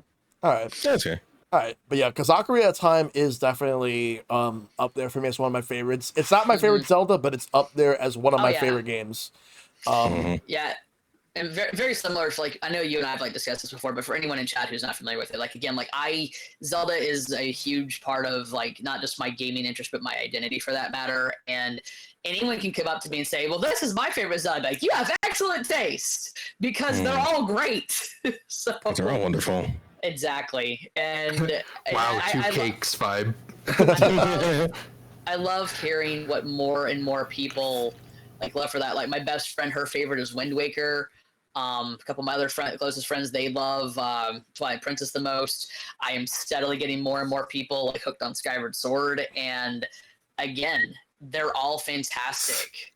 And as much as I love seeing Ocarina like high up on my list and always do, not for 1 second am I naive enough to think it's always going to sit there. They could very well come out with a game that usurps it for me. And like even when Breath of the Wild came out, everyone was just like going crazy about how like, oh, it's so good, it's even better than this. And I played it, I loved it. It is my second favorite of the Wild trilogy, first being Age of Calamity. I love it to death, and it absolutely deserves all those 10 out of 10 ratings that it got. But Ocarina was still superior to me, and it has nothing to do with nostalgia. The bigger one for me was because while Breath of the Wild had that too much journey, not enough destination, which was admittedly amended with some of the DLC, I still loved it, but the overall feeling I got from Ocarina, nostalgia be damned, still holds on. So. Yep. Yeah. Absolutely. Oh, absolutely. Thank you. So, now, Caitlin, you go next. Pick whichever game that is one of your favorites, and see if there's anything that you want to talk about regarding what you don't like about that game. So most people who know me would probably assume I would pick anything from Sega, which no, I specifically avoided like Persona, Sonic, all that, like Yakuza, all that. So I went a little bit further back. Ape Escape 2. That's my favorite of the trilogy, Ape Escape 1, 2, and 3. But for those that don't know, it's a collectathon platformer basically. But the things you collect, your sort of Power Star equivalent, are monkeys that run away from you and fight you. So there's like a whole gimmick of using different weapons and items to stun them, distract them, catch them. And, as you collect more, you make progress, right? That's the whole point of it, right? Right. But the two main gripes with Ape Escape 2. So in the first one, the whole story was that the monkeys broke out of the monkey park and they got a hold of these helmets that gave them ultra intelligence. And so they travel back in time to change history so that humanity doesn't become the dominant species anymore. Yeah. Ape Escape 2 is just a generic, like, take over the world plot. And it's like, okay, well, that's a bit of a downgrade than changing history itself, right? Like, that's a more hardcore story than the second one, right? But the main issue I have with 2, a lot of the new gadgets they added are just kind of one and dones. Like, for example, like most of your gadgets are like a stun club and then a net or like a little helicopter device that lifts you upwards, right? Like basic platforming equipment, right? Yeah. But one of them is like a water cannon. And it's like, when am I going to use a water cannon? Like, there's like 3 monkeys in the game out of like 300 total that even need it to access like certain areas, and it's mostly in one level. So like, I don't know. They did cut down the gadgets in 3, but then they added a bunch of like transformation powers you could get in 3, and I think that was just like, that was weird and different, and I appreciate that in its own way. But then it's like, okay, now you're getting like, okay, we've done all we can with the PS2. What do we do from here? Like, but Ape Escape 2, despite having a great soundtrack, great gameplay and all that, some of those gadgets are just way too situational, so to speak, right? Like the water cannon doesn't even affect the monkeys if you spray them with it. Yeah. So like there's literally no benefit to it other than some gates in some levels need to be extinguished. So that was my main thing. But otherwise, Ape Escape 2 is incredible. If you have a PS4 specifically, I recommend playing the HD version. Yeah. If you have a PS5, do not play it on PS5 because it has texture issues and can cause seizures. So don't play it on a PS5. Yes. Yeah. But ideally, though, if you play the PS2 version, you get the American dub, which has Rachel Lillis and Veronica Taylor from Pokemon. Yep. So they play the main characters in the game. So if you ever want some like cheesy 90s era, early 2000s anime acting, that's the way to go there. It's pretty good. Yeah. Nice. Yeah, like the Ape Escape series is a series that I would like to get into someday because there's a big list of games I still have to check out, and Ape Escape is definitely a part of that. Funny enough, the majority of the games that are on that list are first-party IPs from Sony. Yes. Because there's plenty of them that I still got to do. I was gonna say, with all these subs you're getting, if people want to hook you up more, they should get you a PS5. You can download the first Ape Escape game. Boom, you're all set up. It's the second best one in the series. It has a great soundtrack. It's done by like a DJ from Japan, like an actual techno DJ, and he's really awesome. Yep. Oh my God, Cat! And we got Cat. We got a Cat. Cat So we got Nudge. Yep. He is being extremely wanting attention, so I have skipped him up for Snuggle since I can't pull his toy up for him. Yep. Yeah, for anyone who's not met him, this is one of my 2 kitties. Yeah. This is Nudge. He's 8. He's a good baby. He's an eternal kitten. He's 14 pounds of Snuggles. I hear him. Yep, the cat. The cat's the MVP of the show for tonight. He's as vocal as he is great. And for anyone who has not caught the reference, which is completely fine if not, Nudge as well as his little brother Senza are actually both named after 2 of Tetra's pirates from Wind Waker. Oh, nice. It didn't hit me until like till then. Interesting. Silver, it's your turn to pick a game that you love and see if there's anything that you don't like about it. All right, sure, I can definitely do that. Mantle is back. So the game that I wanted to kind of like really, not like zig, not really like go for the usual stuff that people like would like know me for. I did, everyone think, oh, so we're gonna talk about Rhythm Heaven again. I'm like, no, I'm actually not gonna talk about it this time. Yeah. Because like there's not much to really like say that's like critical about it, and also like again, I'd rather like branch out. So the game I'm gonna pick up first is actually Nier Automata. So Nier Automata is a game that I really, really enjoyed. It's my first entry. It's my first deep dive into like the Nier series. Everyone always loves talking about 2B and 9S. But when I first played it, it was back when the game was still running terribly on PC. I had to use a mod to fix it. Going back to it, it's like one of those like crazy, amazing character action games. It's truly like Platinum at their best, mixed with like Yoko Tower's like insane storytelling. Like to me, it's one of those things where I feel like it feels like it couldn't work unless it was a video game. Then again, the anime is out there now, but I feel like the anime is like only just like part of it. Like if anything, you want to experience like the full like intensity of like Nier Automata specifically, like play the game. But I do address the fact that for some people with Automata, it's hard to get into. Like for example, the entire like first sequence of the game, I crashed. I crashed twice, and I had to start the entire game over twice in order to like get past that. So it's one of those games that's gonna have like a not like a filter per se, but like there's some people who will have like less patience with like with that stuff. So they'll like right bounce off it if they don't get over that part. But it is pretty decent. Like it starts off as like kind of like a shmup, and then it gets like more it gets down to the ground and you get like more action based. But like a lot of people feel that the game takes its time to get good because like again like if a lot of people like nowadays like if a game's not really like catching me for like the first like I don't know hour or whatever, they'll just refund it on Steam or whatever and just like move on to the next game. Like I try to stick to games. I'm not like I'm glad that Steam has its like 2-hour refund window, but like at the same time, if there's a game that I really want to play, I will play it and I won't have to worry about refunding. Like I understand why people do that, but I do agree that like the whole first route of Nier with 2B, it is kind of the tutorial of the game. Like really and truly, it's a tutorial because like you play through the game, everything like gets set up pretty well. But again, it's one perspective. It's 2B's perspective. Like the real game begins when you start playing with as 9S, like because 9S more or less like sees things, a different way.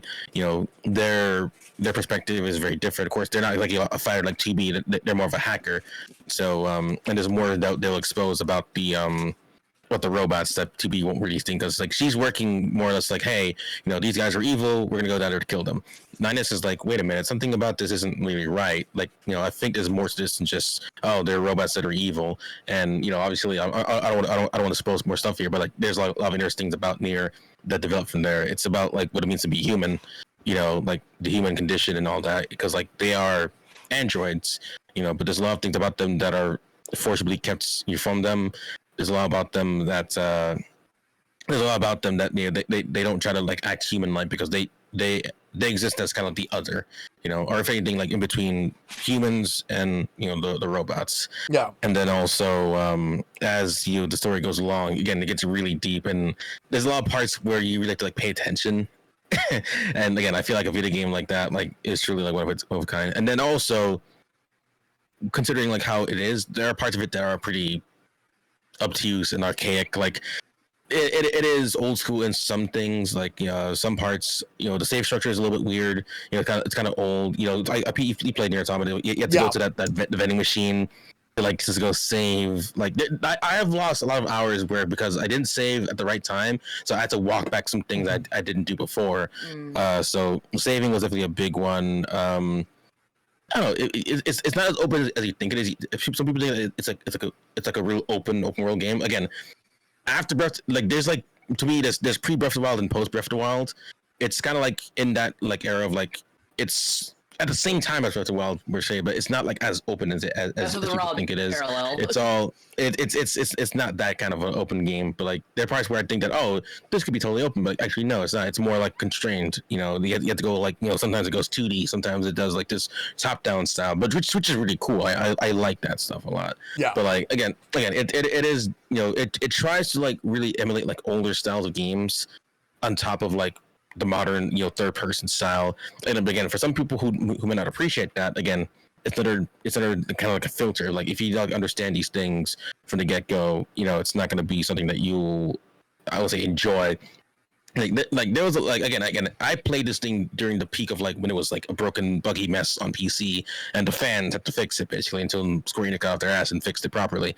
But like even then, like I feel like I weathered through all of that. I beat all the main routes. I did some of the extra joke endings, and I did the ultimate sacrifice at the end, which again I won't spoil, but like there's like a big like end part that's like really intense. And it's I was because like I feel like the game the final message it was trying to impart is like are you willing to do this, are you willing to sacrifice? And I'm like, yeah, I think I can live with that.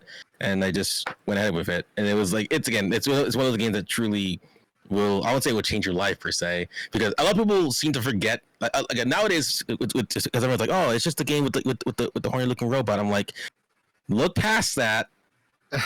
And there's more. It's not just the sexy looking robot girl. Like I promise you, it's not just sure we can blow her skirt off because anime, Japanese stuff. And I'm like, look, like I get it. Like really true. Like for the longest time, whenever I would like defend Nier Automata, everyone would always say like, oh, you just like 2B. Like you're one of those guys. I'm like, I don't like it that. You enjoy good gameplay like Platinum. What a concept. Like.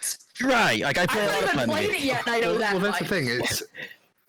It's a bit like Bayonetta, right? Like people to think Bayonetta is all about the sexiness, and it's like no, Bayonetta is just a tight game. She's a female power fantasy with incredible gameplay.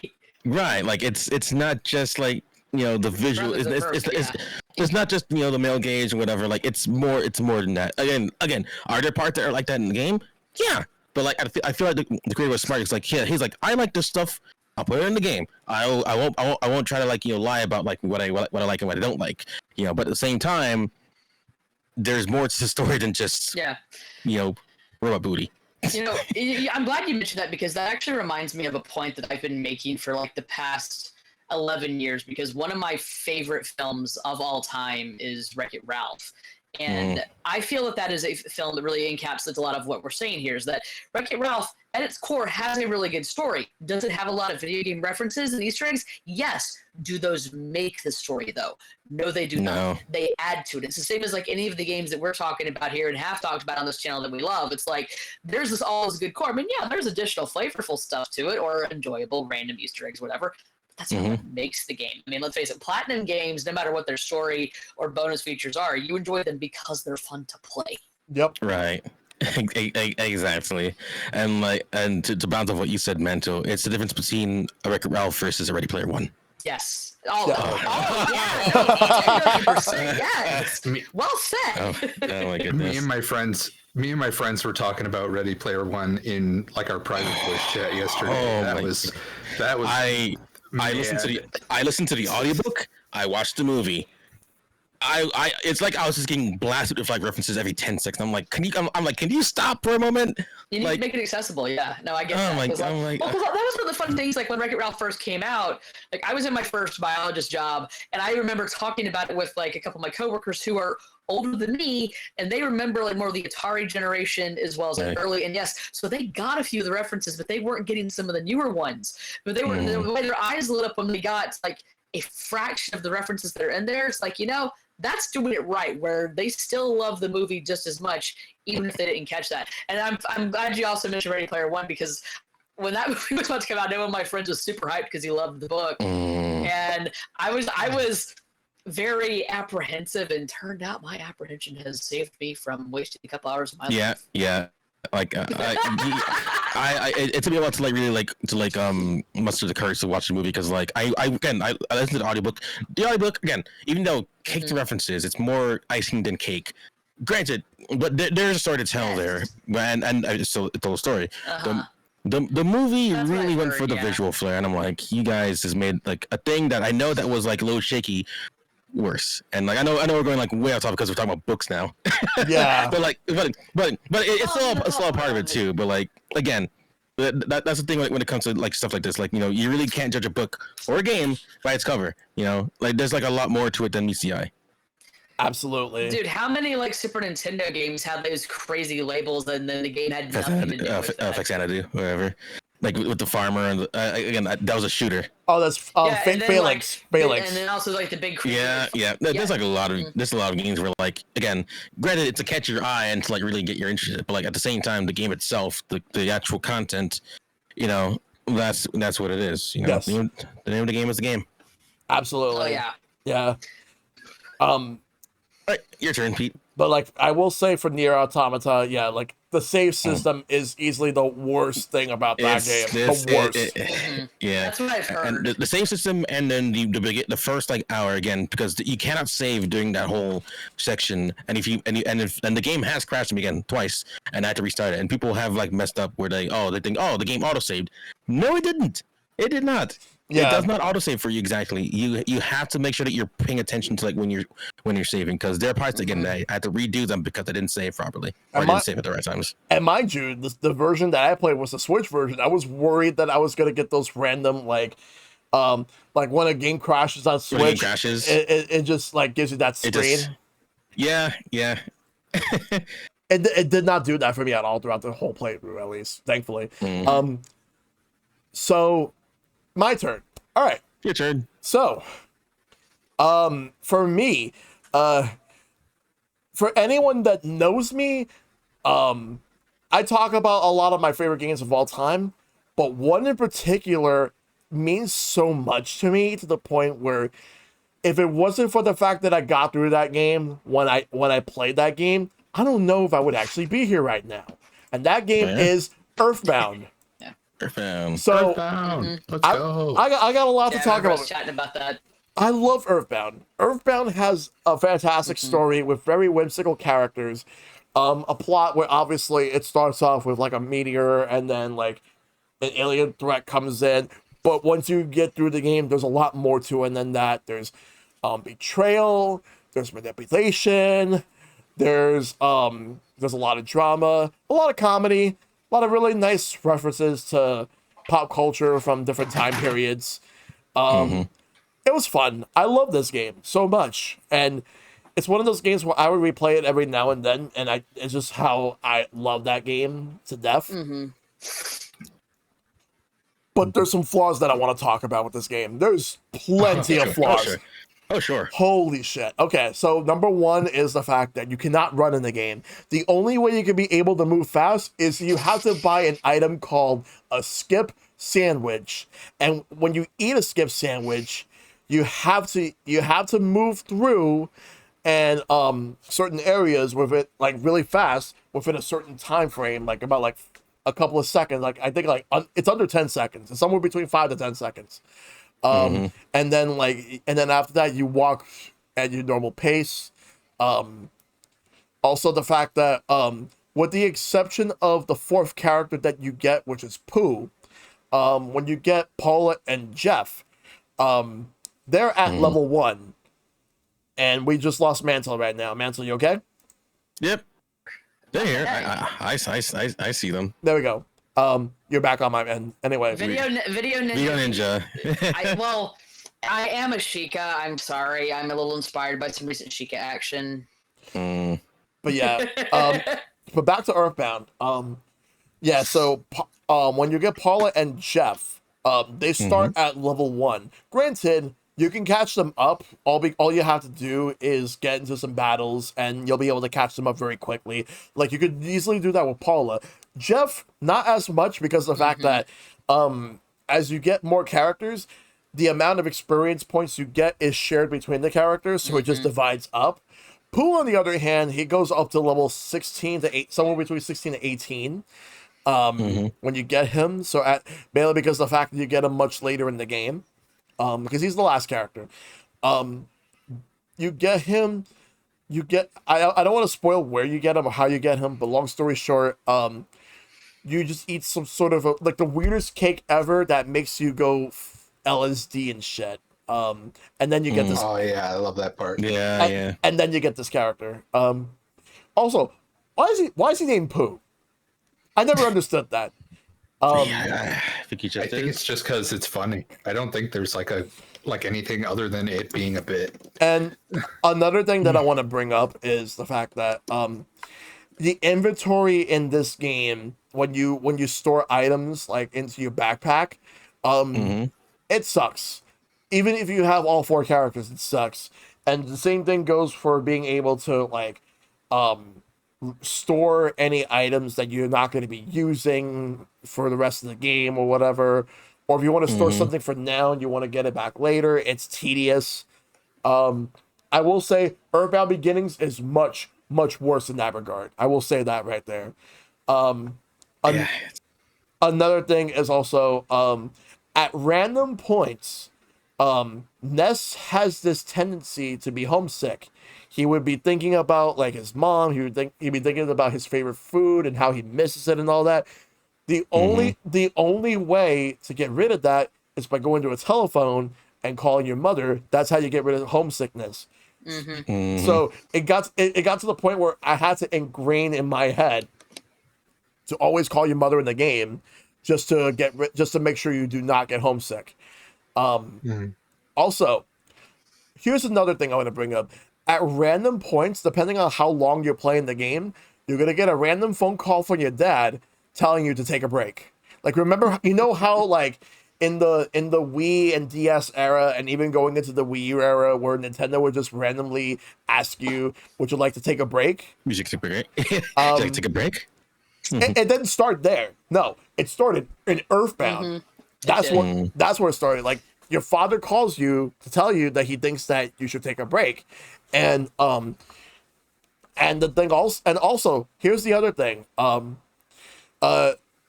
There's also this thing in which that you can actually sell items. You have to have a for sale sign, and then some random person comes in. But if you want to sell key items, you obviously can't, just like in other RPGs. But here's the thing about the inventory. Let's say if you want to get like different burgers, or you want to get pizza or something, it will never be like, let's say for example, a burger times 2 or times 3 or whatever. No, individuals. It's individual slots. When a game like Final Fantasy VI, you can actually buy multiple potions or other items, and you can have multiple slots. Also, the fact that there's a lot more leeway in that game that you can actually save in compared to Earthbound, where like you have to go to different hotels, you have to go to your house, anywhere where you can find a phone that you can actually call and save, or call if you want to get the Escargot Express so you can be able to store items. So can I fight you on one thing? Go right ahead. I'm gonna be the outlier. I like the inventory in the Mother series. Not in Earthbound Beginnings. In that game, it reeks. It sucks ass. I get it, but that's just because it's too small. But in Earthbound, they didn't just do it because haha, it's like Dragon Quest.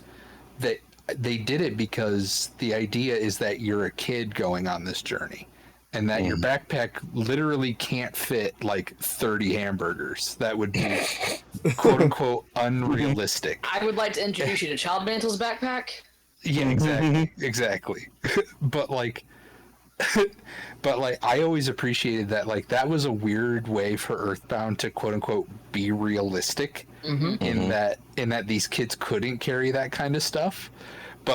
And then it puts the focus on the weird stuff, on the weird stuff, like the cars or the crazy ladies or whatever that you encounter.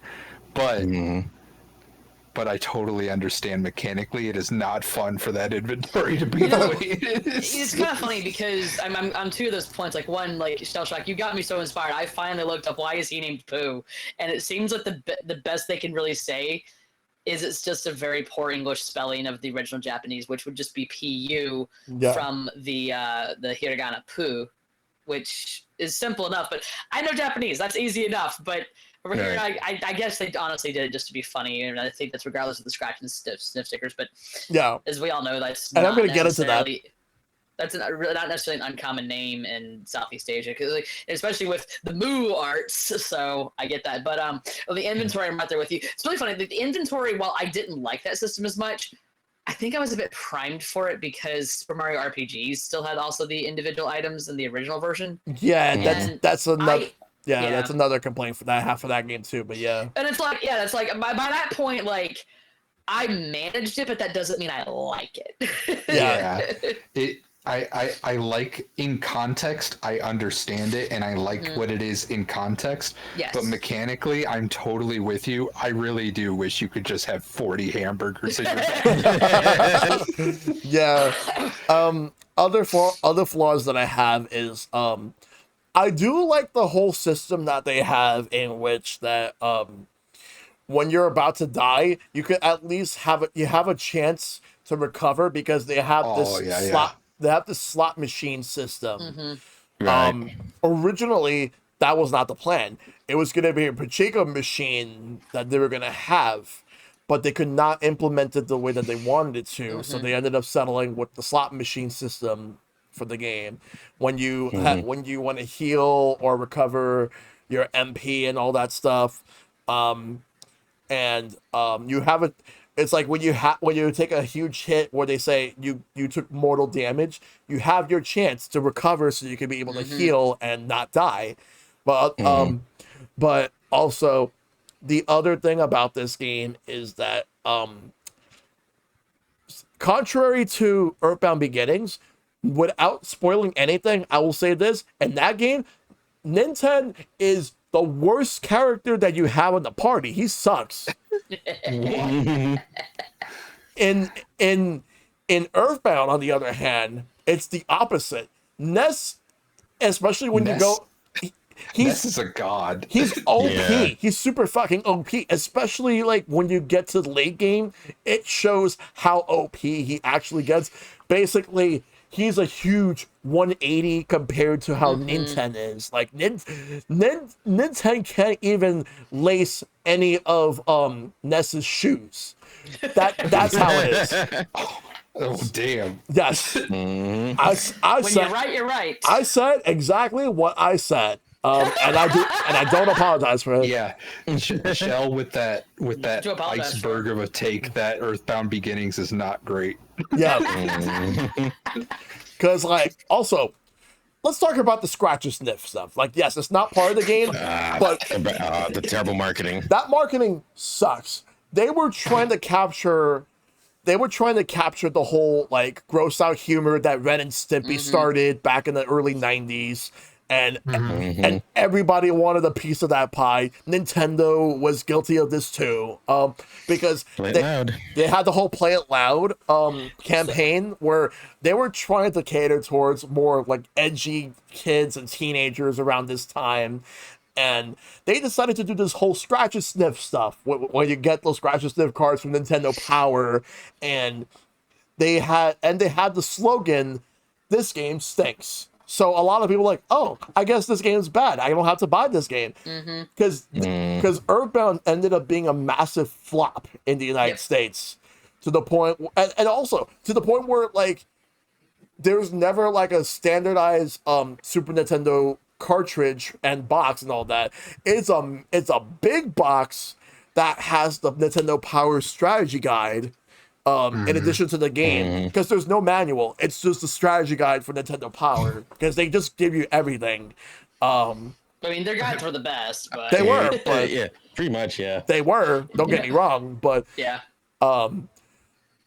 getting the box on eBay now is very expensive. But yeah, so I've actually seen one of those boxes with the stickers and everything in person.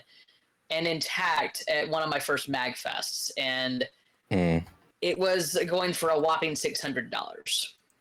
600? Oh, yes. damn. That's see before like it came out on Wii U, we had a local game shop here. Earthbound complete in box was like maybe 220, 250 at the time. Like, what happened to those days, man? Earthbound's way more available now, and it's somehow 3 times the price. Yeah, I've got my cousins there. I'm still happy to have it on Virtual Console regardless of that. But no, I'm glad you mentioned the Play It Loud thing, because I liked Play It Loud as a slogan, but there was one commercial in particular which I hated this commercial so much, even as an intermediate schooler, that I didn't want the game that it was selling. And I very nearly just did not get this game because I hated the commercial so much. I might know which one. The only reason real quick. The only reason I got this game was because Gargoyles was supposed to come out for Super Nintendo that year. But remember, they were marketing it for Genesis and Super Nintendo, but then they canceled the Super Nintendo version. So that year, Santa got me, left me letters like, they didn't have Gargoyles for Super Nintendo, so I was able to get you this. I hope you enjoy it. And that game was Yoshi's Island. Yep. That dang I knew commercial. it. I fucking knew it. I knew it. I wrote to Yoshi's Island. I fucking hated that commercial so much. Like, what a gross commercial. God. It really was, because all it was just how, like, this guy just kept eating, stuffing his fucking face with everything. And then he ends up stuffed with so much stuff. And then guess what happens next? He explodes. He explodes. There's 2 versions of that commercial. There's the version of it where you see him explode, and then there's a version that came afterwards in which that it's just to the side. Like, there's a side you see like people just getting hit like with all the guts and all the goop and all that stuff. They're very Nickelodeon effective. Like, the only thing I liked about that commercial, aside from any of the footage of the game, was where it said Play Loud, but I hated the fact that it said it did not. It's like, no, you have completely messed up. You've messed up your wonderful slogan, Nintendo. Why? And I remember like getting to Christmas morning, and I was like, I was grateful, but I'm just like, why? Now I started playing it, and it was fine, but it was. I do love the game, but that's a big case of like where marketing can absolutely fail. And on another side from that, I know many of us on both sides of this chat as well have seen like where there's a movie trailer that looks amazing and the movie's flipping terrible, and then there's like the case of Kung Pao where the trailer was terrible and the movie's hysterical. Yeah. Kung Pao, absolutely. Kung Pao was fun, but fun fact about that commercial. It was actually a parody of a Monty Python skit in the movie Monty Python's I think it was The Meaning of Life. I've heard that, yeah. So there's that. But yeah, I already said everything I needed to say about Earthbound. Love the game, but there's a lot of flaws. So now we're going to be doing a little bit. We're gonna do the same thing right now, but however, we're gonna do a different order. But I still go last. Right. Silver, we're gonna go with you this time for this one. So another game you love, but you have to figure out what are some things about it you don't like. So okay. So you go next for this one, Silver. All right, let me just pull up my notes for a second. was that and also that I'm second only laughing because I do the same thing. I love how whenever Shell gives us an awesome theme, like any of us, no matter how many of the episodes we've been on, we all are like, oh yeah, I got this. I always like have like notes for like whenever I'm on Shell Shock. Right. No, same, absolutely. Because I mean, this is like my favorite thing to guest on. I compete. Do you mind skipping me for this one? Just I'll do mine after because like the delivery is like really like almost here. All right, then, Caitlin, I'll let you go and do this one. But before you do, I just want to say real quick, believe it or not, everything I said was 100% ad-libbed. Yeah, I believe it. I mean, again, I only have like bullet points, and then I just go off from there. Oh, yep. All I wrote was the game titles. I didn't even write notes. All right. I didn't even write game titles. I just have the bullet points in my head because that's how my memory works. Mm-hmm. All right. So what's the next game that you like that you find some flaws about? You have some gripes. Oh, man. Okay, so this was tough because, again, I didn't want to stick to my normal, like, my normal utility belt of games, right? But this is probably my favorite in its own series, and that's Final Fantasy IX specifically. Nice. Final Fantasy IX is absolutely incredible. That game has an amazing story, has amazing characters, but man, there are some really, like, it's just so close to being perfect. Like, it's just so close. So, Final Fantasy IX, originally on PS1, it wasn't my first Final Fantasy. It was like my third or fourth Final Fantasy game. Right. The first one I played through was 10, then I went to 13, and then I kind of like dabbled in some of the others, but like 9 is, you know, like fourth or fifth one I played through. Yep. So 9's whole thing is that you play as a thief named Zidane, and it was 9 was made in conjunction with 10 and 11. Yeah. So 9 was meant to be, okay, we're going to make this on PS1, and it's going to be a callback to all the classic Final Fantasies. So it's medieval fantasy, it's goofy looking characters, there's Moogles and shit. We have the classic victory theme back. The Final Fantasy baseline is back for the battle theme, and that's going to be the focus. It's really good. And then 10 was like, oh, the future of RPG, so it's going to have voice acting and all this stuff. And then 11's going to be online, and that's its big twist, right? Mm-hmm. So, but 9's issues stem from the fact that because they wanted to focus on kind of being a callback to the older Final Fantasy games, your main party is sort of it's thief, white mage, black mage, and a knight. Right? Just like OG Final Fantasy 1. The problem is those are the only characters that get any real focus. So your blue mage, your summoner character, you know, some of your other characters kind of just get sidelined throughout the whole plot because of, you know, the story just kind of focusing on those main four. And then mechanically speaking, Final Fantasy 9 has what's called trance, which, you know, as you take damage or deal damage, you build up a meter, and when that meter fills, your character enters like a super state, right? And when you're in that super state, you sort of get these like extra abilities. So the black mage can cast double magic, or the knight can, you know, get more attack powers, stuff like that. The problem is when that meter fills, it triggers automatically, so you don't get to decide when trance happens.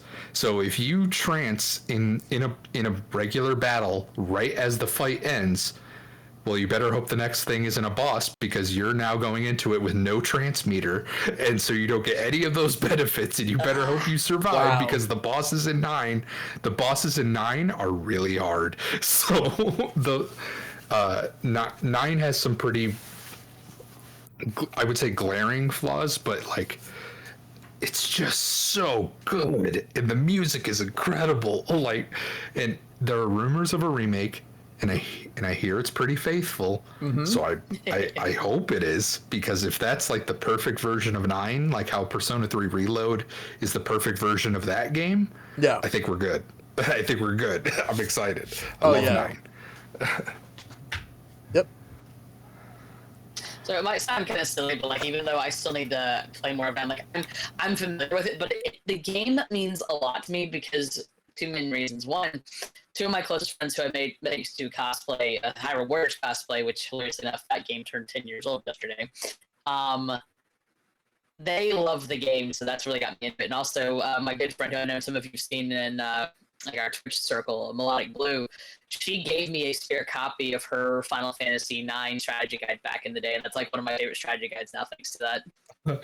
Yep. See, it's funny because the strategy guide is kind of infamous for not giving you all the info in the game, because at the time they were trying to get people hyped up for what would become the online service for 11. So some of the info in that book is just check out playonline.com. Like, and it's like, no. I love Brady games. Brady games was my second favorite to Nintendo Power, but that was still a bit like, but it was, for me, it's just more of one of those, like, it's the meaningfulness regardless of. Oh yeah. That's the special part for sure. Yeah. Yep. Shell, when are you gonna play Final Fantasy IX? already did, but I'm gonna play it again and stream it. Hell yeah. It's actually my second favorite Final Fantasy game. My favorite is actually 6. But Nice. 6 is good. 6 is awesome. Love 6. yeah. So yeah, Yeah, but I've got a copy of 9 on PlayStation, but I also got it on my Switch, so yes. All right, I'm back. Yes. Yeah. yep. Welcome back. Caitlin said Final Fantasy 6 as hers. No, sorry, 9 Final Fantasy 9 as her second choice. Not that 9. No, I mean, God, I know some point Johnny just did Final Fantasy 8. Yep. I Ooh. honestly wouldn't be surprised though if they did eventually come out with basically what was Final Fantasy. No. I keep forgetting about 9 because, like, I don't know why. See, that's the thing. For the longest time, 9 was sort of the black sheep of the series because it came out in like 2001. Who was playing PS1 games in 2001? Right. Everyone's focused on like 10. 8 at least had the distinction of mechanically being different and the follow-up to 7. Yeah. Right? Mm-hmm. 9 came out in like 2001. It's also marketed their soundtrack. Mm-hmm. Yeah, and 9 came out in like 2001, so people were already on that hype train for PS2, where you had Metal Gear Solid, Final Fantasy X, Devil May Cry 2, like 1, right? Like you had all these big things coming. Right. No one was really talking 9, but nowadays, now that more people are starting to experience it because they actually fucking released it on other platforms, people are starting to appreciate 9 more nowadays, and I like that. So. Yep.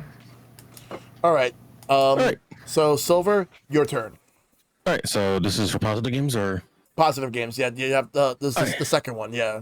All right, cool. So my second game that I picked because it's my favorite games of all time, and I will plan to cover it eventually for Third Pillar. It's Mario Kart DS. Like, it is still my favorite Mario Kart, even though we live in an age where Mario Kart 8 is pretty much like the be all end all of Mario Kart, which again I do love. Mario Kart DS was like one of those those like first games that like I really just like dug my teeth into and really enjoyed. I played it constantly on my DS. It was like the way how I made friends, in high school because like DS download play. Like basically an all timer. It was the first like I guess modern game to have the retro tracks. For not just Super Nintendo retro tracks, but like every other game in the series at that point getting remade. So again, all around, it was the first online game for the series. Also one of the first games online for the DS for the Wi-Fi connection because it was Animal Crossing Wild World and it was Tony Hawk's American Skateland. The first 3 again. We'll cover that eventually. Again, all this knowledge in my head. This has been from a bunch of research I've been doing for the last couple months. But Mario Kart DS is phenomenal, but of course, like any game, there are flaws, and the biggest one here is, of course, snaking. And some people might see it as a flaw. It's more of those games where again, like wave dashing and melee, snaking is one of those things that was more exploitative of like the game's mini turbo system. And for those who don't know how snaking works, basically you can more or less like chain mini turbos like back and forth along like a straightaway or like along the curve. You more or less like keep like a good amount of speed for the entire time that you can maintain it. And for those who are really, really good at it, like you can watch Summoning Salt's like Mario Kart DS video about the world records. Like there are some really good players who can basically do it like the entirety of the race, which is nutty. Because like when I learned how to do it, obviously to stay competitive a little bit, it hurt my hands. Like I remember like a lot of times where like I couldn't play for a while because like again mashing on that D-pad, really trying to like get those in. Like it does take a while after a while, but some people were better than I am. So snaking, like more or less, like if you went online and tried to play normally, you are gonna be left in the dust because if anyone in there knew how to snake, you're not winning that game. Like you are gonna be just like like sure you can maybe you get better because like by that point the item system was codified where like you get better items the further behind that you are, but like in that game still the blue shell was a major problem. Not maybe not a scale of Mario Kart Wii, but like in a sense like you could at least like still competitive in terms of like being able to have better items, but in terms of speed you're not gonna win. Like it just doesn't work. Like it never does work. And then also since this was still early online, early DS in a way, you can only play on 20 of the 32 tracks online. Their reasoning was either like hardware issues or whatever. But there was an instance it happened on stream not too long ago. I played Mario Kart DS emulated because like they have like fan servers now more or less thanks to WeamFi. And one of the person who I was playing with, like they popped up in my chat, like, "Hey, you want to play?" I'm like, "Sure." Like, cause like who's something on Mario Kart DS online in 2023 of all times? Yeah. So he hops on. And when we play online, he hacks in like one of the unplayable tracks to play online. I'm like, you could do that? Like, it turns out it works just fine. I don't know what happened back then to make it not work, but like, I guess it worked then. So that was like one of those things that this ends up being, a realization now. It's like, yeah, I could totally play those tracks. It's just that Nintendo just felt that these were a lot more stable than playing on the other ones. I'm guessing like again whatever elements that were in those tracks just didn't work out online. I don't know what it is. Yeah. But man, Mario Kart DS again, phenomenal game. I feel like there's definitely a point before and after it because like Mario Kart DS, Double Dash, I do respect in a way. For the longest time, I get my friends because I like Double Dash is the most overrated Mario Kart game. Don't at me. Now that's shifted from Double Dash to Wii personally. Yeah. And I want to get into that fully, but like again, DS kind of like started it, but everyone gives Mario Kart Wii the credit for it, and I'm like. Mario Kart DS was sort of like the start of like modern day Mario Kart. Yes. Like Absolutely. Mario Kart DS was totally like they nailed it on their first try with Mario Kart DS, like what modern Mario Kart feels like, Right, like they absolutely nailed it. Again, the system was properly codified. To be fair, again, the new tracks and the retro tracks, still never replicated fully. Mission mode, was phenomenal, but never brought back as an official like side mode because I know they have the mission mode in Mario Kart Wii, but that was like a Wi-Fi connection exclusive thing, I believe. Yeah, and then it was brought back for any of the future games. Unfortunately, I guess for whatever reason. And again, even though it was one of the first like online ones, it was still a very strong online game. Honestly, still one of the more significant DS online games besides the Pokemon games. That to me is like the beginning of modern Mario Kart. A lot of people think that like Wii was the one where it started. I'm like, no, it was actually DS that started it. It was for modern Mario Kart. So that's my bit right there for Mario Kart DS. Okay. Mm-hmm. Awesome bit. Mantle? Yeah, for me, I would go say for another game that I really love, I could have done just easy mode. Like, my second favorite game of all time is A Legend of Zelda: Twilight Princess. And just for the sake of it, though, since you had mentioned like two favorite games, I will mention a couple of very brief points on that before I get to the main point of that.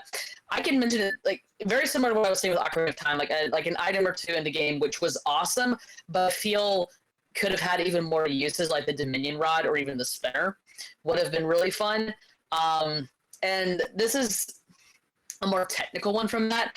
While I was thrilled that Twilight Princess was able to be released with the Wii on the Wii as well as the GameCube at release, I didn't like the solution was just like, let's just flip the entire game. So everyone got so used to a backwards through the mirror version of Hyrule, and I'm like, no, this is cool, but just because I'm a canon fiend. And don't get me wrong, I loved it. I have played through it on all three releases, Wii, GameCube, and Wii U, Wii the best one.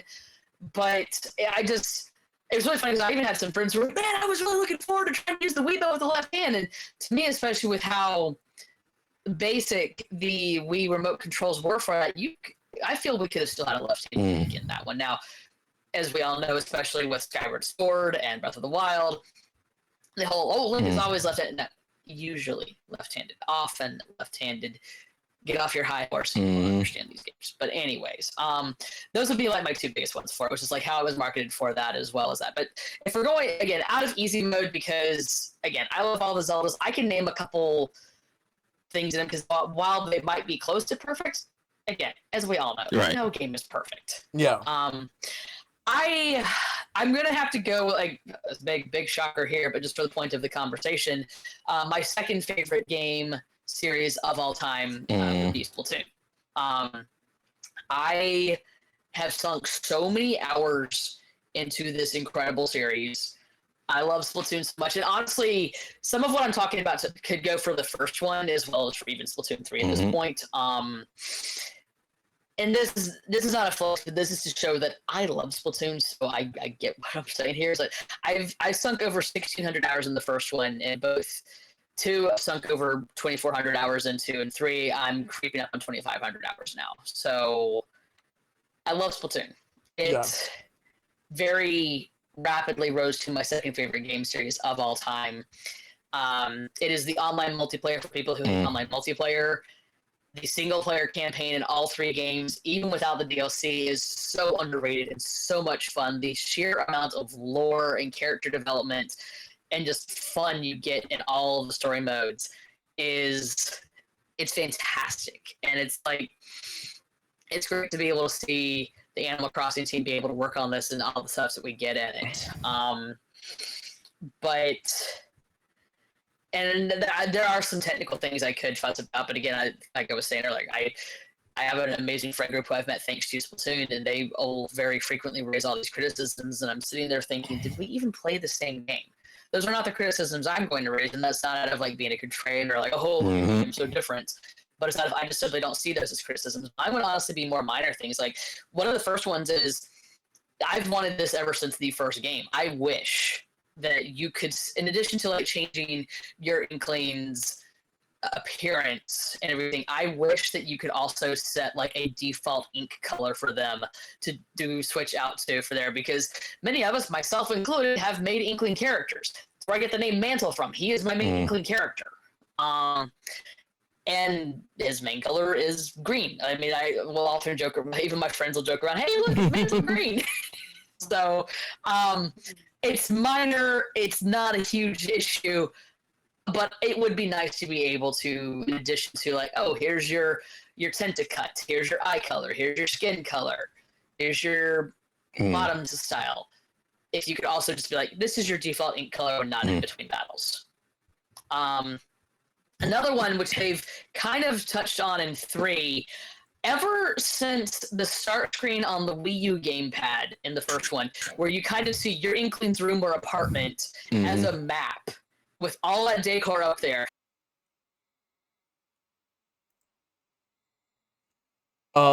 Mantle? Everything good? Here, yes, I'm good. You're good. You're good. You're good. There you go. I heard you. I heard all of you. I heard you. All right. Repeat. Can you repeat that last point real quick one more time? No, of course. I'm sorry about one more time. I'm just like, because I saw it happen to it. I'm like, Video Ninja, are you kidding me? And the funny thing is, I'm literally doing nothing. My computer is just sitting here.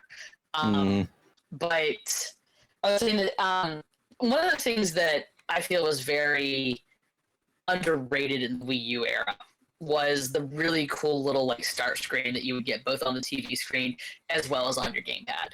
And I mean, as we all know, we kind of got like the channel menu one for that with the Wii, and not all of them had to be deafening like Super Smash Bros. Brawl. My favorite one for that honestly was Skyward Sword. I just chills every time. But when Splatoon you started up, on your map on your gamepad, you see a map of basically your Inkling's room as though it's a battle map. And on the screen, you see basically either their apartment or their room or whatever with all their decor and everything. And I have wanted since the first game, basically you to be able to have an apartment or a room or something, just a place for your Inkling to go and chill out and enjoy, decorate in between matches, like, kind of like Travis Touchdown's apartment. Well, hotel right now, and No More Heroes. Just, even if there's not as much to do with it, just a place for you to sit and chill and enjoy just the vibe of the world. Now in 3, it kind of gave us a little bit of a bone, like where you have a locker that you can customize and adjust and add stuff to. And I have had a lot of fun like adjusting mine, and like even I've made it like as a combination both for me as well as my character Mantle, because he's not a self-insert, he's just incredibly based off of me. And even like having some of my close friends who I've met from this game look at it, yeah, that's a very Mantle locker. Like the fact that they can tell it's my locker without even seeing the slash tag makes me very happy. Because the lockers are great, but I still wish that you had a better place to explore and just chill, sit in that.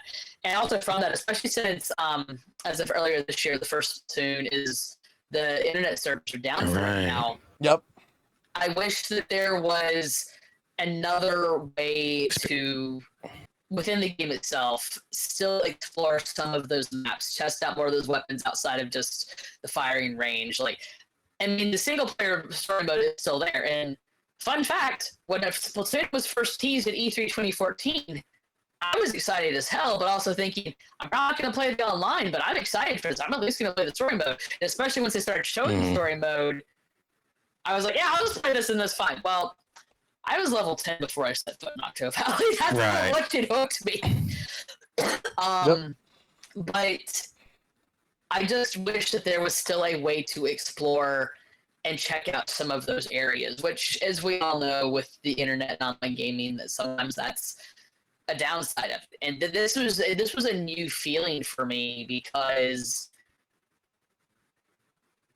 I mostly play offline games. You do, and even though, same as y'all, I went through like the Wii and the DS's online connectivity ending, it was still just very like, I got so much OBS footage of like my last few days playing Splatoon 1, and I made sure to like, random bystander, he and I hung out online, and we were just gonna like do some of the battles. We did a lot of battles together, but I'm like, random, I want us to check out all 16 stages before they're gone. So we just went into a private battle, not even just trying to spawn each other, just exploring and enjoying these stages. Yeah, but I love doing that anyways, because like in both Splatoon 1 and 2, Piranha Pit, the great Zapfish is swimming around on one of the sides. There's so many cool little things in those stages, and you can't really check them out. And I need to see if you can still see them in the shoal, but it's just the game is not, even if the online is dead, the game itself is not dead. You can still play. It is still worth playing. I will argue to my dying breath, I will argue that it is still worth playing that game. Yeah, no, the single player is phenomenal in that game. But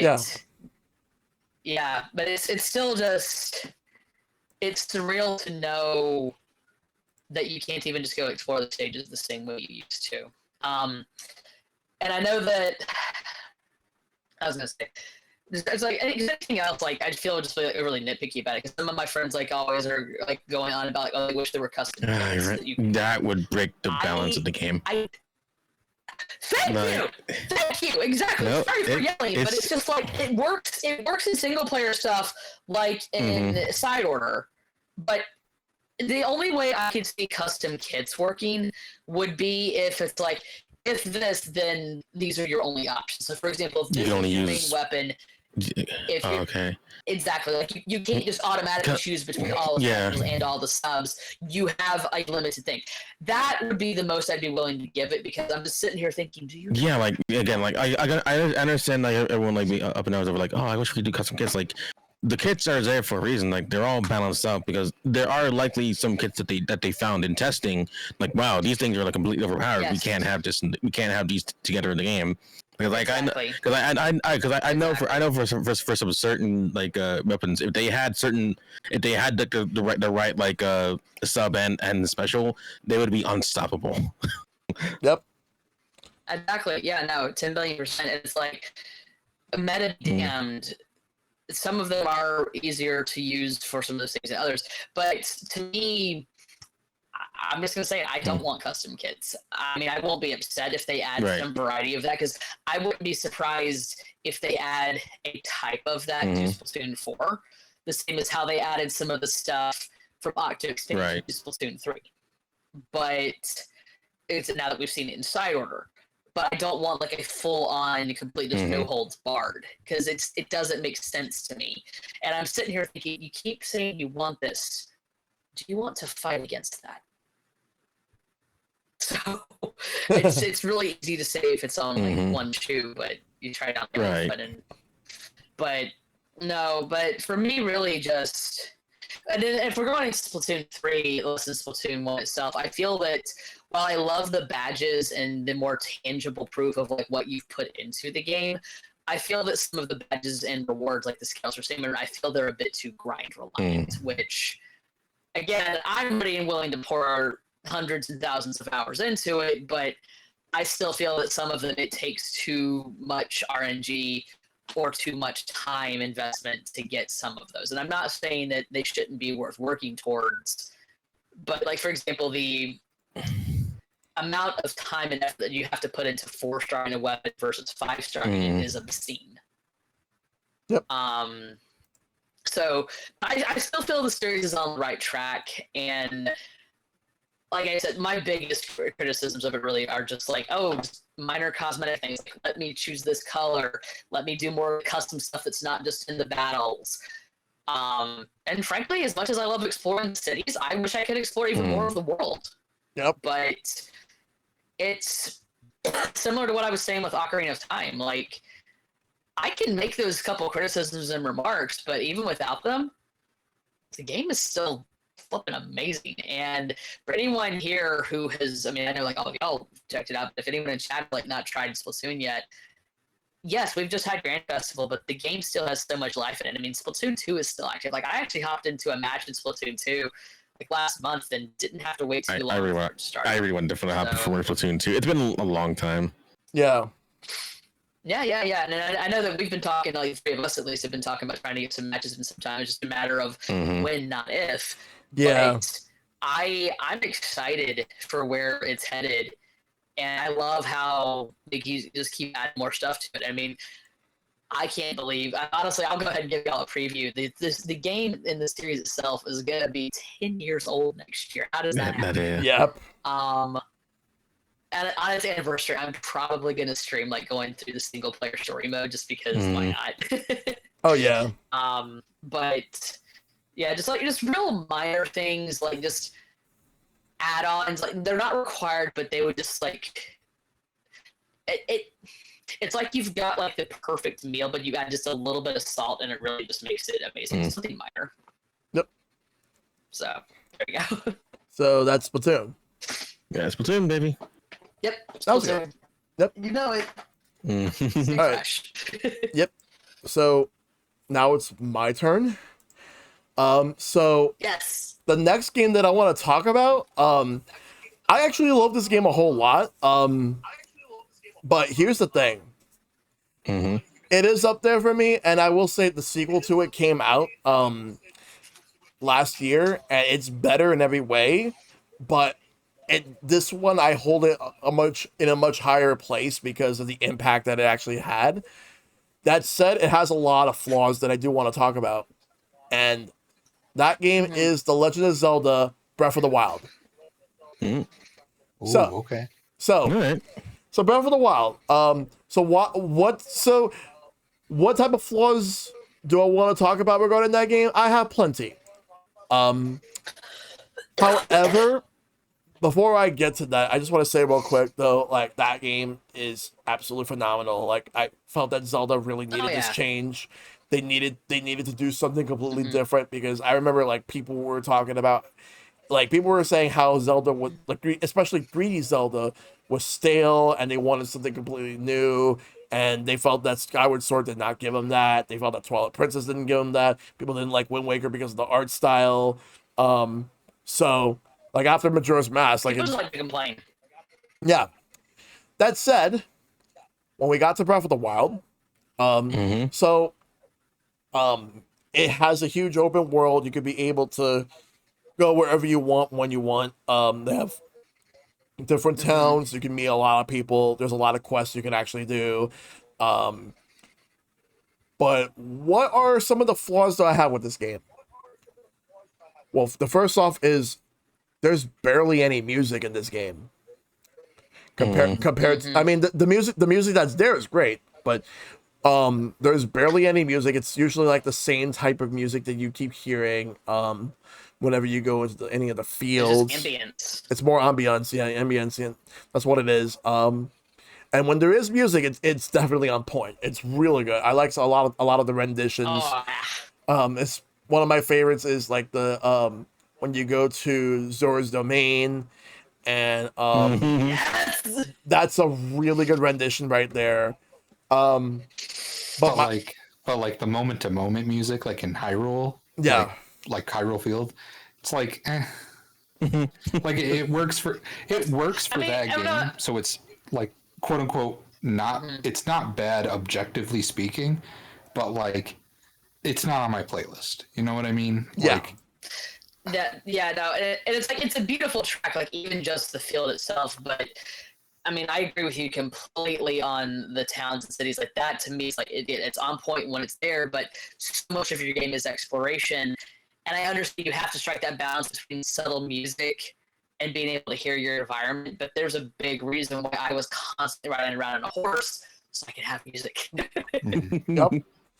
Another thing I will say that I have a huge gripe for is the fact that I feel like in regards to like those abilities that you actually get when it like fuck what do they call them again? Like when you get one of the guardians, like when you basically finish Perfect up. parry. Huh? Repeat that? Perfect parry. Yeah. No, not perfect parry, but Like a perfect guard. no, I'm talking about like when there's certain those orbs that you get when you finish a dungeon, and Oh, okay. material. Gotcha. yeah, I forgot what they were called, but yeah, there was one that I did not like whatsoever out of any of those. Like I will say my favorite one is the one you get from Rivali's Gale. That's my favorite one. Mm-hmm. The Gale's good. My least favorite one is actually the Zora one. I mean, don't get me wrong. It's Memphis Grace. Memphis Grace, yes. It's there if you mess up, basically. Yeah, because that's the thing. Because See, I actually received Mipha's grades from her voice actor. Funny enough, I have the voices in Japanese still for my Breath of the Wild for the voice acting. So yeah, it's really good. Like, Revolving Gale definitely is like the go-to like power, but like I think Let's be real, that's the good one. Come on. yeah. Go to yes, but my favorite is still. Thank you. Fury. There we go. Like I'm like it's go-to. Come on, It's you go-to, got but me here. like for crowd control, like boom, lightning. Yep. I'll give you that one. But another flaw that I have with Breath of the Wild is the fact that it's gotten to a point where like even though a lot of side quests are pretty much optional, the game kind of wants you to do them, even though they're optional. Yeah. Yeah. But what if I don't want to do it? I mean, I'm a completionist. I love doing them, but I agree with you. And also, the dungeons, in my personal opinion, are not actually dungeons. Like they're just the way that they're structured. Like when you go to the Divine Beasts, I really do not like how they kind of look samey. They don't really look that much different to stand out. They just basically like, oh, you have one corridor you have to go to another, and you have to be able to meet certain objectives, and you fight like those different types of Ganons. Like the best one, in my opinion, is when you is that the best one is not Divine Beast. Is actually when you go into Hyrule Castle itself. I thought that was amazing, but the Divine Hyrule Castle was like a real dungeon. Yes, Like, that was awesome. yeah. I could easily tell like this game screamed that they really wanted to come up with something, and then like they kept delaying the game. They just want to make sure to not delay the game any further. I can understand that point of view because the game was supposed to come out in 2015 and it didn't come out until March 2017 as a Switch title, in addition to also coming out on Wii U. But another thing I will say is that I absolutely think that Hyrule Field, they could have done a whole lot more with the game than what they actually did. I agree. Because I agree completely. There's parts of which that I felt was empty, that they could have done a lot more with. Which, in my personal opinion, I think Tears of the Kingdom did it better. There was a lot more going on in Tears of the Kingdom, even compared to Breath of the Wild. But with Breath of the Wild, I will say the Guardians, like yes, I understand their purpose. And they're supposed to be like when you're not ready to fight them, you just gotta get the hell out of there. But sometimes like the game just doesn't care that you're not ready. The game does not care at all that you're not ready. Like Yeah. and I feel like whenever like you're not supposed to be in certain sections or whatever decisions you make, it's never the game's fault. The game implies that whatever you do, it's your fault if you do this, do that. Oh, absolutely, absolutely, yeah. Like, and I agree wholeheartedly. I'm like, yes, Shellshock, you're speaking to my soul. like I feel like Tears of the Kingdom, it's nowhere near as bad. It's nowhere near that bad compared to Breath of the Wild. But having said that, I can't really think of anything else that I want to say regarding Breath of the Wild. I said all my grievances that I need to say.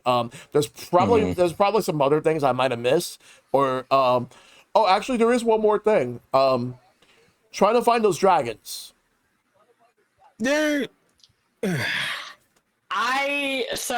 get that. So y'all would laugh at me. This is before I met any of y'all. I went on a whole day of dragon hunting. Like, I literally, like, all I did that day was just like warp between 3 points and like farm dragons, and it was fun. I actually have a little leather notebook where not only was I like doing like all my progress for like Zelda games, I need to pull that out for Echoes of Wisdom. Yeah.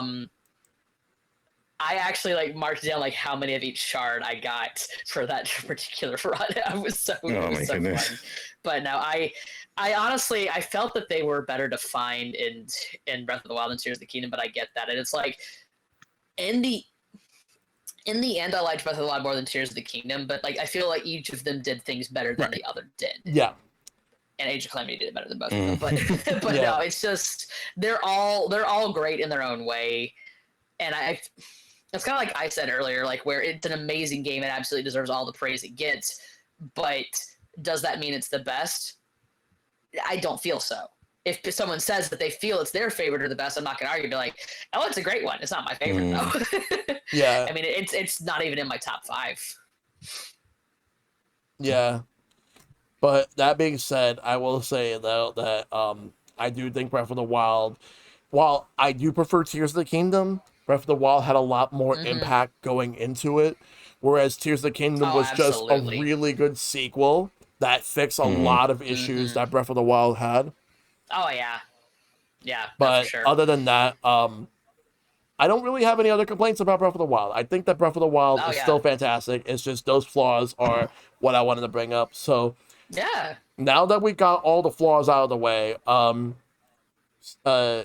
let's talk about the games that we think are like some of our least favorite games of all time, and we find what makes them not as bad or find some positives about them. And this one we'll start with you, Silver, since you had to step away before. We'll start with you for this one, okay?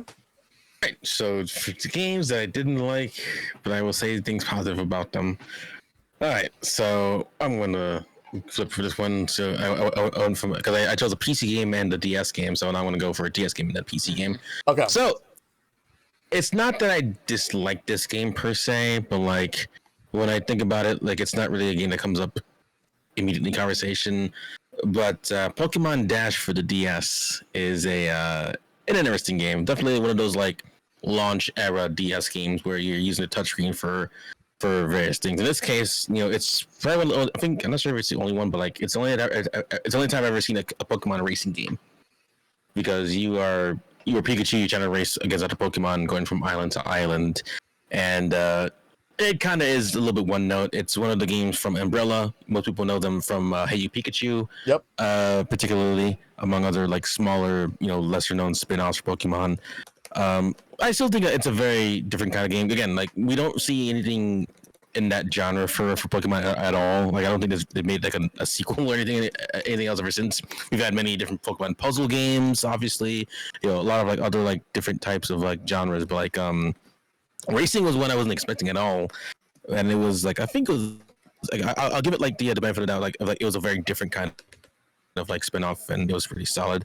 And also I go back to the music sometimes. The music is like pretty cute and cheery, very much like a solid Pokemon spin-off. But like those are the only things I really hate about it, because the reason why I hate it is because the reason why I didn't like it as much is it is pretty one note. There's not much that the game really does to really stand out, and also it ruined my first DS touchscreen because of all that touching. Yeah, I scratched my touchscreen pretty bad. Oh, my sympathy. Yeah, that's the reason why. When I say earlier DS games, I'm like, yeah, they're like really into like, oh yeah, touch. You know, you gotta use the stylus and touch and like move the character. I'm like, I have buttons too. I'm like, no, you gotta touch. You gotta do like touching. You gotta swipe up to like get into like a power street to like go to like. It's a very interesting game.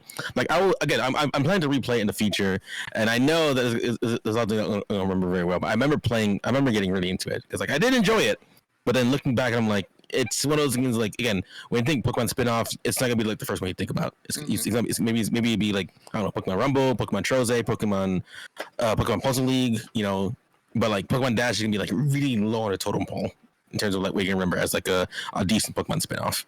Yeah. All right. Yeah. So Pokemon Dash, yeah, didn't play much of it, but I tried it. I'm like, nope, no. Yeah, and again, that was the Walmart demo game for me. Yeah. I guarantee that Walmart DS demo kit has like some scratchy ass touchscreens because of that game. Ours stopped working after like a month. Yep. I'll say before you can see if you like it's either had Pokemon Dash, Mario 64, DS, or Polarium. Yep. Like they really want to push that touchscreen. But go on, Pete. But I was gonna say for the next one, like you finished all your points, right? Yeah, I'm all good. Like I got nothing good to say about the game. All right, all right, Caitlin, your turn. Find something positive to say about some games you do not like whatsoever. The next one that you have. Okay. So, it's tough, right? Because I was talking about this pre-stream, but like the low hanging fruit, your Sonic 06s, your like, oh, I don't like Breath of the Wild, like which is true, I don't, but right, but I'm not going to be that person. What I am going to be, I'm going to say Xenoblade 2. I do not like Xenoblade 2 at all. I fucking hate that game. But I love the visual design. I love the art style of that game so much. And I'm so mad that it's in that game of all games. like everyone points out, the hypersexualized bunny character, or there's some low-key transphobia in that game too, which I'm not super hype on, but in general, I love how that game looks. I love the world. I love like the expansive like cloud ocean. I love that like you are literally walking on the backs of titans. Like it is such a cool place. I love Allrest so much. But like, man, it's attached to Xenoblade 2, and I don't like that game. Yeah. Because I love Xenoblade 2. But I could I love it. See, that's the thing, and more power to you. But like, you need a fucking college degree for the combat system, and like, I don't like that side quests are mandatory, especially in the DLC. I do not like forced side quest, because then at that point it's not a side quest, it's just a main quest. Well, so why are you making me do side stuff? Well, at the same time, though, the DLC is less DLC and more a completely separate game. But I agree. As much as I loved Torna, I didn't like that it felt forced. And it's like, wait, I'm doing all this part. To me, it felt even more forced than fucking heck. It was 100% worse in Torna when it came to that. The millisecond it said I couldn't progress because I didn't have enough friends or whatever it was. Yeah. I messaged my friends, my friend at the time, and I'm like, I know you already beat the DLC. I need you to tell me, is this going to continue if I reach this marker? And he tells me you basically have to 100% the DLC to finish it. And I said, I'm good. I'm looking up the story. Because I did not. I love the combat in the DLC. That combat is amazing. Yeah. I'll even praise. I like the base game combat once I understood it. I love that combat system. It's very satisfying once you figure it out. But like, and so like, the moment to moment gameplay I like, and then it's like, oh no, you're gonna have to do a bunch of stuff you don't want to do. Oh, here's a bunch of bad voice acting. Oh, here's like a shoddily put together story about JK. Two different games. Look, Mantle, we can go on about this on another stream, another time, but you said least favorite game. I went for like, where is a game that is so bottom of the barrel for Caitlin she could will pop off on how much. Oh, I know you mentioned that. I'm not used to. But I love. Sorry, go on. But I love how this game looks, and and I love that I love that Xenoblade 3 is like the idealized version of that. They scaled it back more. Mm-hmm. They had the more humanoid looking characters. Everyone was like proportioned, so Rex didn't look like a balloon animal anymore, which was nice. But man, I love that world. That world is so cool to be in, that's my thing. No, Almost is great. It's like, and I'm sorry, like, regardless of like, I know how like all of us can get passionate about these things, and it's like I'm not here to counter or argue any of that because this is your take for that. I will say that it's really funny for me because like I love the Xenoblade series. It's my third favorite series. Like I liked 3 has become my favorite. Prior to 3, like I would describe it. I liked 1's story the most, but I liked 2's characters more. But yeah, it's like I can see that. Yeah, you know what? I don't even disagree with that. Yeah, no, and it's like, and I can definitely see like where. I mean, I can make the joke about did we even play the same game, but I also get where you're coming from in it. So, and I'm glad it was at least visually appealing, even if it did hit those other notes for you. So, but I'm happy that was Xenoblade 3. Actually, Caitlin, I'll make sure that you're one of the first to know that I'm going to be cosplaying. Morag has been on my cosplay list for a while, but Senna's also like skyrocketed up to the top of it. So Senna will be coming sooner rather than later. Yep. Hell yeah. So, go ahead. Oh no, but yeah, that was my thing, Xenoblade 2. So go ahead. All right, Mantle, it's your turn. I just gotta say, like, that's part of what I love, like, with all of us here, like, Caitlin especially proving it, that, like, we were all talking about this before stream, for anyone who didn't hear, like, yeah, we can go for low-hanging fruits, but it's more fun to not. Yeah. So, it's like, even if there's ever anything surprising that's said, and I realize my 2 takes might get similar reactions. It was so funny, because when I was asked for 2 games I'm not as big a fan of, again, there's some series that I dislike the idea of so much I've not even touched. And I refuse to, but I'm like, that's not fair. I've not even played them. I can look up or learn whatever I can. I'm not going to do that, though, because they're not part of my game repertoire. But when you mentioned 2 games you dislike, I hate to admit that I thought of one almost as quickly as I thought of a favorite game. I still need to complete this game. It will likely be completed on stream because I started it on stream. And it's just one of those games which is constantly sold up. But I feel that nostalgia blinders are extremely hard on this one. And I know all of us can think of games, whether our own favorites or some of those popular internet ones. One of my least favorite games that I can't say I'm mad it's in my collection, but I am glad that I at least didn't try to track down a PS2 version and instead got the PS4. It would have to be Shadow of the Colossus. Oh, wow. I don't hate it.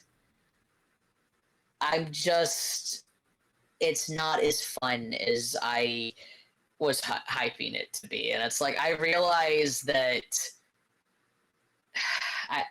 it's a glorified walking simulator.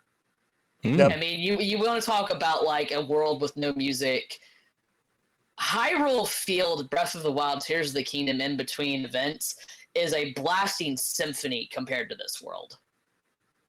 And it is pretty, but it's an absolute blast. It's just, I don't hate it, but it's been really hard for me to muster the energy to get back to it. Like, I'll get to the positives in a second, but it's just there's a whole lot of nothing. And that frustrates me. But a positive, there's a whole lot of nothing, but it's really pretty. It's really, oh yeah, for sure. It's really pretty, and definitely a spectacle. Yeah, no, it's a visual spectacle, and I know that it's really funny because, like, when I was first getting into playing the game and realizing where I was feeling about it and actually feeling conflicted, I was looking up, like, am I the only person who feels this way? And I stumbled across this really good Reddit thread, even of a couple people in there who are like, no, this is my favorite game of all time, but I absolutely get where you're coming from. And I know that all four of us are really good at that, like, way where we can like or dislike a game, but we can openly look at, like, where someone feels that way. Yeah. And again, all four of us are great at that. I'm not going to go on about that because it's just repeating myself at this point. But I feel it even when you can look at a game you love and realize that that's very powerful and very respectable. It's very pretty, and the world is nice. I just wish there was more music and more stuff to do in it to supplement that. And the other positive I can really think of for it is when you do get some of that music, like some of the Titan battles, the music's pretty nice. Yep. Like oh my god, the main theme of Shadow Colossus is untouchable. Oh like, yeah. I mean, I can touch it and I can think of a couple, but I know exactly what you mean. But no, musician jokes aside, the music for when they do play it, when you're in those battles, when it's that main theme, when you actually get to listen to it, this is part of why, like the first time I ever heard any music from it was, I went to Video Games Live about a decade ago. And this was one of the pieces that they performed. And I was like, wow, that's really pretty. So, of course, when I hear this theme when I'm playing the game, I'm really excited. It's like, oh my gosh, this is the music. And it's like, this is about... Okay, I'm done now. And it's just... It's very, very peak and low. And I will finish the game. I'm also... I know I'm at... I don't know the ending. I've been very good at dodging spoilers. I know without knowing the spoilers that some of my friends have feelings about where it leads you, and I'm starting to get a hint of that without knowing exactly where it's going. And I'm keeping an open mind. I've not written it off, and contrary to some of my friends, I have not sold the game. I am a collector. I'm keeping it. But I'm confused as to why it got such, like, raving geeking out and fanaticism for the past decade, and I'm just, this is what y'all were crazy about? Now, liking is one thing, but it's like, So if I may, I think the reason why it kind of gets that, like, it put on a pedestal vibes, I think this is one of the only times that people have played an artsy game. A game that's meant to be more about the experience and not the moment-to-moment gameplay, right? But that being said, the PS4 version is definitely the better version of the game, in my opinion. That's good to know. I appreciate that. It fixes the controls, but kind of. You're right in that like at least with Breath of the Wild, you're not always doing something every 5 seconds, right? But you're still finding new things, new items to grab, and places to go and explore. Shadow of the Colossus, despite having that big world, is pretty linear because you have to beat the bosses in order most of the time, right? Yeah. Like, so point your sword, go. Point your sword, go. Right. So and they have some stuff you can find, but like there's nothing like Koroks. There's no dungeons. There's a little bit of platforming, but like for the most part, it's just kind of a game that's there. And the lizards are just like, it's too much effort for not enough payoff, really. Yeah. And it's like, I don't hate it. I at least have it because again, like I was, for those who weren't in the voice chat, like I fucking hate FNAF. I have no interest in anything in that series. It doesn't make any sense to me, and it just doesn't sound fun. But Shadow of the Colossus, I just feel. And I'm sure this is going to completely shock it, dripping with sarcasm, everyone. I love artsy games. I genuinely do. Like, Absu is like way up there for me. But this one, I just feel... I don't think it's aged well. And I don't know. I wish that they'd done more with it. Like, and still, like, I'm glad the PS4 version is superior, but there's just some like those control fixes which I feel like could have like boosted further. But I mean, if you enjoy it, I'm glad you do. I'm gonna finish it because there are very few games that I get so mad about that I refuse to finish. Once I'm invested in something, it might take me a while to get back to it, but I will finish it. Yep.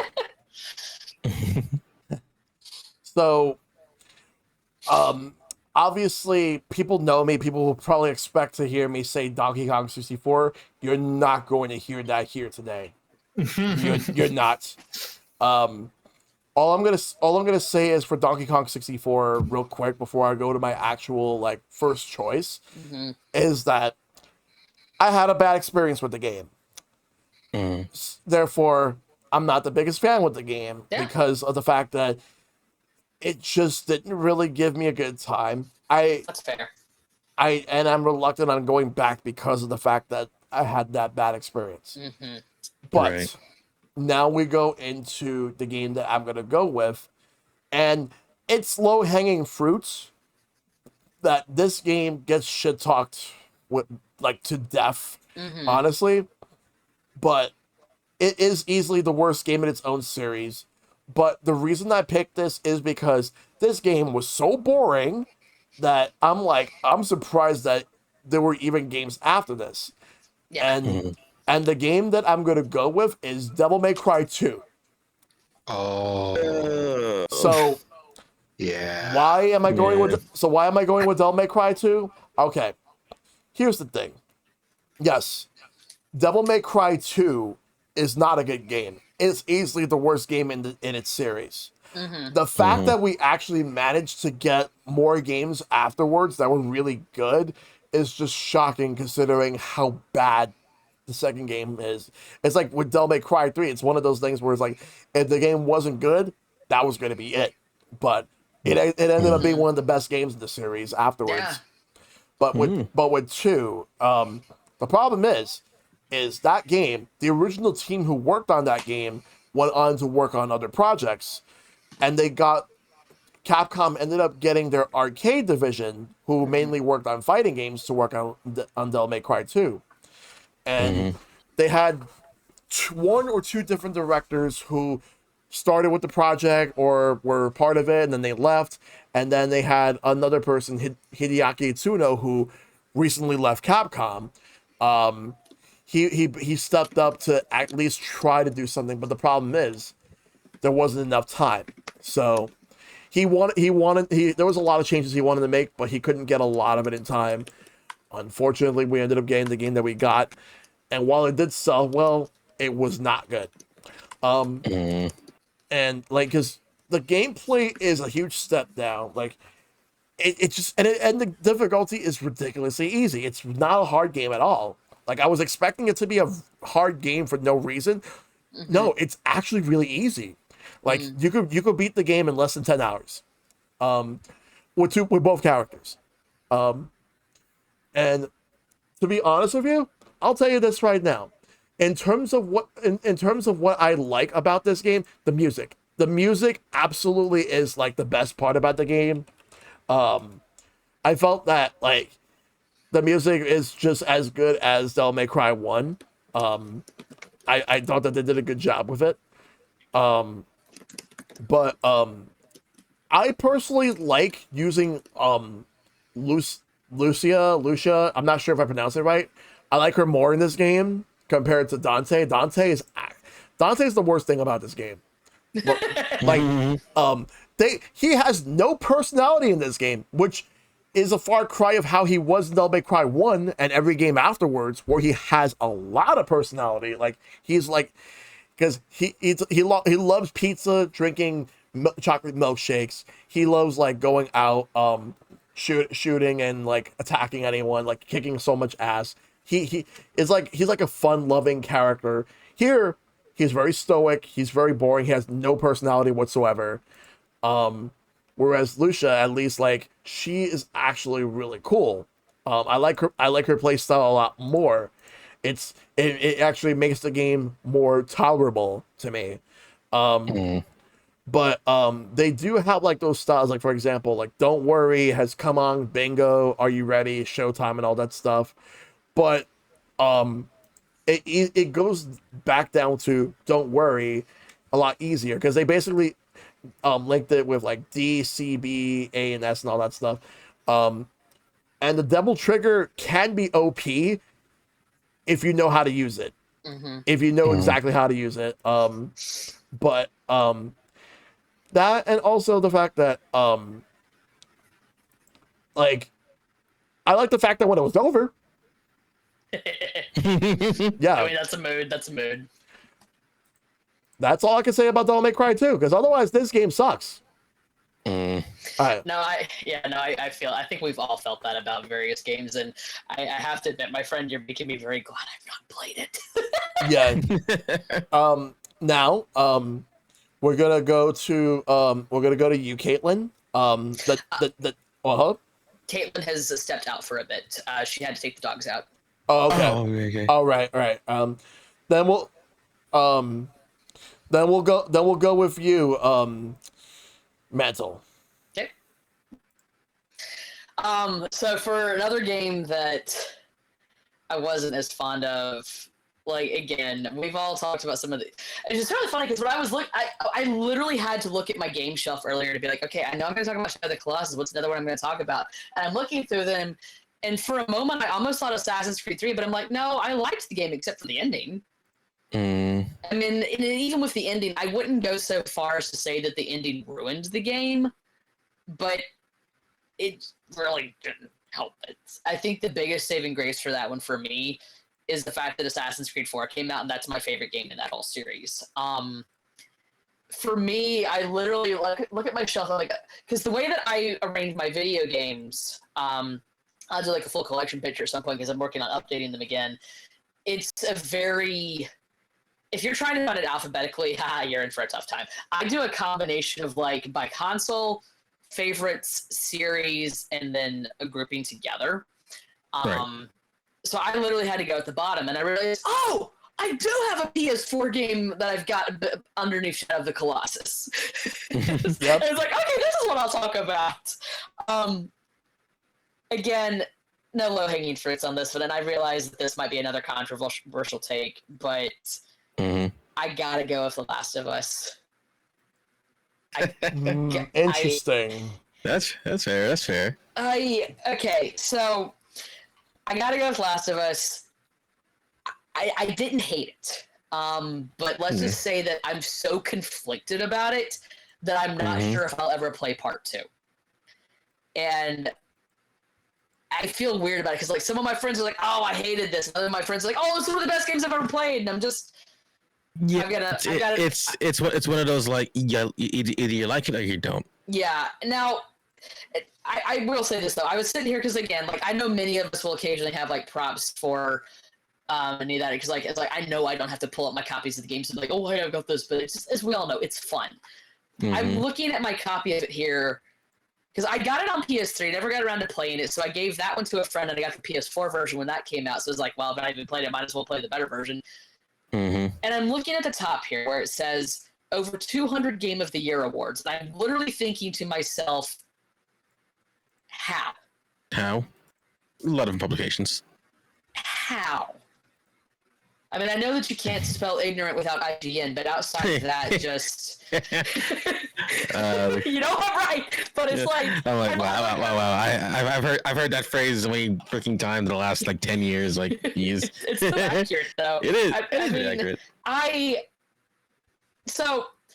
I actually did stream this game, but part of why I got into it and wanted to check it out had nothing to do with the hype surrounding it. Because first off, it's very important to know about me.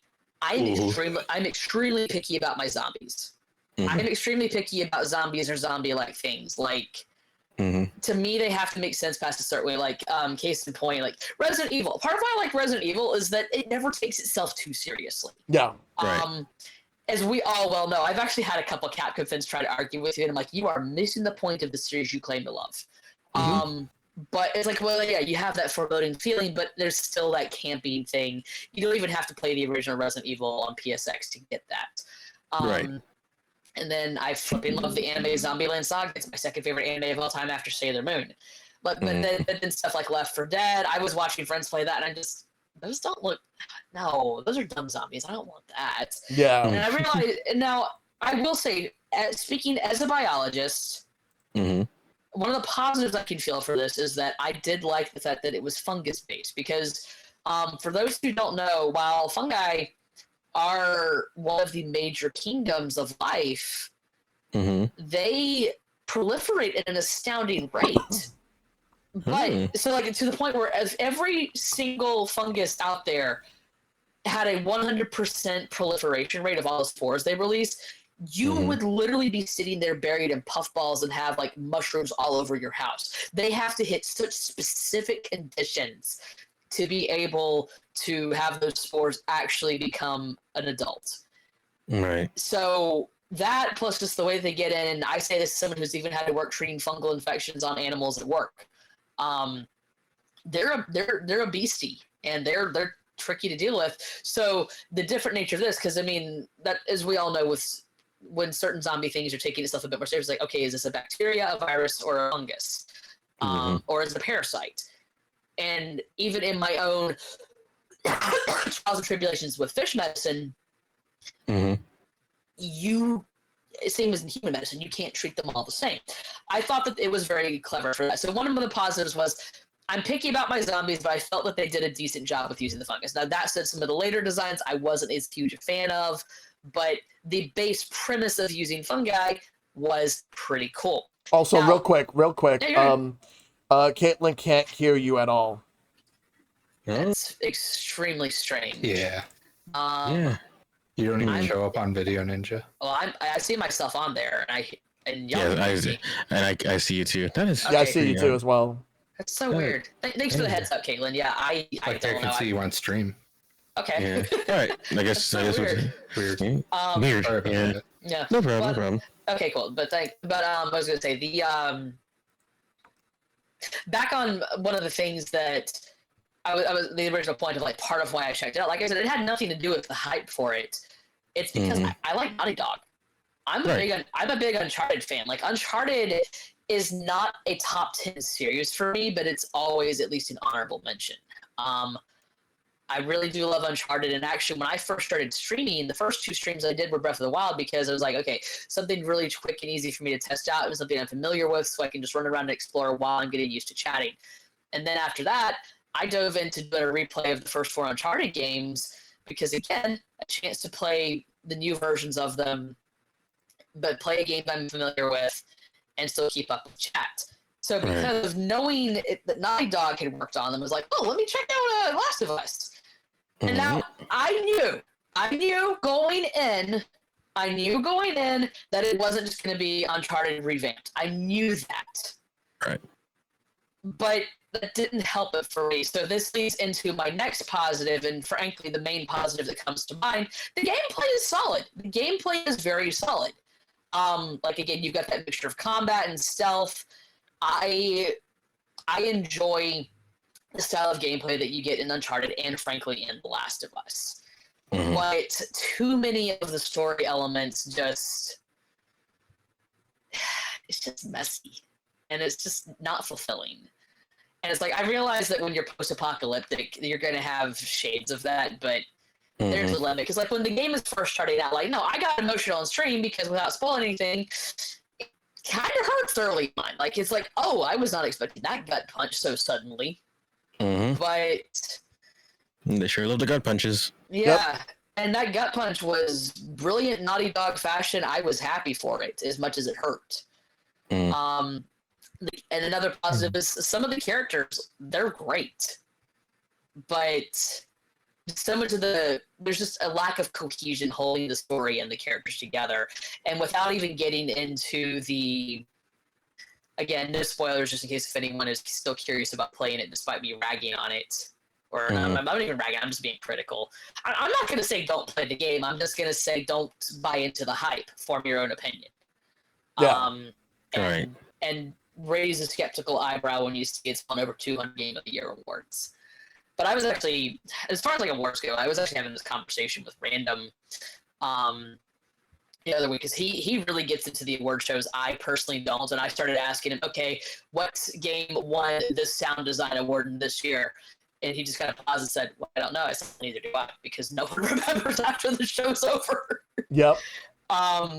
Like, to me, it's like, it's nice if you get it, but it's not, as all of us here know, it's not the end all be all. But again, no spoilers, but the end of it, I really was uncomfortable with certain decisions that were made, and I understood the reasoning behind them. But it was just, oh, you've taken out redeemability. So I don't know. Again, it's just one of those where I didn't find myself sitting there playing it the same as Shadow of the Colossus, but like, wait, why do people like this? But I found myself going, why is this so popular? Yep. But again, positives, good gameplay, really interesting design for the fungus, and there's some good characters. It does have that Naughty Dog feel. If you've played through Uncharted or other good Naughty Dog games and you're looking for more of that same vibe, give it a shot. Even if zombie games aren't your vibe, they're not technically zombies, give it a shot. But like I said, I'm just looking at this and I just feel visceral disappointment filling my being. Yep. So that's The Last of Us. Yep. All right. That's the last of that. Yep. Well, Caitlin, you're up. Oh boy. Welcome back. Okay, so yeah, right. Had to take, the dogs need some love, so Yep. I took care of it. I'm sure that they were very happy for that. They're good doggos. Yep. Yeah, good doggos. So I wanted to pick something that literally no one else picked at all. And there was no chance, I'll even go as far to say, I don't think anyone, not just in this call, I don't think anyone watching this has played this. Have any of you heard of Mado Monogatari? Oh yeah, I know it. No.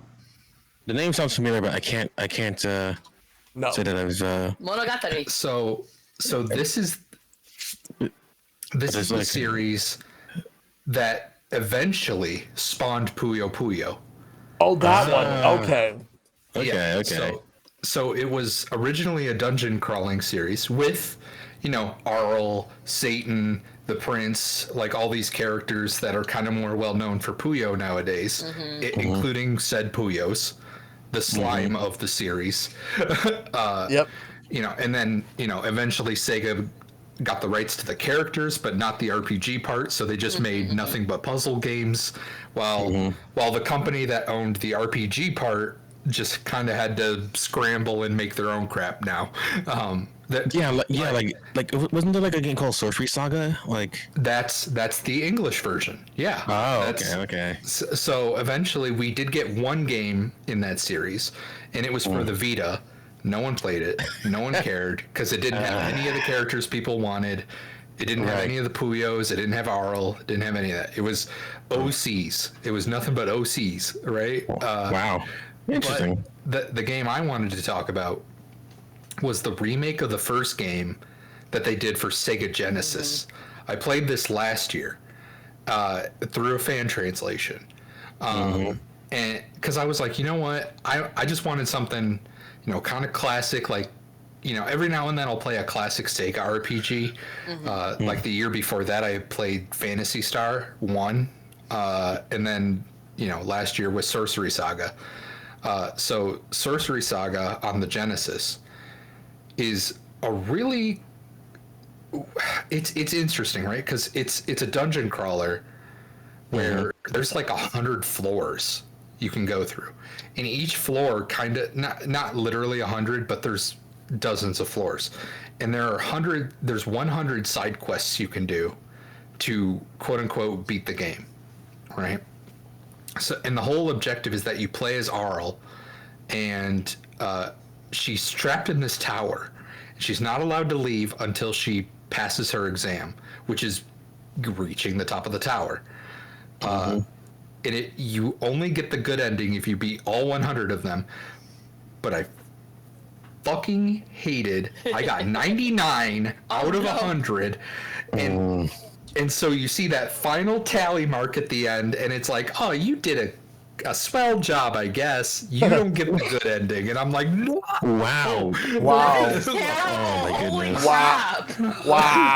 I am so sorry. I was so mad. Understandable. I was so mad because that game is like 15 hours long. I did not want to play that again because the main thing I didn't like, spells in this game, it's a dungeon crawler, right? Like a first person dungeon crawler. But in battles, the best way I could describe it is that you can only attack using action commands. But all of your action commands are done with like dialing in the inputs Mortal Kombat style. So you have to hit like down, down, left, left, left button, and that's your fire spell. And you have to do that every time you want to use the fire spell. Yep. Oh my goodness. And guess what's the only good attack option? Your fire spell. But what I like about this game, there are so many unique sprites, and they're all really well animated. And all the characters are there. Like I said, like you have that dragon girl from Puyo Puyo. She's one of the enemies in the game. There's like comedy in the game. Like there's legit like a tsundere like rival character who like is mad at you that you're quote unquote like lusting after the hero guy. But Arl doesn't even know who she's talking about most of the time because she ignores the hero guy. So like, it's such a silly little game. And for like 1992, when this came out, there weren't like comedy RPGs really. That wasn't like a thing. So like the writing in it is actually pretty good. And granted, that may be the fan translation kind of bumping it up a little bit, right? But what I played is silly, right? Like there's a lot of like unique, silly animated sprites. Like there's voice acting in it, not a lot, but it's there. And the game screws you over now and then because it's a dungeon crawler made in the 90s. Of course it will. But the amount of like work that went into that game, despite how hard that game is actually incredible. So it's It's kind of funny. I picked two RPGs, and the nicest thing I have to say about them is the art and the theming. That's valid though, because as we all know, like gameplay is the most important thing, but you can still Absolutely. appreciate good art. So I get you. Oh yeah, absolutely. Yeah. Right. Silver, your turn. All right, cool. So this game, I'm not sure if you guys have already played it. Shell, you know what game I might be talking about because I played this on stream, and I'm not sure if you were there for like when it happened, but like I remember stopping like midstream. I remember just saying, "Okay, I've had enough of this game. It's not going anywhere. I've been doing the same thing over and over again, and I think I've had my fill." And it's a game called Ironcast. Oh, that one. I've heard of that one. Yeah, Ironcast is. Yeah, it's this match 3 puzzle like roguelike game. I remember because it was on the Switch, but I got it on Steam because I got it through a bundle. But I'd worked on because I'm still technically a mod on the on Nintendo Switch subreddit. But like way back in 2017, we got to work with the developers for like an Ask Me Anything, and like I think we got to interface with them on a couple things here and there. And it was like around E3 season, and I got to know about the game then and play it. I was like, oh, this is pretty cool. And so like I was like, okay, we went to these guys. This game seemed pretty cool. I'll check it out. And it was the I game of my alphabet challenge. So the game is more or less it's a steampunk.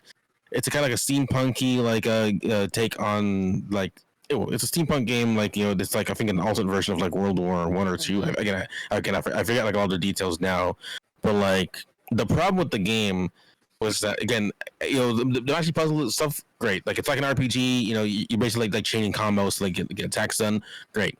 The problem is is that the roguelike parts drag it down completely. Like RNG will screw you, and it will always screw you because like the idea is like you're playing to get to the end boss, but the thing is like you don't have enough of the resources that you need to defeat him. Like you're still vastly underpowered, so like they want to go on like multiple runs to get stronger, a la Hades or any other game. Like you learn more, you get more weapons, so on and so forth.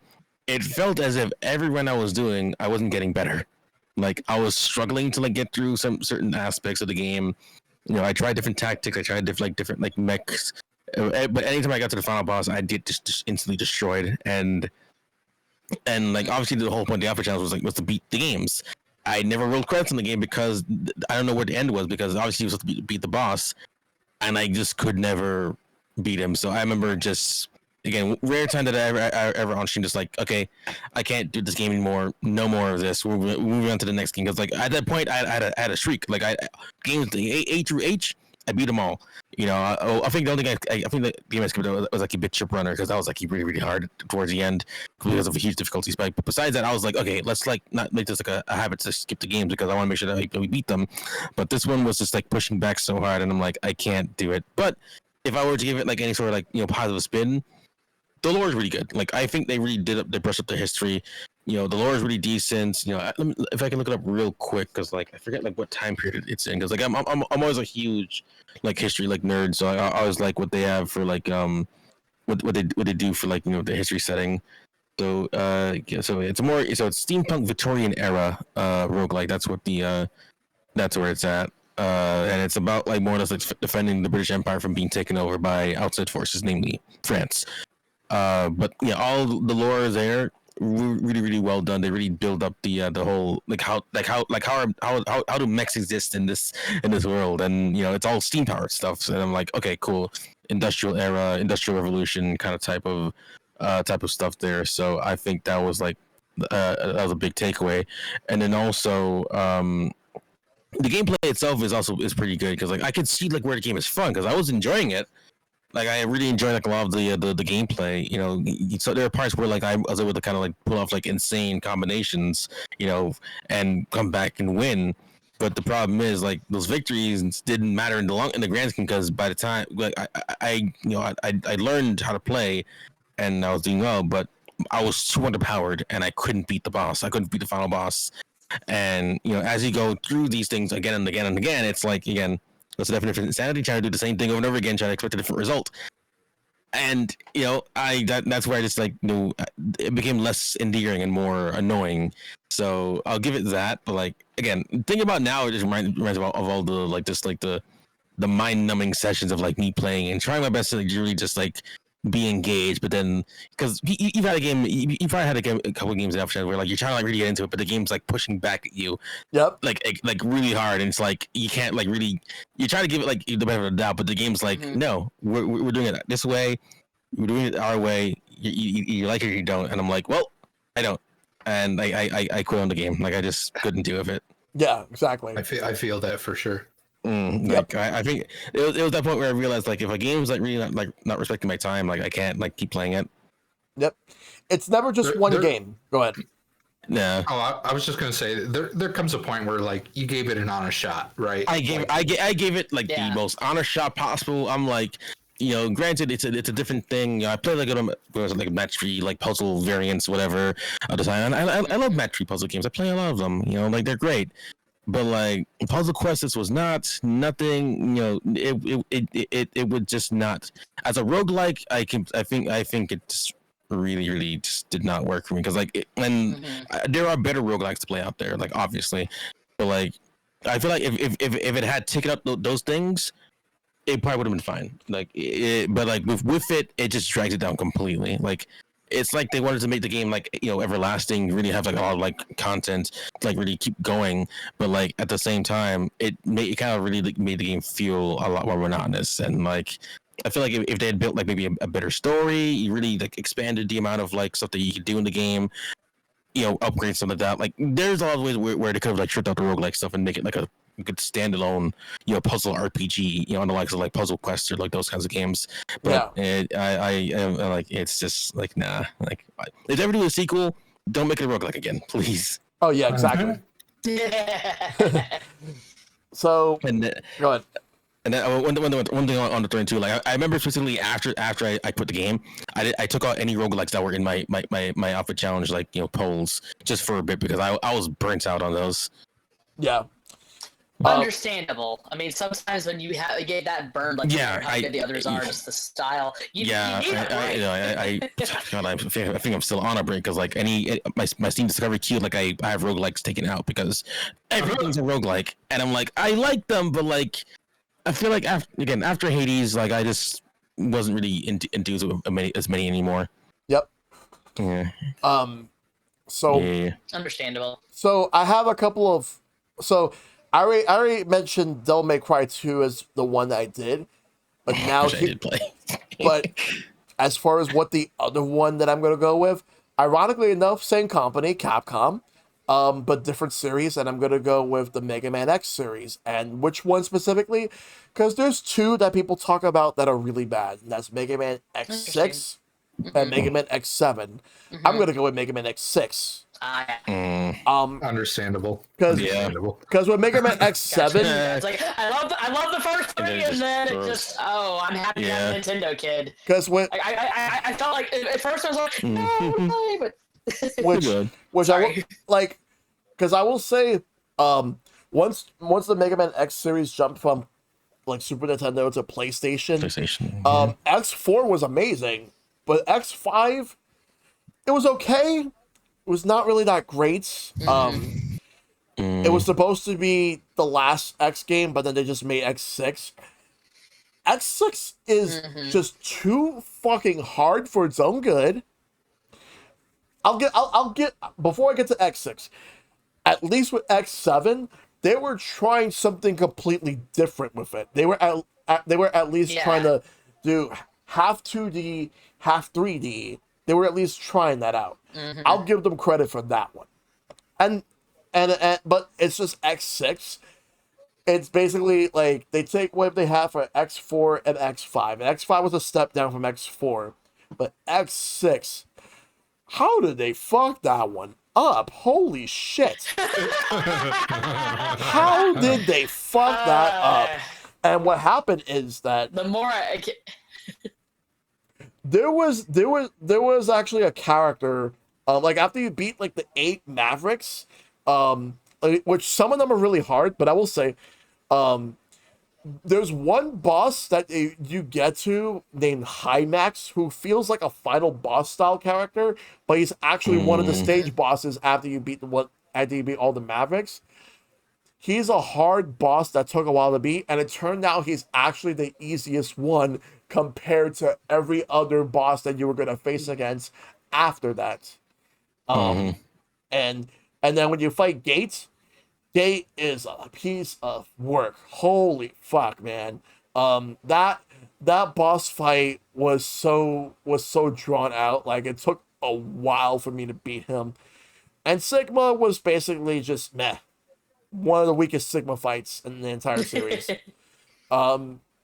Yeah, but right. So I'm bringing it up and talking about the negatives when I should be talking about the positives. What are the positives, you may ask? The music. The music is absolutely amazing. One of my favorite tracks. One of my favorite tracks in this game. There's a Maverick named Infinity Maginian, and his theme sounds like a knockoff of the Final Countdown. I kid you not. It sounds that good. Like, some music's really good in the game. I do like the Maverick designs. I do think that they're, like, in terms of the Maverick designs, they're spot on compared to the other, in addition to the other games in the series. And I also happen to like some of the stage settings. I just don't like the level design at all. Like, it's like I love what they did with the stages. I just wish that the level design was good. It was terrible. And the last thing I'll mention about X6 is that, like, in terms of any nice things to say about it, well, the only other nice thing I could say about it is it was a cool concept for X to actually use Zero's saber, because Zero was actually supposed to be dead. Yeah. And then they decided to bring him back to life, because X5 was supposed to be the ending of it and what sets up the Mega Man Zero series. But unfortunately, they just kept making them. They made 3 more X games, as well as two Game Boy Color games, and a remake of the PSP remake of the first game, which I thought was pretty good. But yeah. Oh yeah, that was a lot of fun. But that's Mega Man X right there, X6.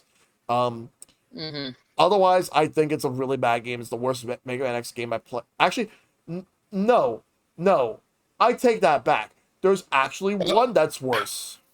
Mega Man Extreme 2 for Game Boy Color. Oh, what? Fuck that game, because I heard about that one. Fuck that game because Extreme you have X's playthrough. You fight 4 Mavericks, and then you have a boss fight. Then you do the same thing with Zero, and then afterwards you have a full true playthrough where you get to use both with all 8 Mavericks, and then after you beat the final boss, you fight the true final boss. The whole game, Mega Man Extreme 2 is fucking bullshit. Yeah, I'm gonna say this right now. Yeah. I used to think that Mega Man X6 was the worst. That is until I played Extreme 2 for the Game Boy Color. More likely, when those two, Extreme 1's great. Extreme 2 sucks.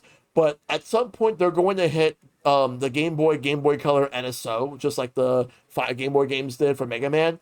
The moment they do, I really hope people experience Extreme 2 for what it is, because it's not good. It's not good at all.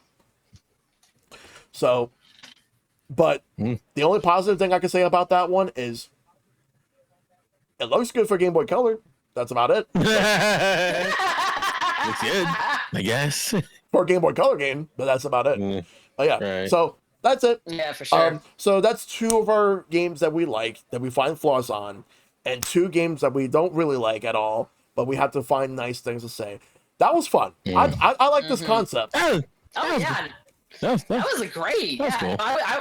I was ecstatic when you shared it with me, because I love every single theme that you have, whether I'm a guest or just hanging out in chat.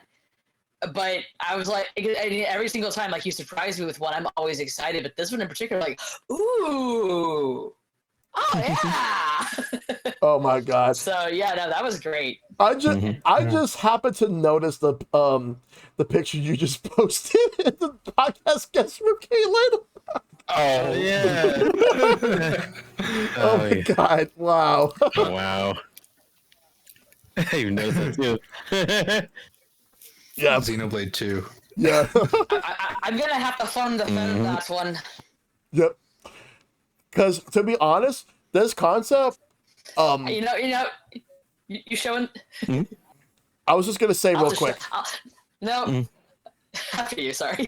I was just going to say real quick, that this was basically a test run to see if something like this can work on a stream.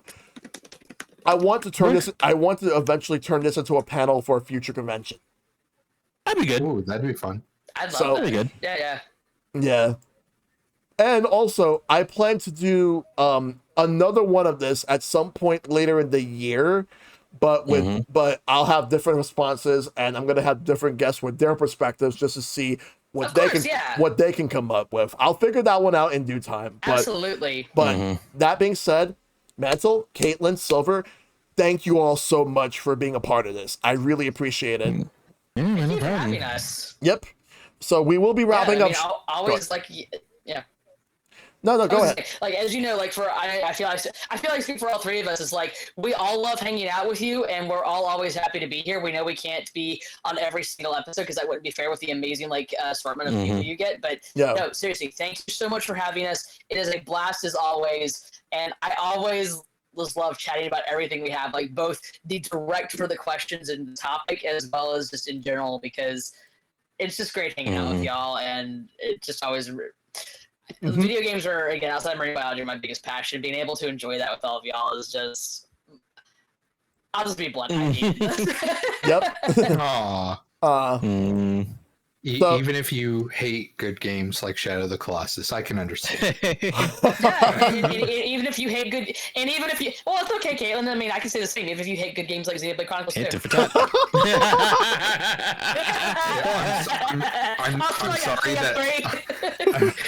I'm sorry that they decided to send half of that team to work on Breath of the Wild instead of working on Xenoblade 2. Yep. Yeah, and I'm sorry that Walking Simulator didn't get the part it deserved. and damn. Anyway. But anyway, before we wrap this up, Mantle, where can we find you? You can find me on my Twitch channel, twitch.tv/MantleFerox. I do also have socials on there, which MantleFerox, I'm also there on Twitter as well as Blue Sky. Instagram, I do have a different channel for that. That would be, different name rather. It's the Guardian, because M for Mantle, I'm a Guardian, the Guardian. Hey. But yeah, you can find all that on my Twitch channel there. Like I said at the start of the show here, I am easing my way out of a bit of a break thanks to a big move and just like taking some decompression time to really take care of myself. But streams will be resuming for there. But yeah, you can find me on Twitch. Outside, you can find me on Discord, hanging out with all of these amazing friends. But yeah, that's where you can find me. And thank you all so much for. Actually, no, the main place you can find is underwater. I was saying, like, I was like, there it is. Yep. Yep. And Caitlin, where can we find you? Yeah, I mean, you just look up Cutie Caitlin. You'll just find me everywhere. For the most part, I got lucky that it's just Cutie Caitlin on everything. So YouTube, Blue Sky, I guess Twitter. That hopefully that dies sooner rather than later. Yeah.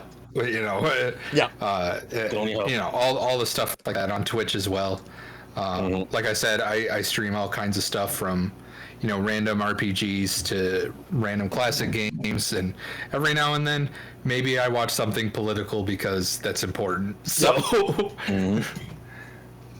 Yep. And Silver? Well, so long as you don't name Silver Sun Calendar, you can find me anywhere and everywhere. Twitter, Blue Sky, here on Twitch.tv. Again, literally everywhere. Like, I'm like not even kidding. Like, you can just find me anywhere and everywhere. Just look for the name, and 9 out of 10 times it's me. If it's not me, let me know. I can always fix that. Yep. Don't want any doppelganger. But as far as I'm concerned, I'm the only Silver Sun that I know. Well, besides one other guy, but like that's like another person. Yep. And of course, you can find me on pretty much any social media that you could think of that within the whole stratosphere of the internet. And I do weekly podcast episodes, and as well as like doing daily streams Monday through Thursday with the occasional Sunday and the rare Friday stream. While this stream, as of this recording, I'm still going because obviously this is still the birthday subathon. We still have some time left for tonight. But the next episode of Sharing with Shellshock will be happening on October 6th, which will be Gaming Magazine Memories. This is the sequel to the Nintendo Power one. Ah, nice. Yep. Nice. Very cool. Which I'm looking forward to doing that I one. saw you post that. I'm That's really good. Yep. And Caitlin, I know I'm gonna have you on again in the future for PlayStation 1. That's gonna happen in early November. Let's go. And awesome. And Mantle, would you like to be a part of the Splatoon episode that I'm gonna do? Yes. October. Yes, please and thank you. October 20th. It's a Sunday.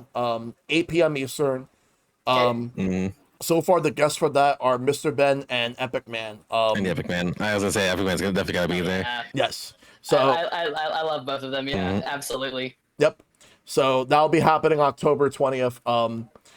And I'm looking forward to like a lot more episodes. Because we do have an N64 one as well, which because we did Sega Saturn, now we're gonna do PlayStation, we're gonna do N64. Yeah. I'll say this right now. Next year, we're doing PlayStation 2, GameCube, Xbox. I don't really have that much of discussion, but I could probably try to find a way to swing that one. And Dreamcast. Yeah, you've heard Nintendo DS. I'm here. I'll have you in for DS. Oh, but before we do DS, we have to do Game Boy Color and all that. You can throw Game Boy Color together, or just the Game Boy line. I'll do Game Boy Color, and Game Boy Advance all in one episode. Yeah. All right. Yeah. But yeah, that's gonna do it for Sharing with Shell Shock. So that's it. All right. Bye, y'all. Bye. Bye, everyone. Please bye for the segment. Thank Yep. you. Yep. All right, so the segment's done. I put the stream marker. I'm more likely gonna edit it in post at some point soon. But again, I appreciate you guys coming through. So that was that was a lot of fun. So Yeah, for real. yep. So I'm gonna get off the call because I'm gonna get ready to do the next thing I'm gonna do, which is gonna be the Marvel vs. Capcom fighting collection. So Yeah, and I got Domino's here, but I was waiting for him for the last like hour and a half. So I'm gonna turn to that while I look. But yeah. that said, I do however have the giveaway still going on. So if you guys want to participate in the giveaway, we're giving out some more Steam codes. Type in ! Giveaway if you want to enter, and then once you win, I'm gonna spin the wheel based on the games that I have, and we'll figure it out from there. But yeah, again, Mantle, Caitlin, Silver, once again, thank you so much. Yeah, thank you, man. Thank you. Thanks for having us. Yep. All right. So Take care, y'all. y'all take care. I'm gonna get off the call, but y'all take care. Have a good one. Take care. Bye. Bye. All right. So with that being said, now we are going to switch back to the Just Chatting birthday scene. Let me go ahead and reactivate my webcam because I was using Video Ninja for that. Let me go ahead and quickly do that before we do anything else. Because we're gonna do Marvel vs. Capcom in a few minutes. Yeah, you eat that Domino's pizza, dude. You eat that Domino's pizza and you enjoy it. So yeah, that was fun. That was great. So now, yeah, because that's what I had yesterday. I had Domino's, and I was eating that on the street. Today I had Taco Bell. Yes. So y'all want to enter the giveaway? Feel free to do so. And even if you already have these games, you could always give it to a friend. So had an awesome local pizza yesterday. Nice. Because we're going to be giving out 4 codes right now out of 6. Because we got 100 subs. But I'm going to get this one Bean Boozle out the way. Let's get this Bean Boozle out the way. All right, so it is pomegranate or old bandage. Blah, blah, blah. It was old bandage. Ew. Ew. Okay. When's Marvel? Soon. But if you want to enter the giveaway, exclamation point giveaway. You know what? Even if you won yesterday, feel free to enter because I just want to give out these codes. So if you want to enter, feel free to do so. All you got to do is type exclamation point giveaway, and you'll be good to go. The taste is still lingering. Holy shit. Ugh, oh my god. Ready? 100 subs. And it's Marvel, baby. Let me just move this here because it's right now. Marvel versus Capcom 2. All right, so still got some time. Gonna play some Marvel, baby. Well, hopefully everybody's doing good right now. Oh,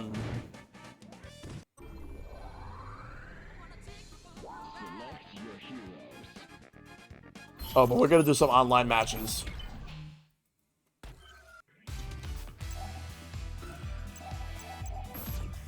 Because we got a lot of people online in general. We're gonna be playing the game. And welcome back, Bowie. I'll start with randoms and I'm gonna fight and then I'll play against you, Dragon, afterwards. No, like it's an English version. So I'll start with randoms and then we'll play.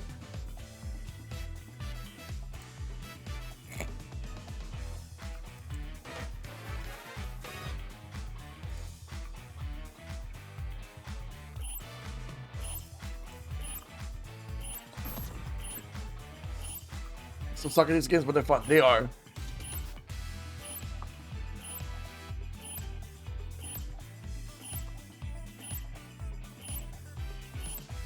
I guess my opponent didn't hit confirm yet.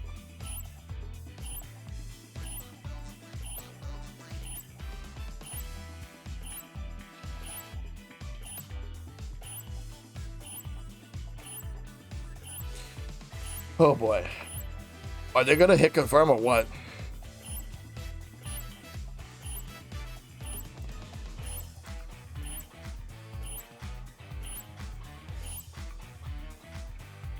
Well, looks like that person didn't do anything. So we got 4 people for the giveaway. We're still looking for more if anybody's wanting to enter. We got some Steam codes to give out. MAHVEL 1.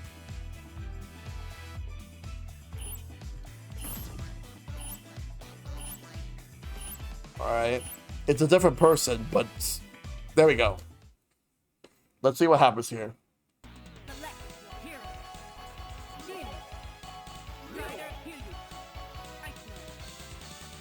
And Maverick's in.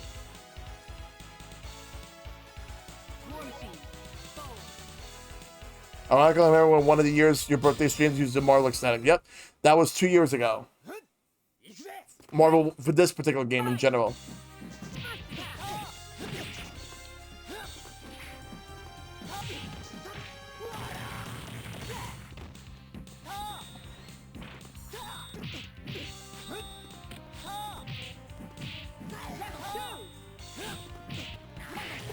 Oh, this guy's online's not good.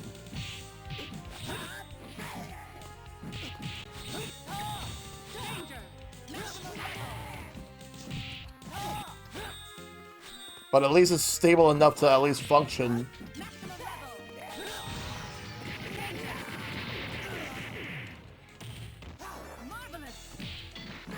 Yeah.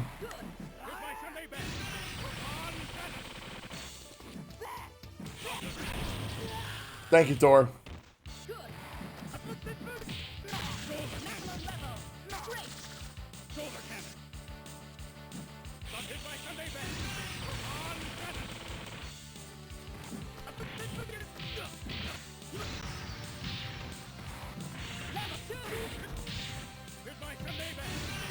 Nice. Yeah, let's go. Win.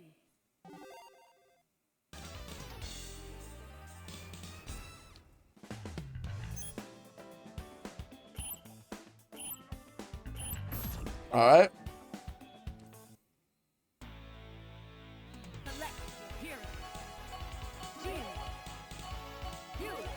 Yep.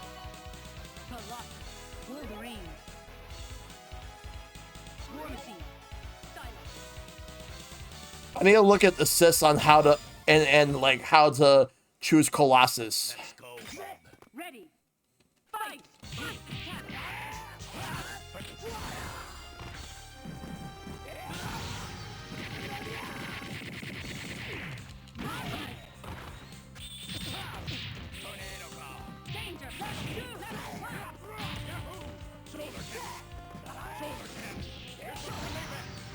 All right. Same here. Jin's out of there.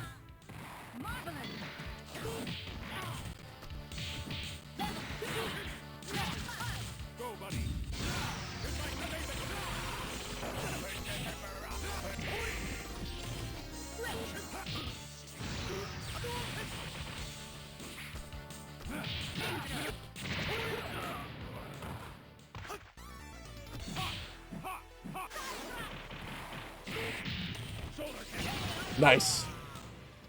War Machine, win. Let's go. Mm-mm-mm.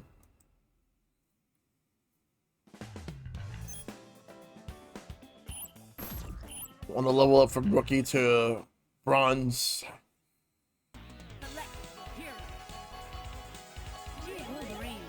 War Machine. Rocky.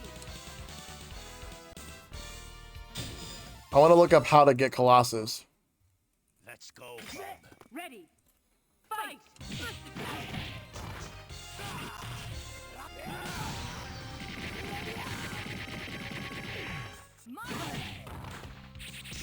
Hold start, weak punch, medium punch, and medium kick. After you pick your characters.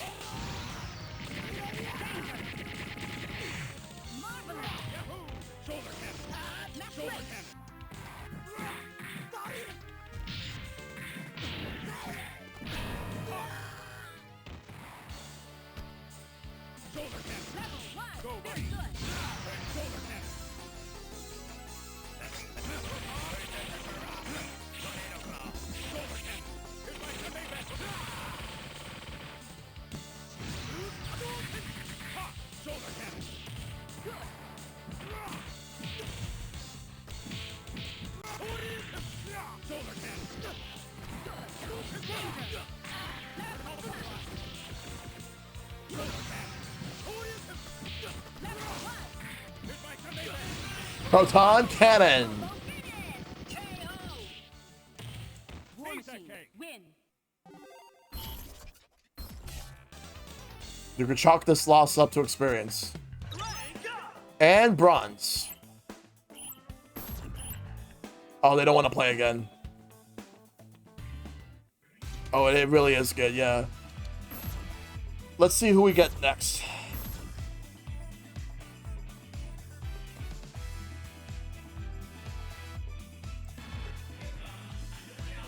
X-Men versus Street Fighter.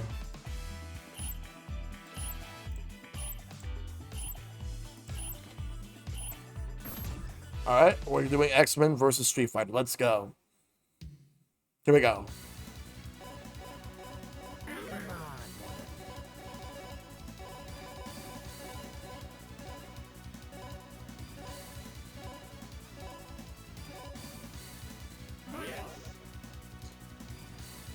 Yep.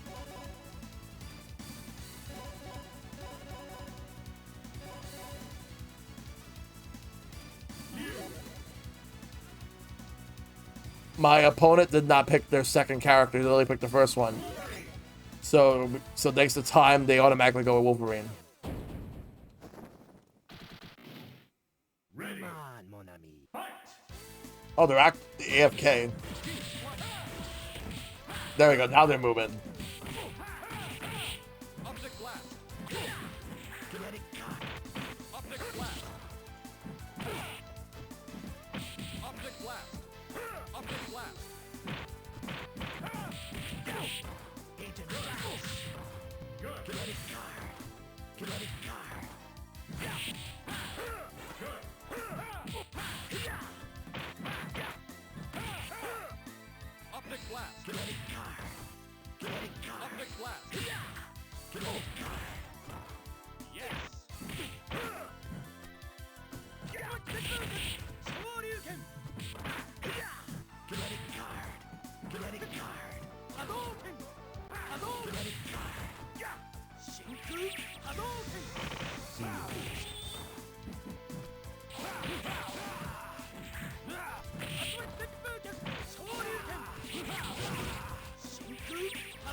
Yeah, Ken's in some of these games, yeah. He's in this one.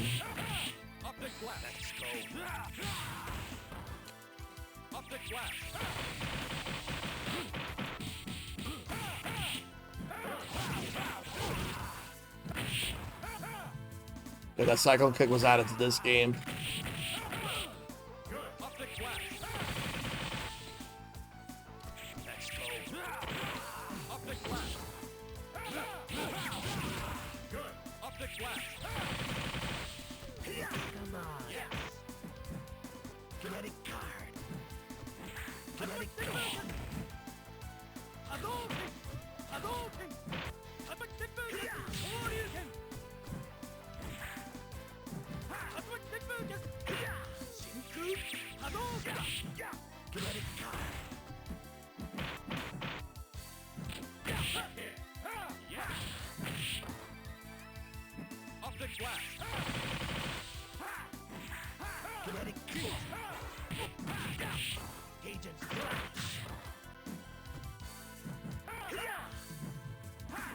Yeah, he's gonna win because of time.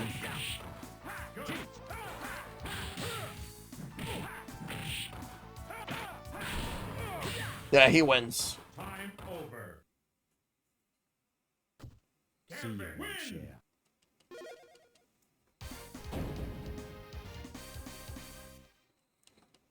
All right.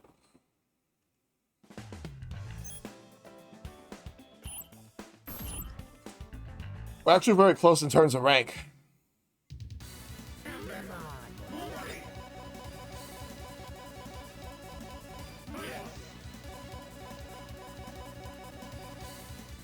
Stalling tactics, yep. I'll use Ken.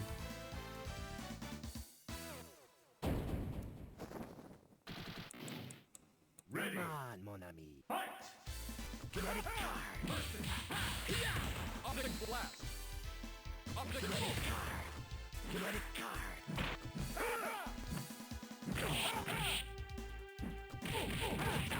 Kinetic cage. Optic blast. Optic blast.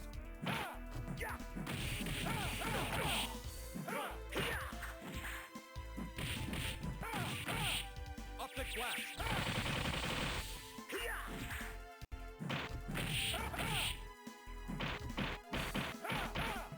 Optic blast. Optic blast. See you.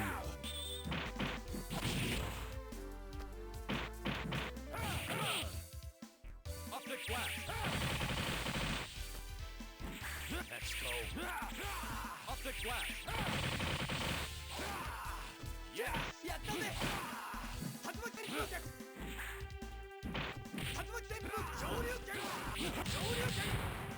Good. Good.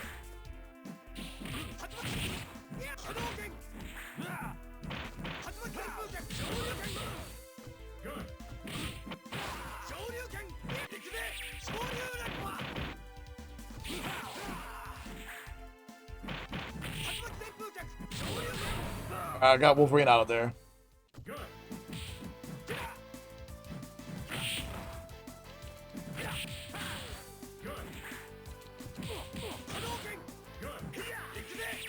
Nice. Yeah. Win.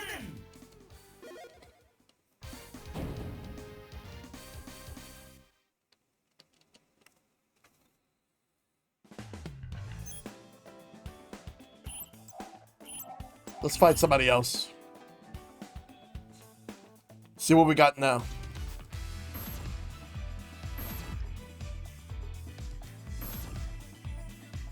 And the thing is that in the Switch, there like you can easily get opponents. Maxwell versus Street Fighter again. Different person.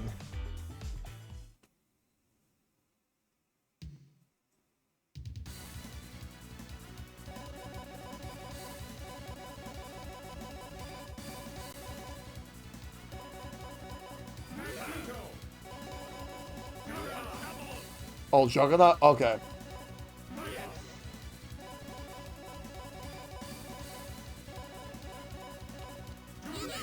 Chun-Li, let's go. Playtime is ended. Ready. Fight. Optic blast. Optic blast.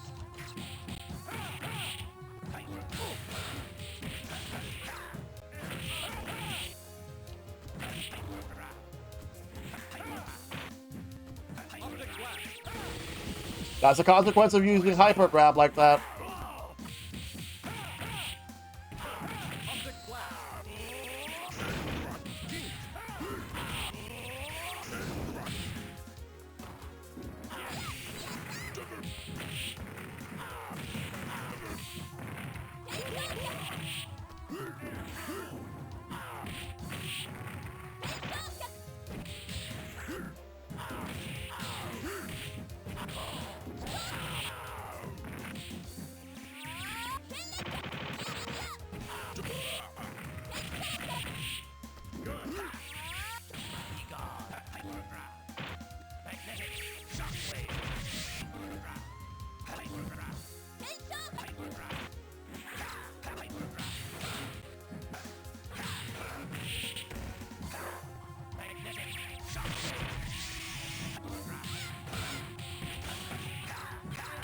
Switch out.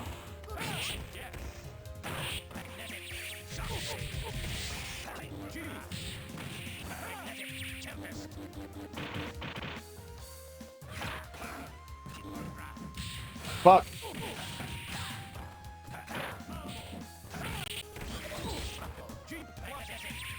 I fucked up.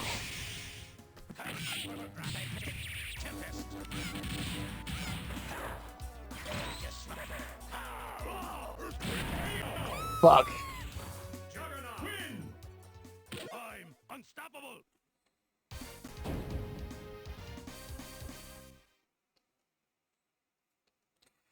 Yo, Magneto with the hyper grabs. You know what? They want to do that? I know what I'm doing. Don't worry, I'll give them something.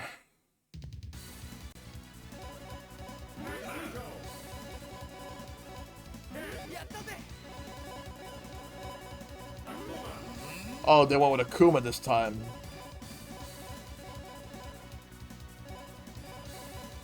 I'll go Wolverine.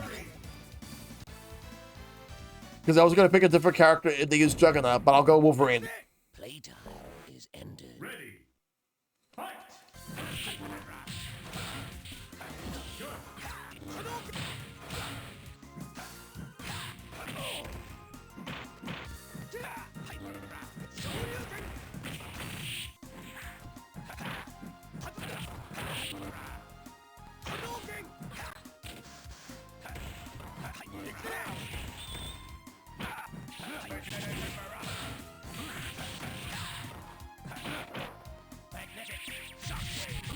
Do you think you get a chance to block?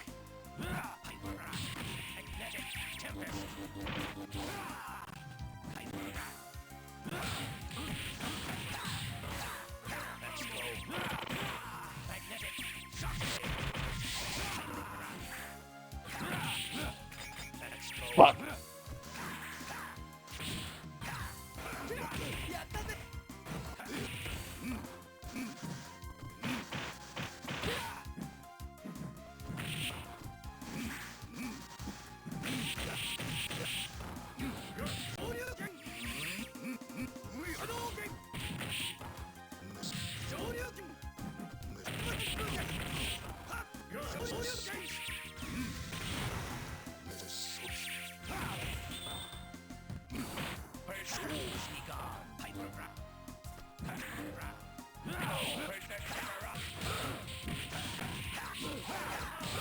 This guy has awful online, by the way.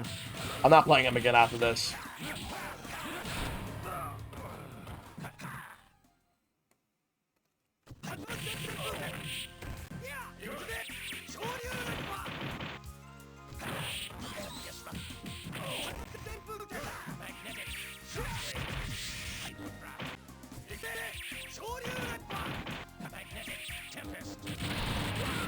Fuck this guy.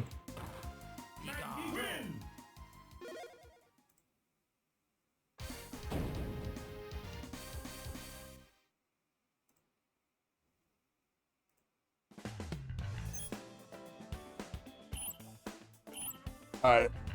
Oh, even they're on the same page. They don't want to face me again. Fine. I don't want to face them again either.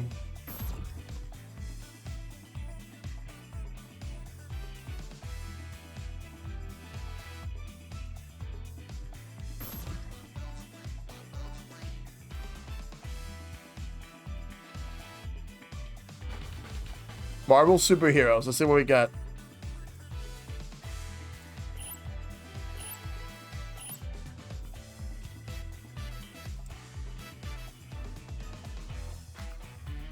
By the way, oh, there was the alert. Now that alert was delayed. Holy crap!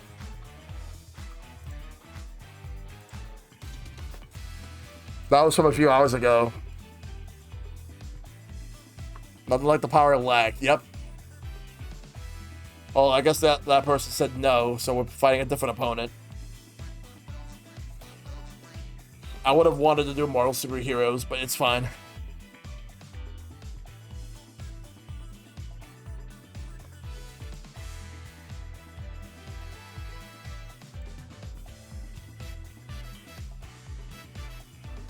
But who are we gonna face against?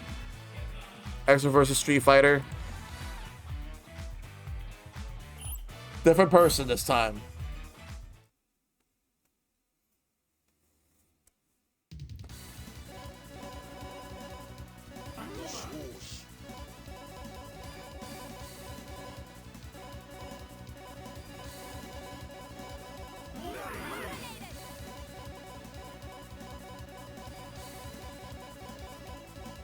Wolverine Cyclops.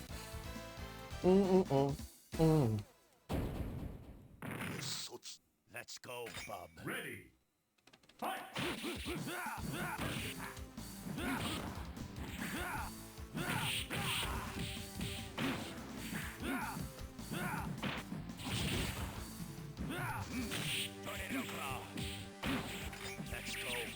Oh, nice.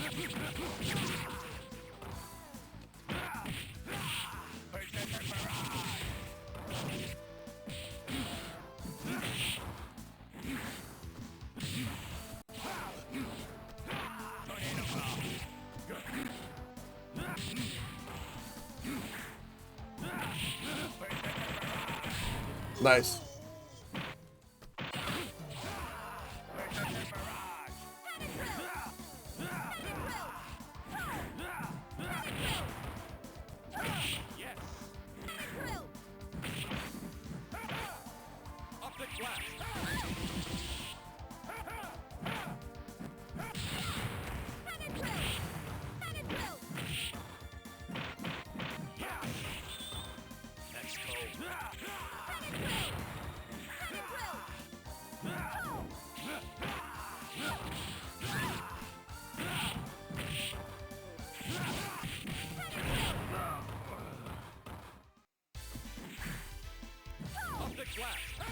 Got him.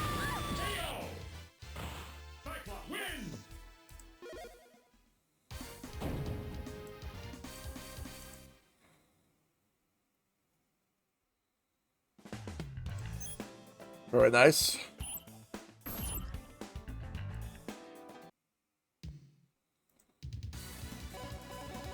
Also, I just realized I forgot to change the. Let me just fix this real quick.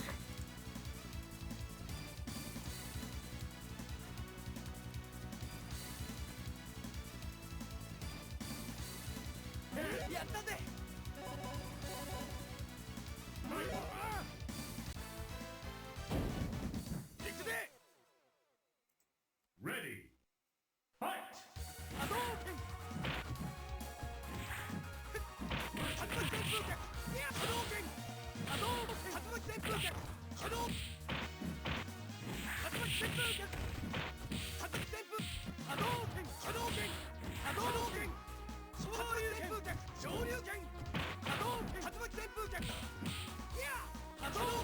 Let's go.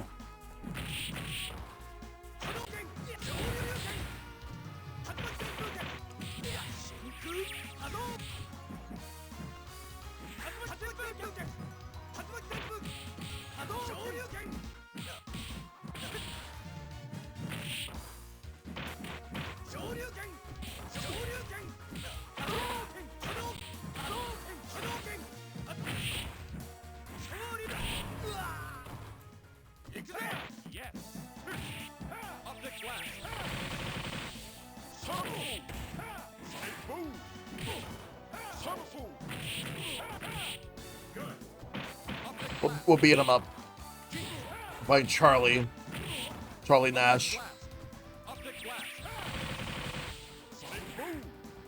In Japan, it's just called Nash, but they retcon Charlie in the United States, in which his last name is Nash. Although in Street Fighter V, he's just called Nash.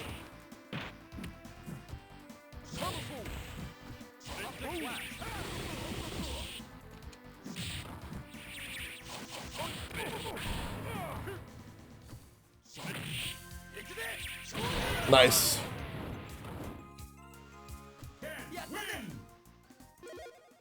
Very good.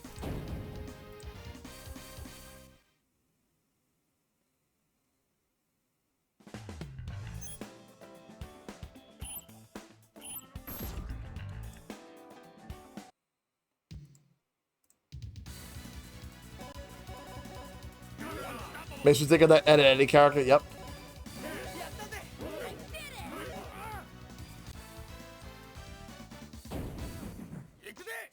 Let's go. Ready.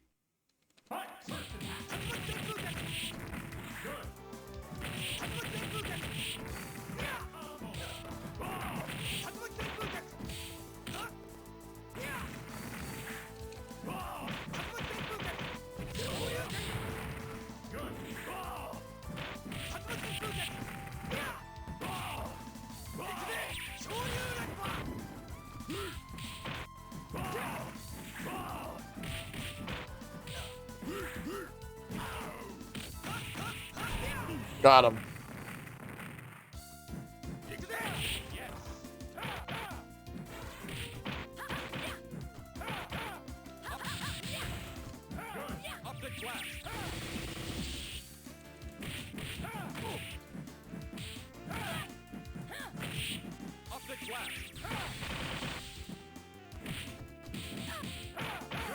Rogue is actually really good in this game because she can actually steal powers and use them.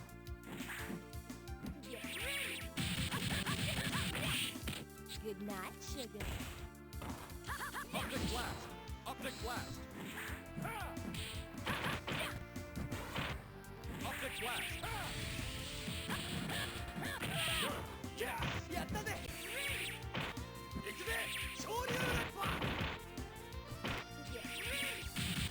Oh wow. Good night, sugar. Nice.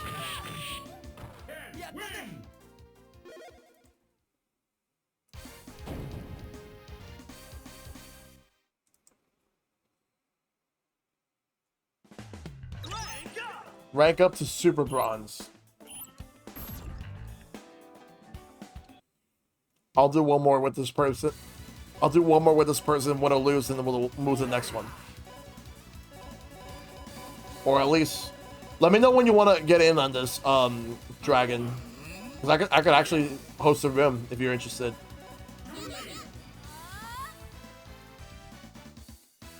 Cyclops and Chun-Li. Let's go, bub. Ready.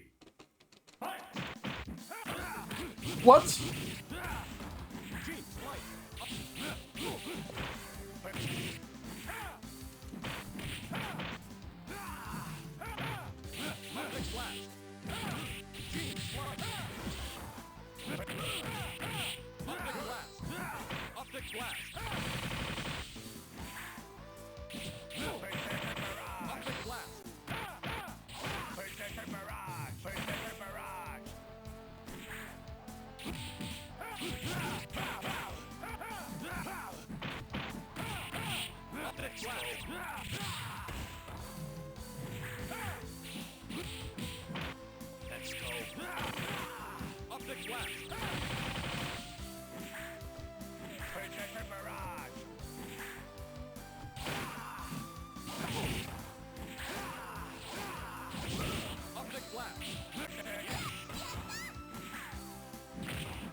There we go.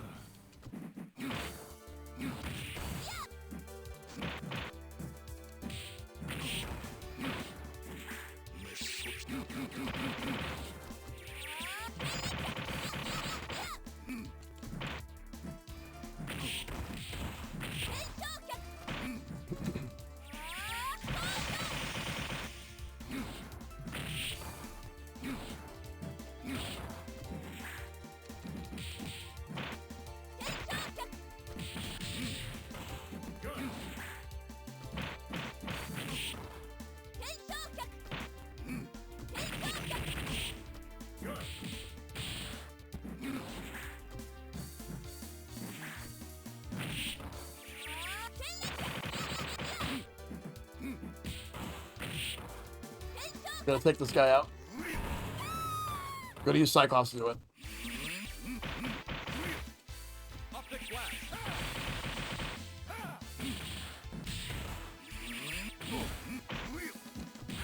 Yeah. Cyclops wins!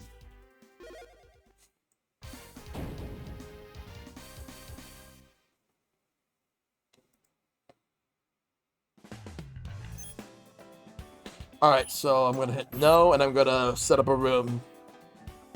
They were trying to make a good comeback, but in the end, I got it. Alright. Custom match. Create a lobby.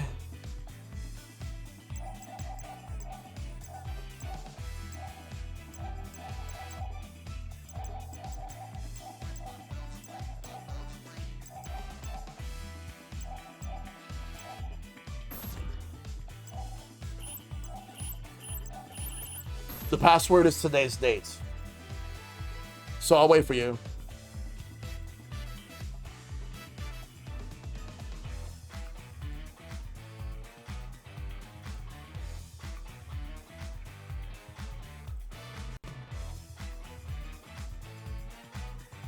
That was fun. And there you are. Alright, so I'll do game settings. We'll start off with so let me just get everything set up here. Alright, so we're gonna start off with Marvel vs. Capcom 1. Punisher does have multiplayer, yes. But it's a beat 'em up. I'll have to figure out how to actually do that one.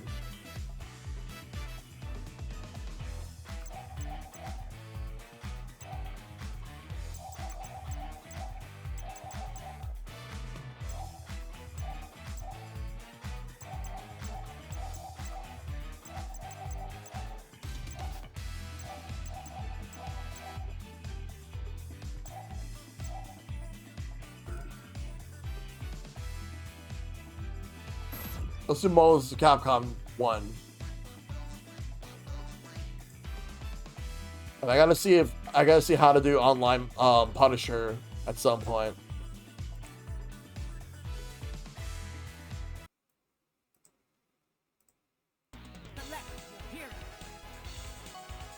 Alright, let's see, so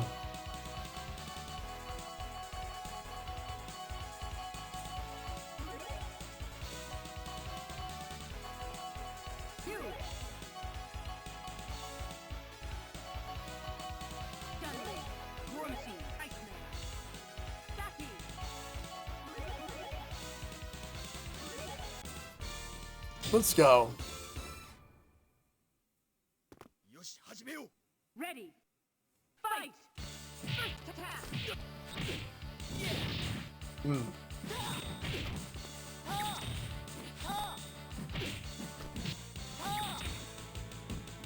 Level 2. Level 2.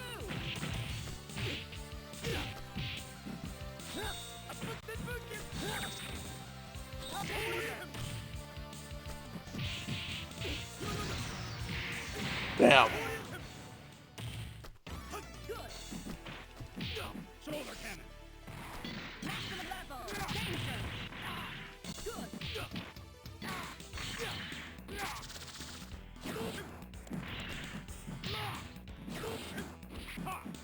Shoulder cannon!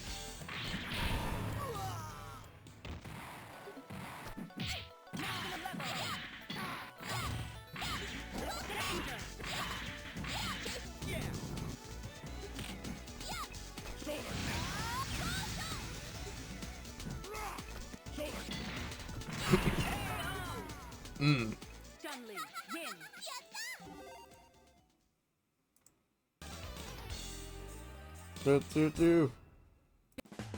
Alright, next.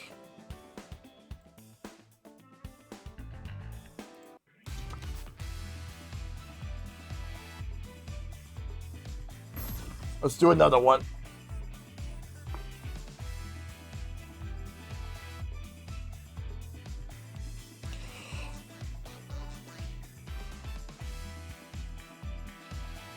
Well, you still got it.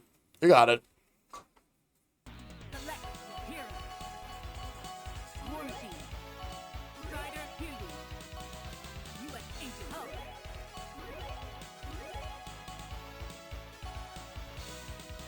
Win. Lose.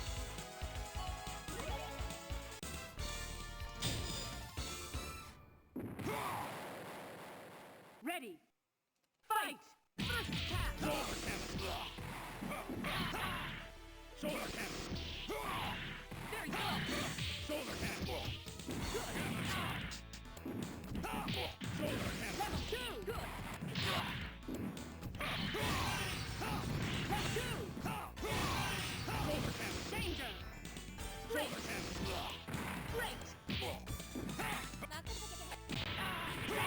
Here's my Sunday best.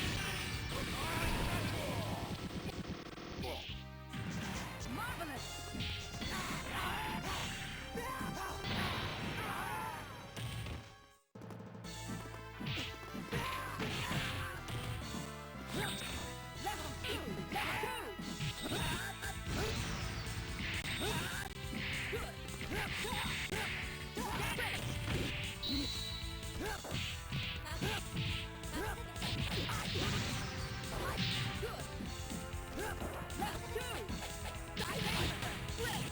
Level 2.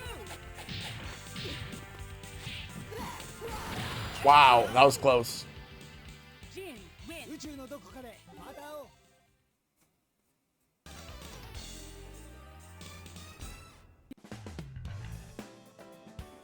All right. That was a good match. We'll do another one.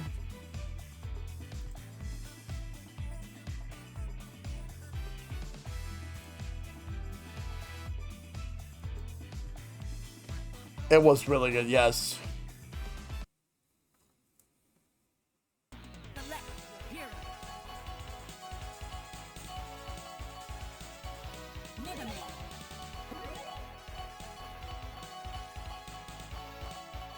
Warranty. Colossus. Gambit. Colossus. Let's go, Bob. Ready. Fight. First attack.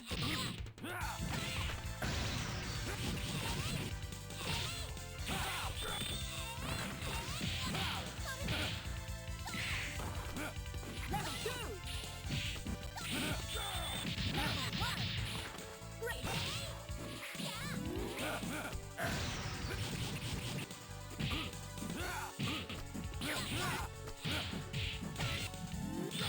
Maximum level. Good. Level 1.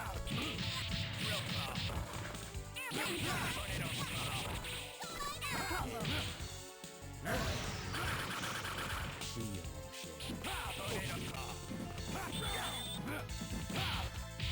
Danger.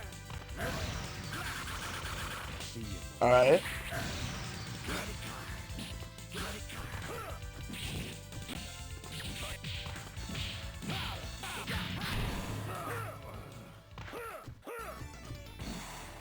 Solar cannon. Here's my Sunday best. Level danger. Marvelous. Solar cannon.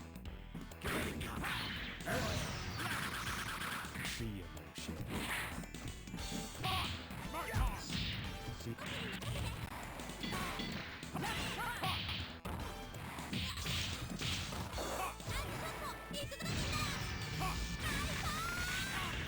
Marvelous. Danger.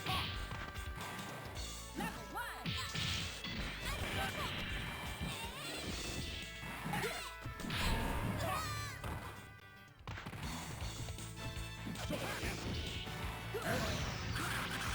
Yes. Hyper combo finish. KO. Gambit. Win. Good looks, charm, wit, style, and modesty too.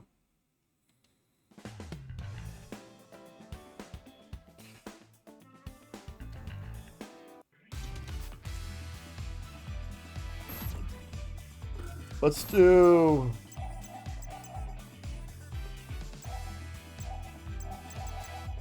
Let's do Molar versus Cap. Let's do Exo versus Street Fighter. Let's do that one.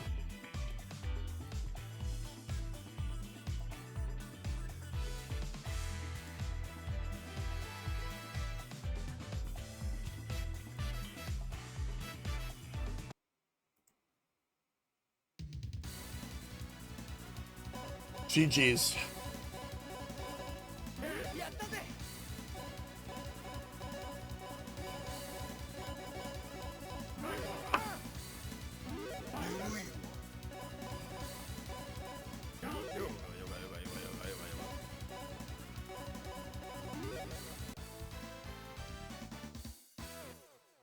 All right, let's go.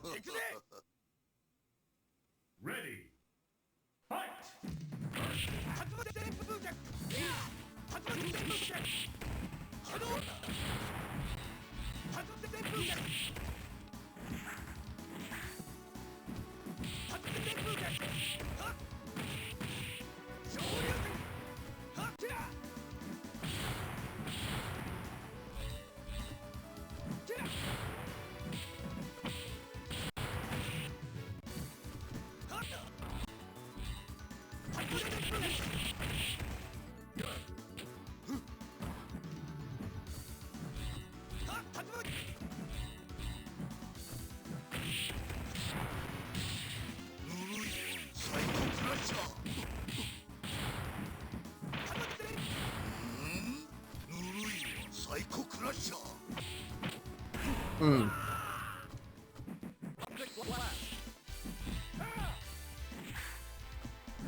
Optic blast.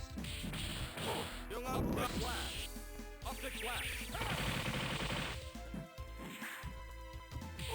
Optic blast. Young optic. Gene slice. Young optic. Gene slice.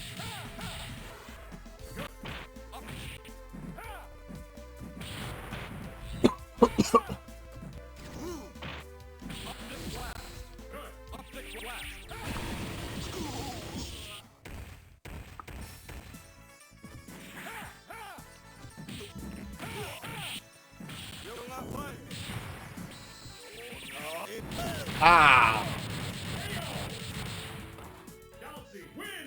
Hey, Zero, good to see you. Yep, it's Marvel, baby.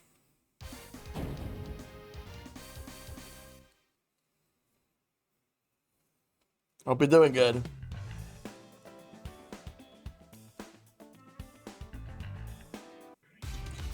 Alright, let's do another one, Dragon.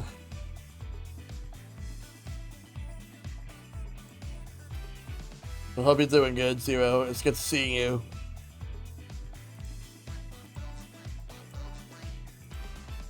But yes, it's Marvel, baby. We're doing Marvel 1 now. They're doing X-Men vs. Street Fighter.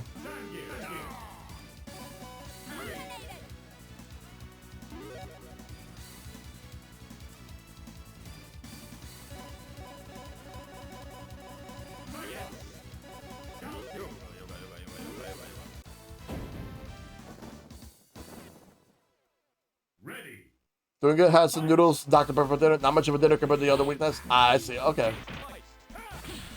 Yeah, I had Taco Bell a little earlier.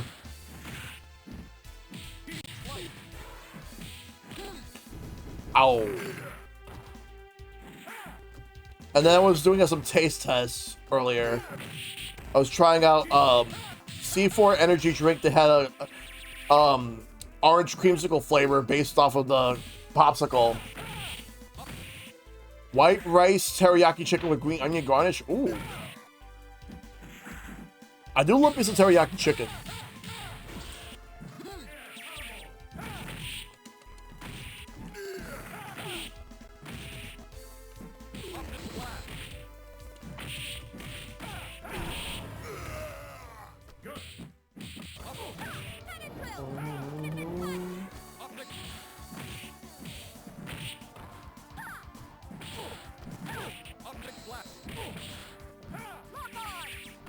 Ah.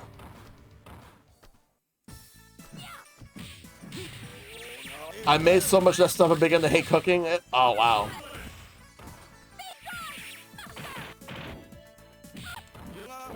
I don't know why I picked Dawson, but that's one of my brother's characters. I guess.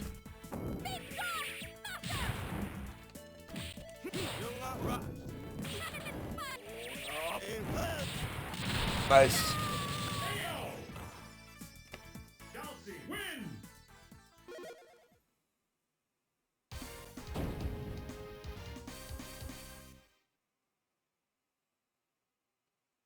Not keen on the oil splashing on my skin either. Yeah, that sucks when that happens. The Cammy's great. We'll do one more of this one, then we'll do a different game. We'll do Marvel Superheroes versus Street Fighter after this.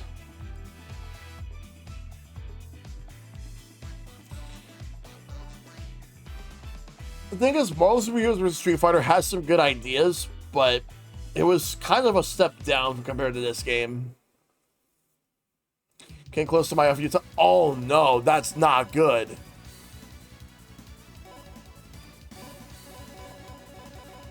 I hope you're okay. Chun-Li.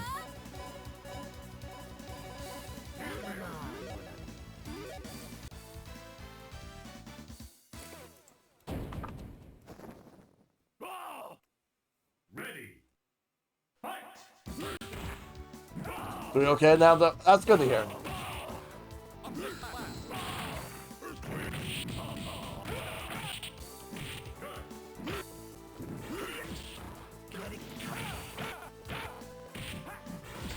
Jugs and yep.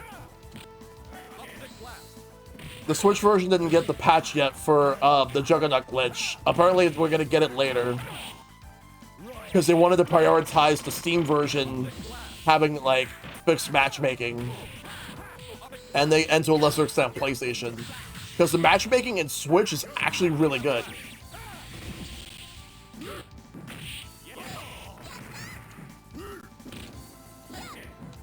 So more likely the Switch version would just get minor fixes, whereas the other versions needed more. The PC version needed it more, but they gave some stuff to PS4 already.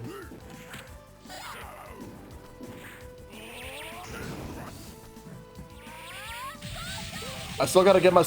Even though I got this on Switch, I'm gonna get it again on Switch because I want the physical copy. I just couldn't wait. Yo, Clark with the raid, thank you. Thank you, Clark. Hey, Cam. Hopefully Mario Party went well for you guys.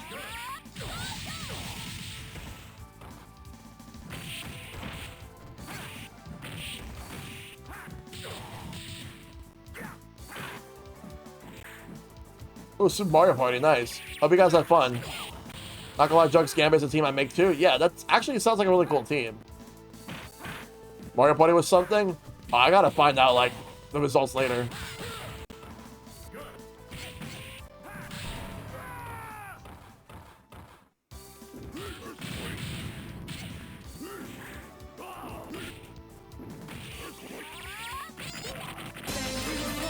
Hey, Hito, thanks for the raid.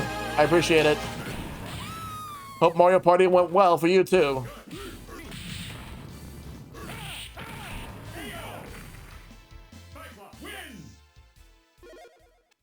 So right now, it's Marvel, baby. But thank you, Clark. Thank you, Hito. I appreciate it. Alright, let's do Marvel Superheroes versus Street Fighter.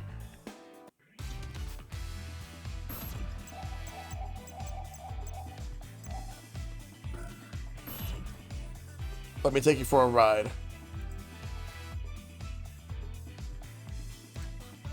I'll always take people for a ride. Like Marvel's always fun to play.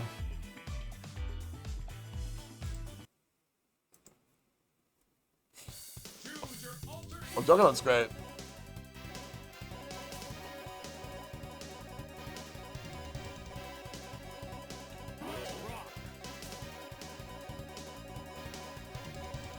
Cyclops is so much better in this game than X vs. Street Fighter. Mainly because of the way they did his moves.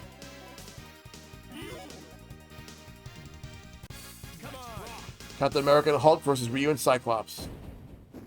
Come and get me. Ready. Fight. Cyclone kick.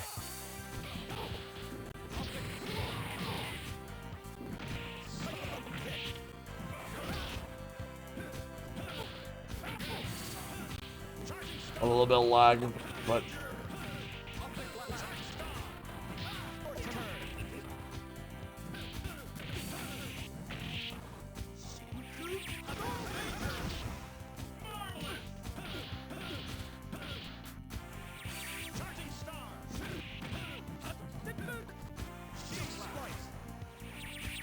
uh-oh.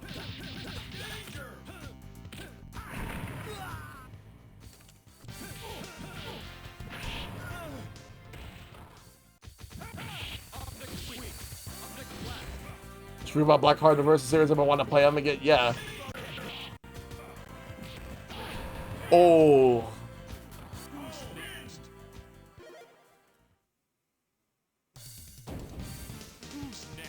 I'm a mean green fighting machine. But you were using Grey Hulk.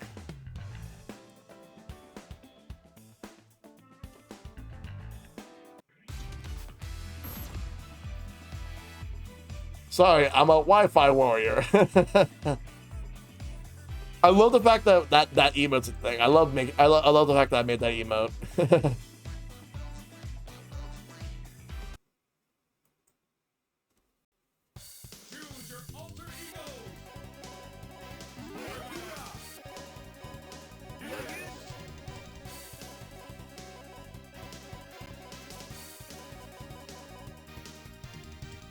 Is MP steals meter in that game? Yeah, it does. You gotta set it to W for Wumbo. I play the game a lot on PS3 and never knew that. Yep.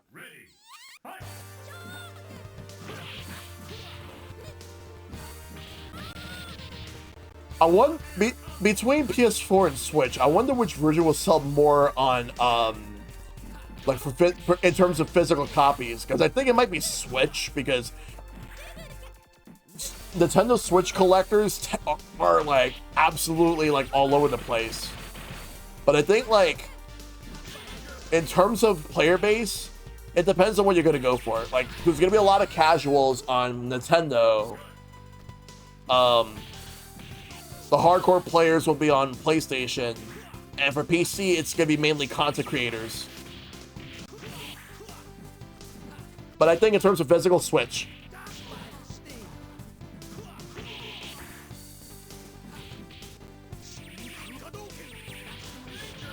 Like, this is going to sell way more than Capcom Fighting Collection 1. And the reason for that is because casuals are definitely going to go for Marvel vs. Capcom. Whereas the Capcom Fighting Collection, not many people, unfortunately, have a chance to play any of the Darkstalkers games. None of the Darkstalkers games sold that well. Because I was looking at like Capcom's Platinum list in terms of what sold the most. The best-selling collection they've done is the Phoenix Wright Ace Attorney trilogy, the original one. Second place is Street Fighter 30th. Capcom Fighting Collection did not charts.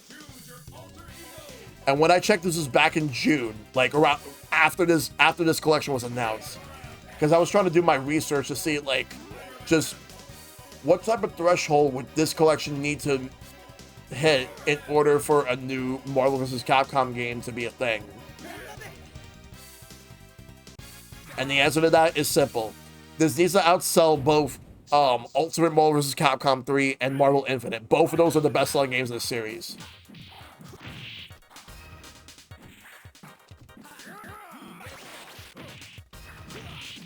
Yeah, the original trilogy did really well. And also, when I checked, it's basically all platforms combined.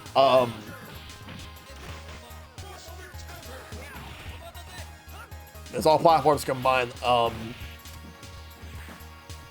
And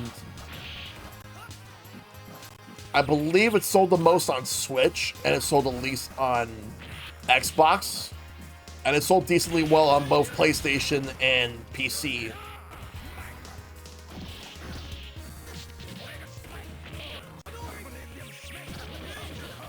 Omega Red was a strange choice for this game, but they did improve him. Because I really think that the villain they wanted to use for this game was Doctor Doom.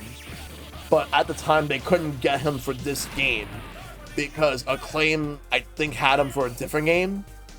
That's why they couldn't get Iron Man. And thank you for the follow. I appreciate it.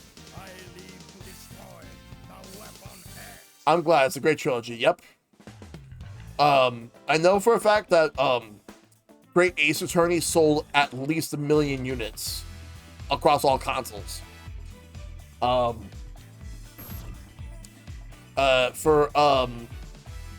the Ace Attorney investigations, it's still new. We don't know the data. It just came out a few weeks ago, but I haven't checked to see where the Apollo Justice Collection stands. We'll find out like when Capcom has their next briefing. They'll update their platinum list.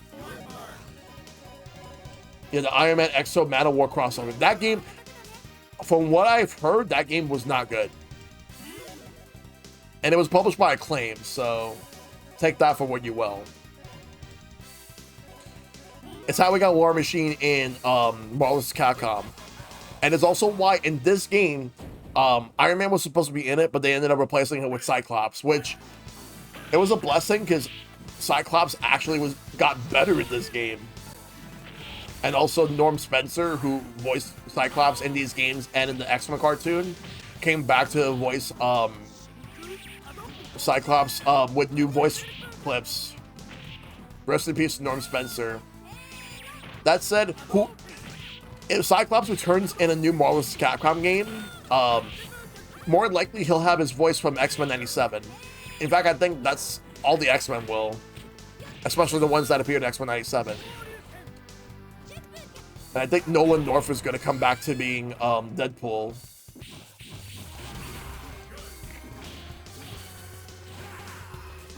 Spider-Man will most likely be Yuri Lowenthal.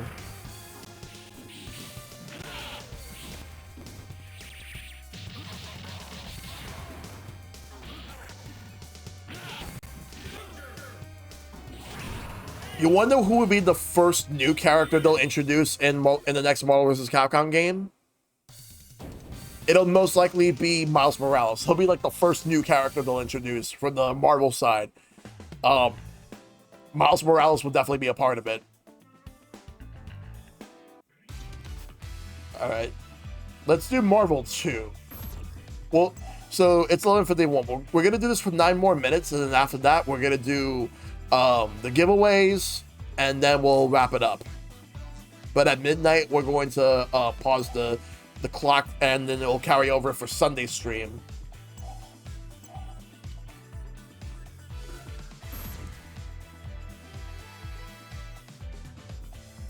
Which we actually have a decent amount of time for that.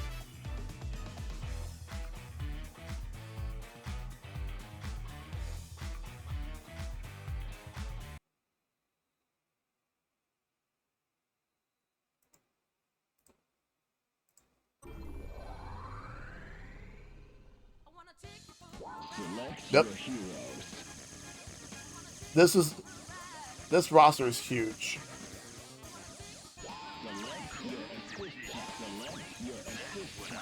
Like, I'll go with Strider, but I'm gonna go with some other characters. I'm gonna go with I'm gonna go with Mega Man.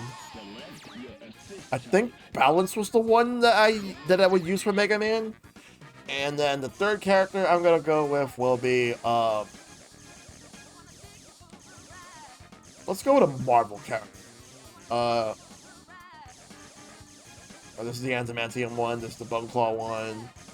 I'm gonna go with the Adamantium Claw Wolverine. I believe Dash. I'm gonna have to take a look and see what's the best assist for Adamantium Wolverine. Bone Claw Wolverine, I'm not the biggest fan of it. Because Capcom wanted to have just Bone Claw Wolverine, but Marvel wanted both Bone Claw and Adamantium. Surfbot is basically Joe character. Like, even bigger Joe character than Dan.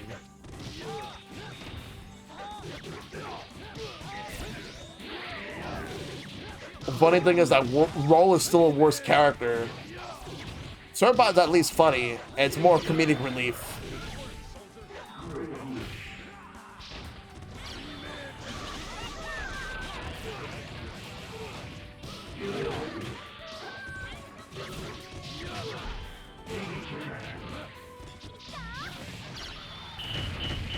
Ow, ow, ow, ow.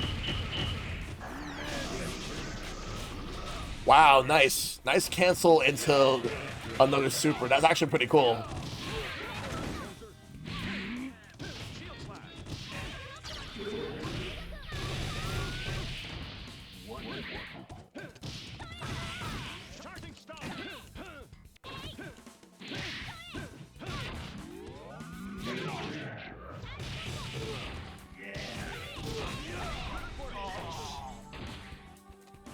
Also, Silver Samurai is the only Marvel character in this game that speaks Japanese.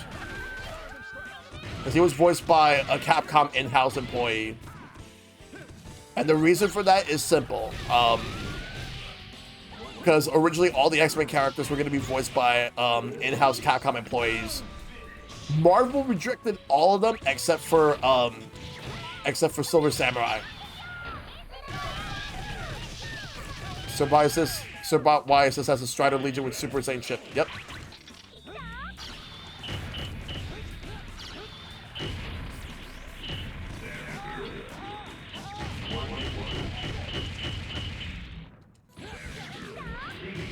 Ow, ow, ow.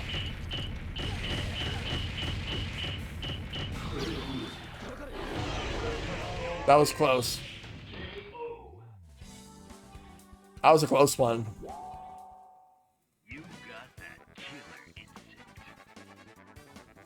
Bum, ba da ba da ba da ba ba ba ba ba.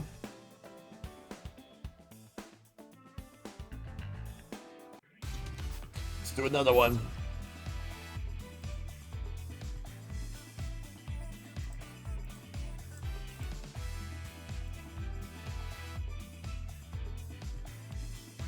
My best team in this game, Strider, Doom, and either Sentinel or Iron Man as the third character. Well, sometimes it rotates. I use Spider-Man, but like...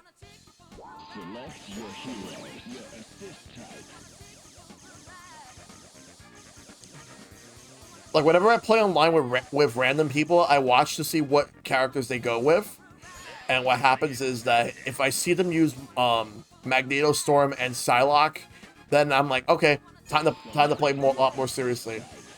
I'll go with Captain Commando, with Anti-Air, Doctor Doom with the Anti-Air, and I will go with War Machine, Anti-Air. All Anti-Air. So we got Iceman, Cable, Spider-Man.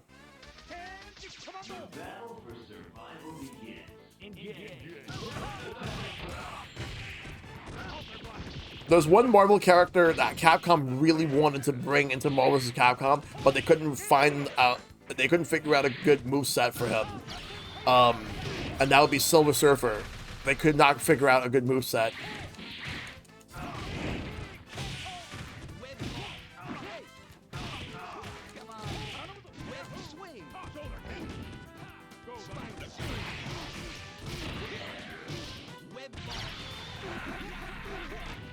The reason that they wanted to have Silver Surfer is because after Children of the Atom, they were trying to figure, like they were figuring out like who were the most popular like Marvel characters that they wanted to bring into Marvel superheroes. Silver Surfer would have been one of them.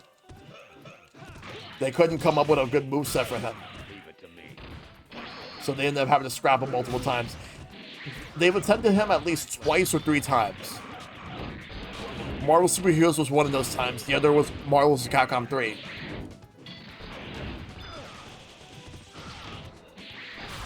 Because Silver Surfer was absolutely, like, popular back in the 90s. Did not mean to switch back. I'm not doing good this round.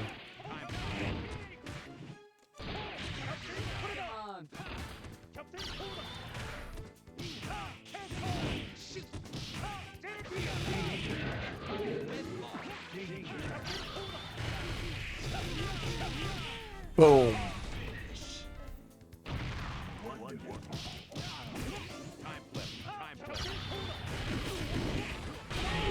Wow.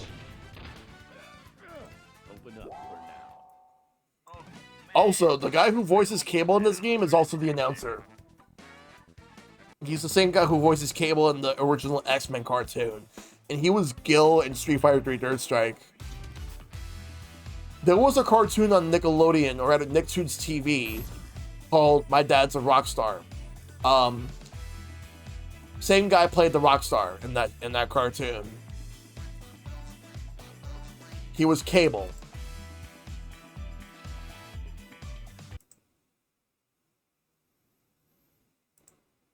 I strangely remember that show, yeah. Because, like, a lot of those voice actors came from Canada.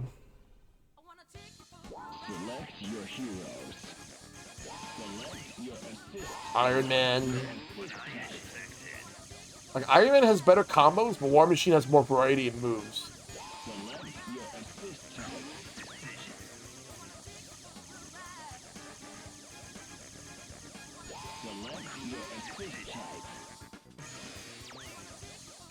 Dr. Doom and Spider-Man.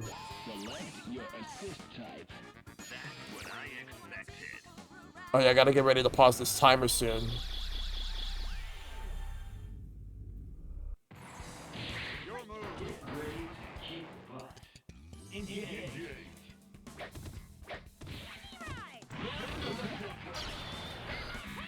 And timer pause, and we'll be safe for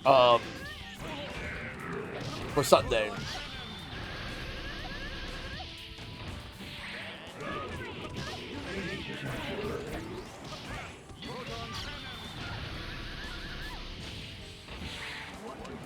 I love the music for this game. I remember there were people who were saying the music in this game was the worst thing about this game. I'm like, no, the music is fantastic. And plus, I asked people what they think about the music for this game, and they all have nothing but great things. I Want to Take You for a Ride is iconic.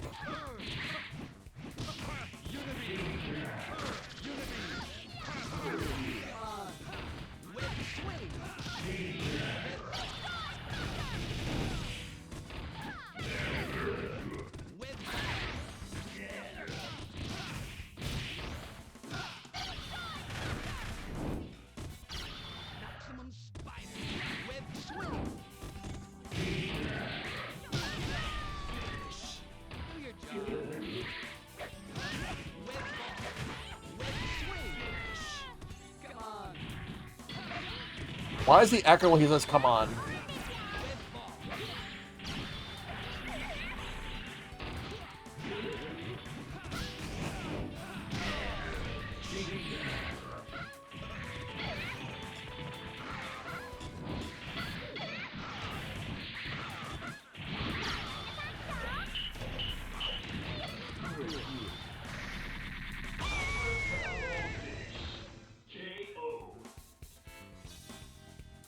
Dr. Doom. Alright, Dragon, we're gonna do one more. Then after that, I'm gonna do the last giveaway. Like we're gonna do the giveaways afterwards. People could still enter the giveaway if they want to. You want to enter the giveaway? You can still enter the giveaway.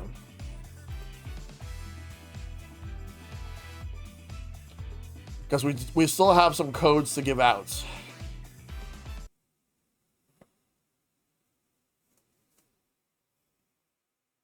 Dr. Chip that HP, yep. This will be the last match of the night. Sirbot is hilarious.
Also, Captain Commando's voice actor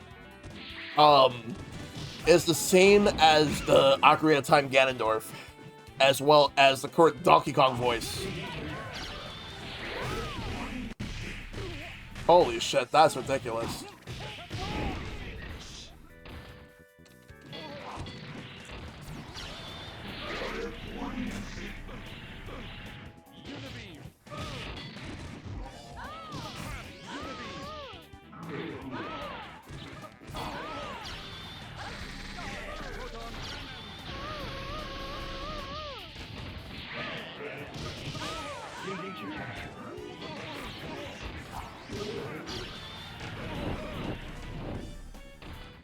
Also, the voice actor for Jedha in the Darkstalker series is the same as Jin Kazama in Tekken.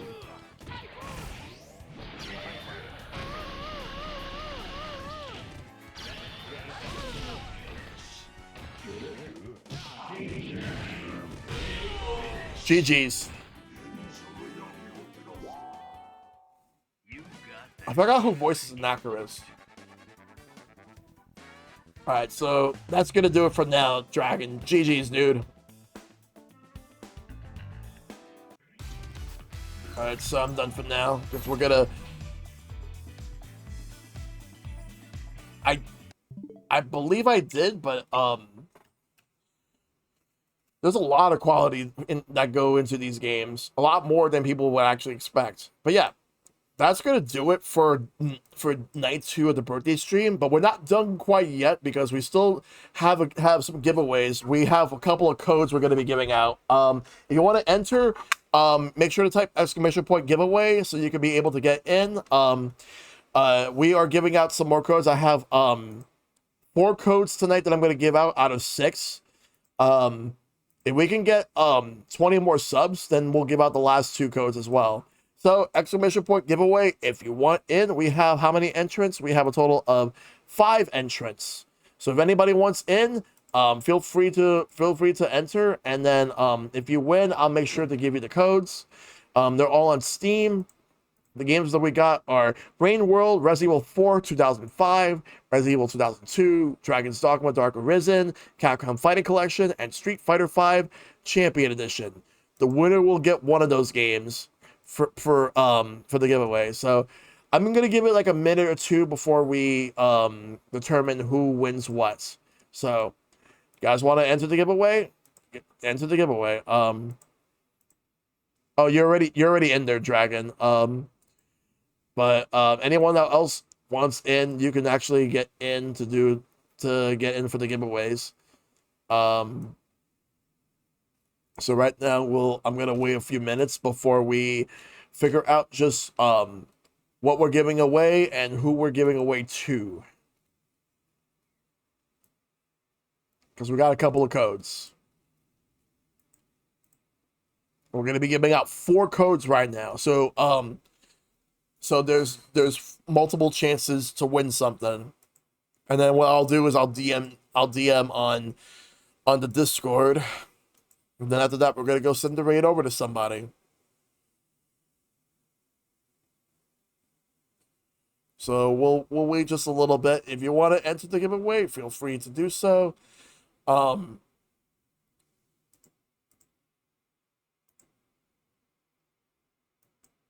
Titus enters the giveaway. They're all Steam codes for different games.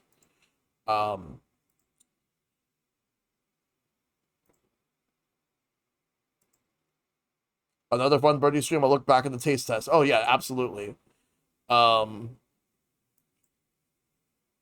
Let's see here. But yeah, tonight was fun. But I will say because like we do have the 3rd and final day on Sunday for the birthday subathon. Well, before we get to that, let me go to the incentives. we still have Super Metroid and Legend of Zelda: Link to the Past randomizer to as part of the incentives list, and the Backlog Fantasy Top Secret playthrough, which will be revealed at a later date should we actually get to that goal. Because we got AMA/Q&A for an hour. We did the party animals, then taste tests on day 2, which is completed. Jackbox is happening on Sunday.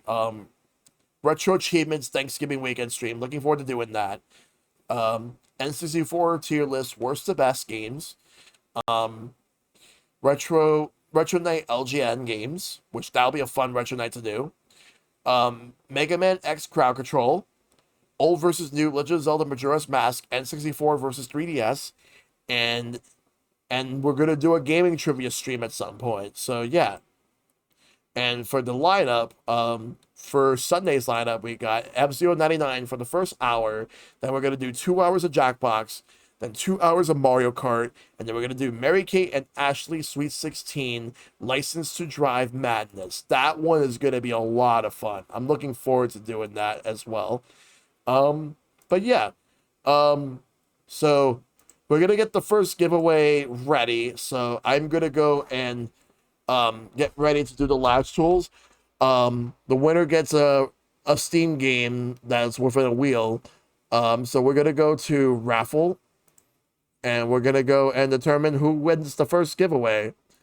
So let's do that, shall we?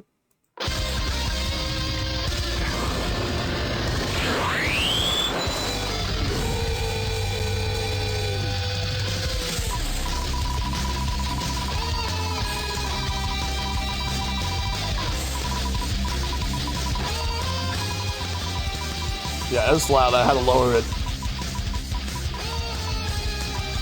But it is landing on Hearts and Fights. So Hearts and Fights wins. Let me go ahead and let them know that they won something real quick. Let me send them a DM.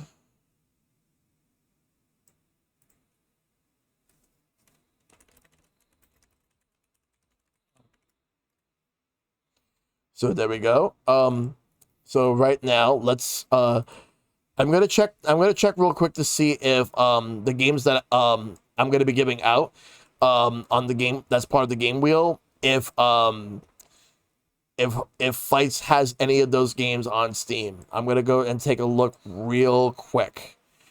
And then I'm gonna spin the wheel to see what they could potentially get. So let's see. Because they got a lot of games on Steam. So I'm gonna see just what they have. Let me wishlist that. Not wishlist. I didn't mean to hit wishlist. I actually wanted to all right. Recently played. I'm gonna check. I know they have Capcom Fighting Collection because I actually gifted them that over the summer for the summer sale. But let me take a look. I believe they have Street Fighter V Champion Edition. All games. Let me take a look. Let's see. So I'll sort it by name.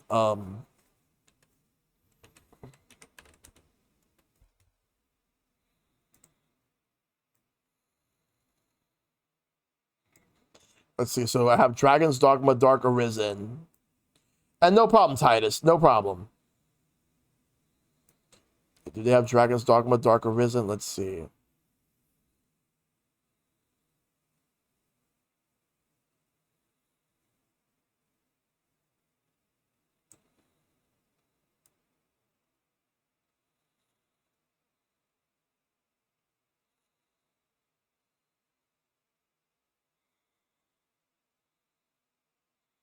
Doesn't look like they do. Nope, they don't. All right, so what about Rain World? Let me see.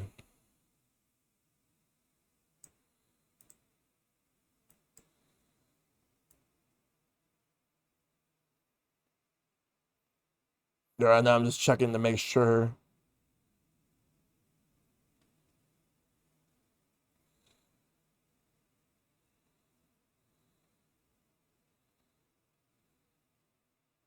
They do have Rain World, and they have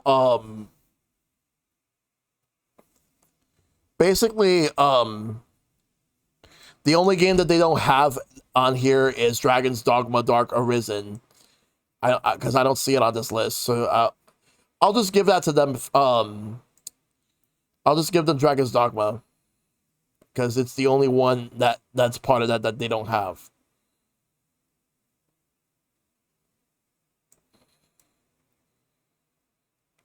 Because I have that game. That game, like, I still have to play it. I've heard great things about it. Yeah. And then we'll just pick the next winner.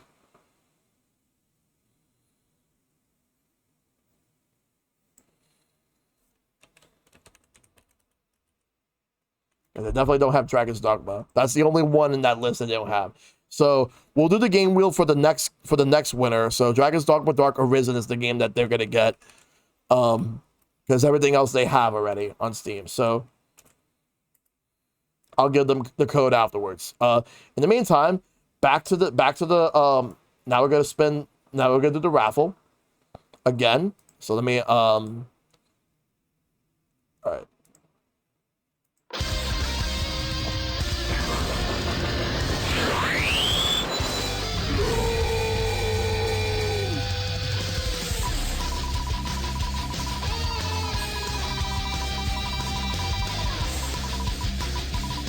Let's see where it lands.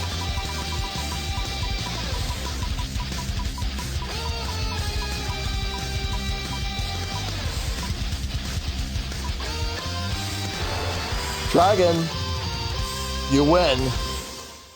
And I know you don't use Steam, but but you could always give it to someone that you know as well.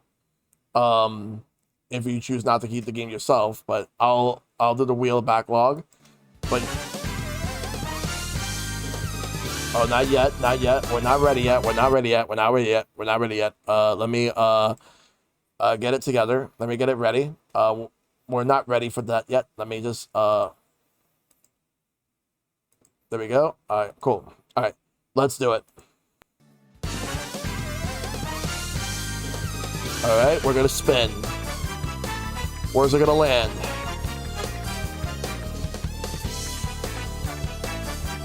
And it is Resident Evil, the remake.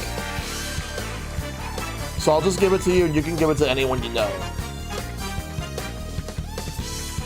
And apologies for those ads being there. All right, cool. So I'll DM it to you later on. So we got 2 more codes to give out. So let's see who gets them. Let me go ahead and do that.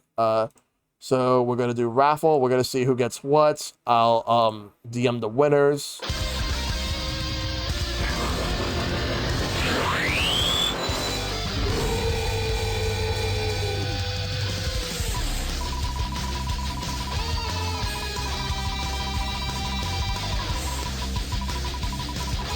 Where's the landing? We're gonna find out.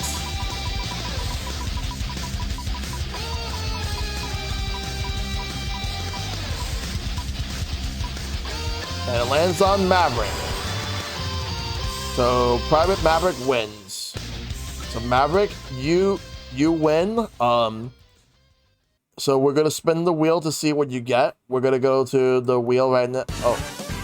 Oh, because I have my raid target ready. Because we're gonna raid Hearts and Fights. Funny enough, we're gonna raid Hearts and Fights after this. But before we do, like, I want to at least get these. I want to know, like, do you have any of these games? Do you have Resident Evil 4 for Steam, the original? There's Street Fighter 5, there's Capcom Fighting Collection, and Rain World. Do you have any of those games? Because we're gonna spin the wheel right now. And we are going to spin, just to see what you win. We're gonna see just what you win. Rain World. It's gonna land on Rain World. Congratulations, you got Rain World. I will DM it to you on Discord after the stream is over. I will DM it to you after the stream is over. And then we got one more to give out. So let me just get that together.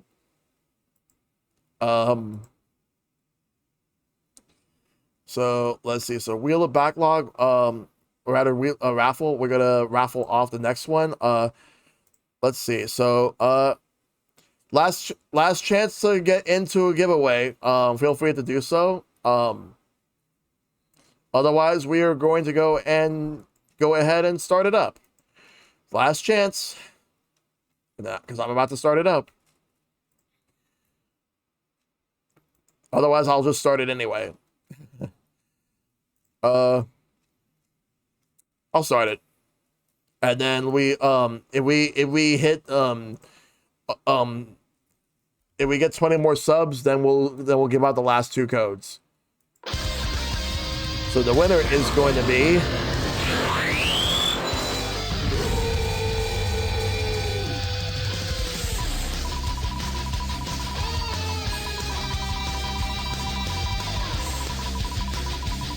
let's see who we get.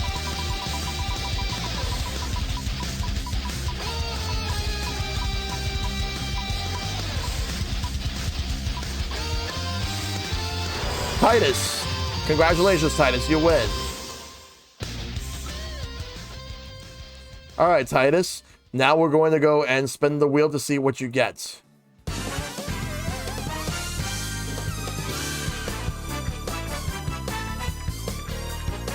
Because all these are on Steam.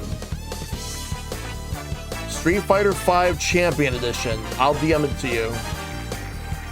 That means that Resident Evil 4 Original and Capcom Fighting Collection are going to be the last 2. Sick. I may not be able to use this game, but when I get my new computer, I can. All right, sure. All right, cool. So, I'll DM these codes to you guys after the stream is over. No problem. So we'll be back on Sunday for the next one. The plan will be that so the way we're gonna handle this is that we're gonna do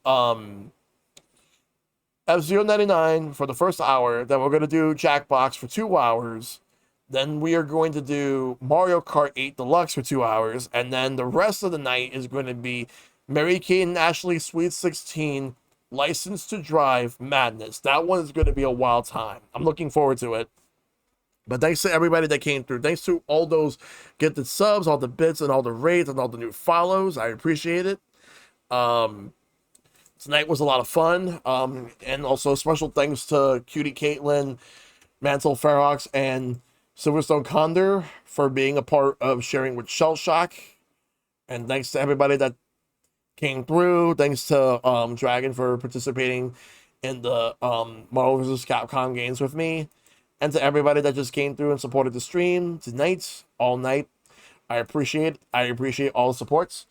Before we sign off, we're going to go send the raid over to Hearts and Fights. Let me go get ready to send it over to Hearts and Fights. I see that they're in a BRB screen, but I'm going to go send the raid over to them anyway because they're cool people.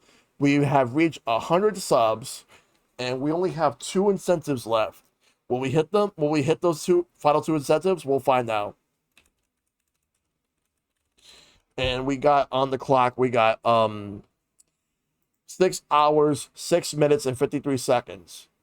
Because by the time we get through that, we'll be starting up the Mario Party we're going to start up the Madness.